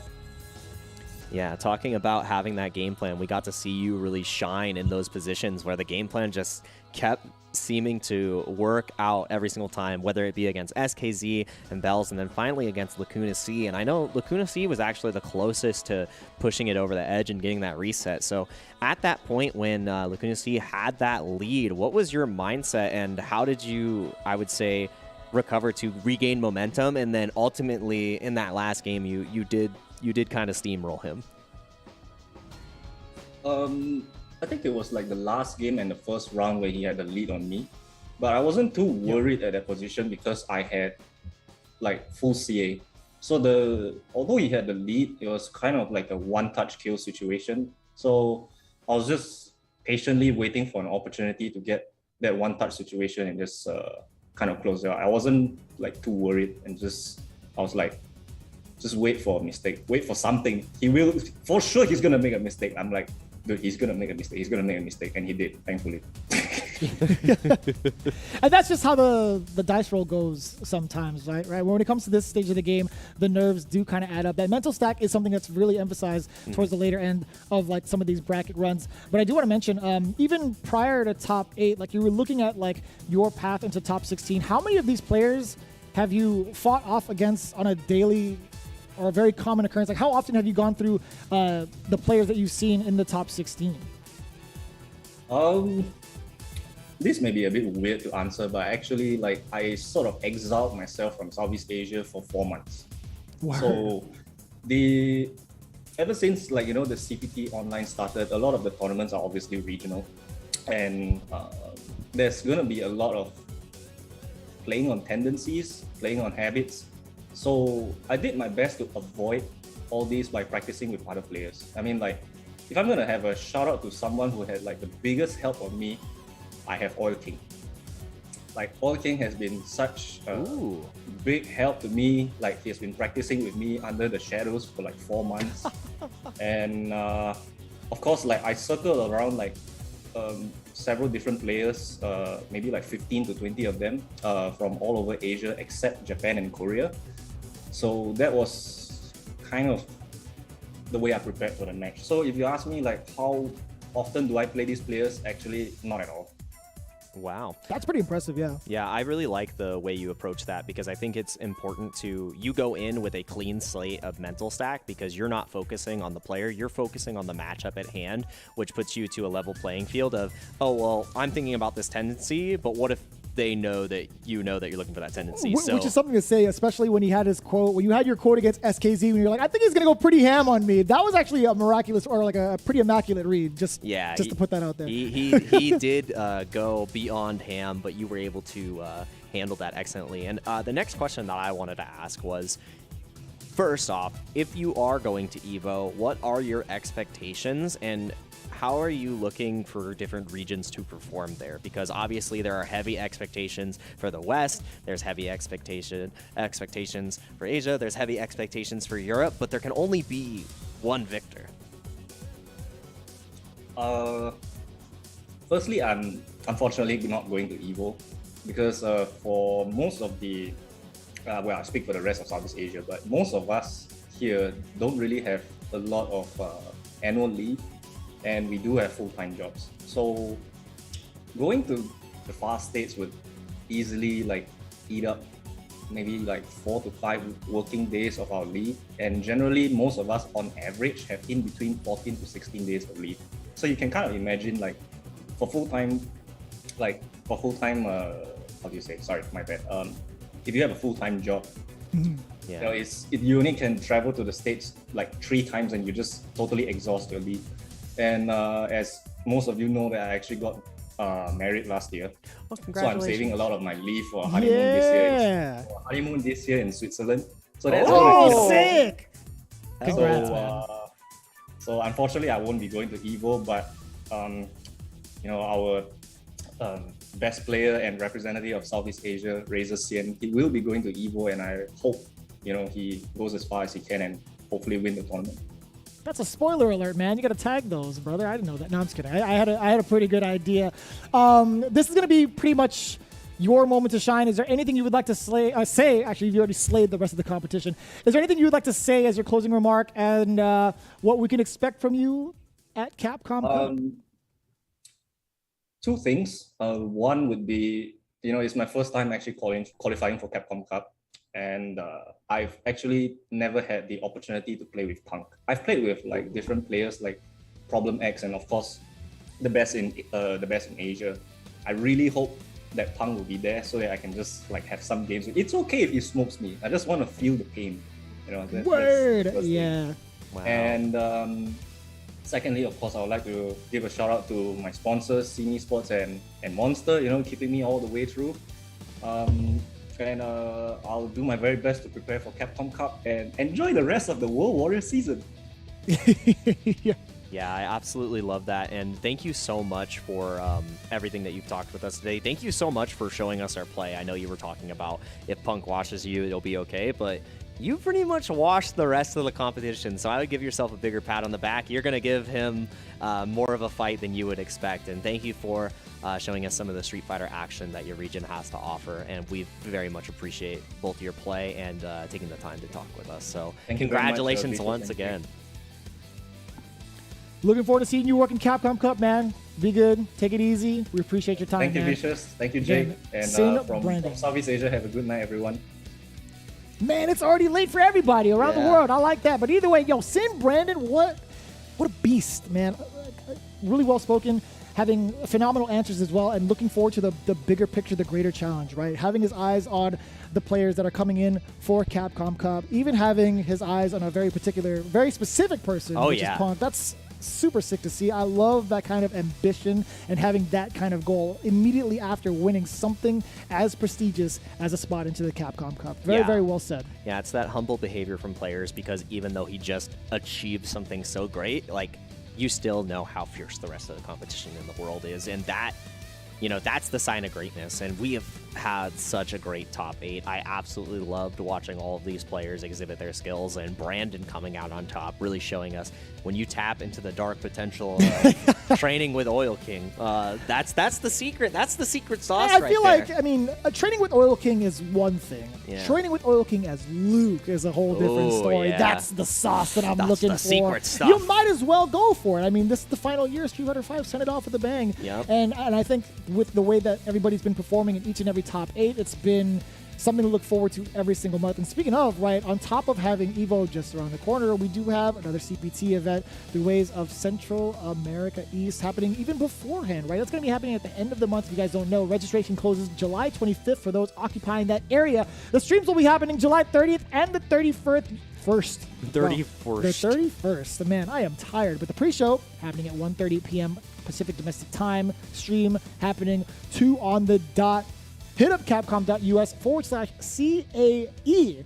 for your chance to register. Again, this is the final moments of the Capcom Pro Tour of 2022. Let's do our best and give it our all. Yeah, and we are giving it all, and we sure did give it our all today. And if you want to give it your all, that's the place to do it right there on the screen, that big logo, EVO.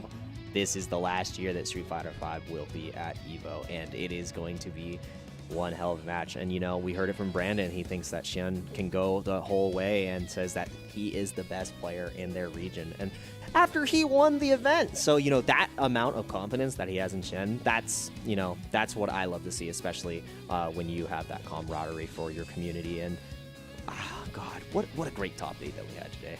We got so much more to look forward to, man. You see the tournament schedule for yourself. Be sure to mark your calendars. And for those that can attend or participate, we highly encourage it. Again, I've had so many talks with people from all over. Again, make this the final send-off, not only for Street Fighter V, but yourself as a competitor, as an enjoyer of fighting games, and a fan of Street Fighter V. That's going to be pretty much all of it for us. Our final thoughts have pretty much concluded. Ladies and gentlemen, we will see you all at the next Capcom Pro Tour event. It's been an absolute pleasure. Be sure to be good to each other. Continue playing Street Fighter V. From Jake, Ryan, and myself, we appreciate y'all. Have a good night. And until then, we'll see you for the next Capcom Pro Tour event. I love it, yeah, and it plays off so well in the ring. Yes, that's what I like to see. So I told you, she's the complete package. She has also the uppercut set. That doesn't matter. Does it actually matter? Chip damage? Ooh. You tried to press the button. Oh no! Corner carry. Huge. Yeah, press the button. Ooh. Yeah, you're not allowed to. Oh my God! Oh no, the bad spray! Oh, pocket. Explode on pressure. Yes. Can't sway these hands.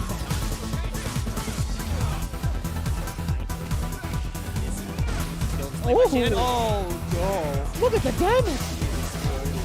What means? Bravery gets caught. Yeah, I think Lacuna definitely knew. I think there's a lot that he can do against her. Oh, we're seeing it right now. Red Pomelo has been extremely active. Another. Fireball was trying to go for the air. This is huge because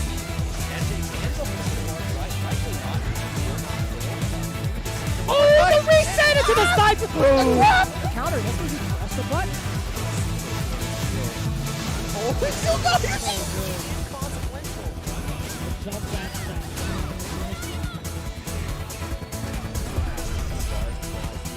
Full extension and off the stage and into the trigger 2. It just keeps going. The combo never ends. Oh, that was unfortunate. The attention, his heart was in the right place. Oh boy, I spoke too soon. I swear, man, you dropped.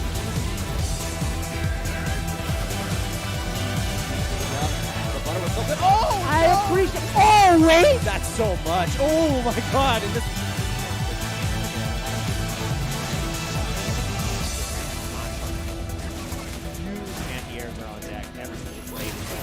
See for which cancer though. Yeah, because back rush counter is huge. Oh my God, this starter is going to be so much damage. Next touch will lead the stun. You cannot take You anything. can actually if you block, you die. Critical No. heart should be coming out. No, it doesn't.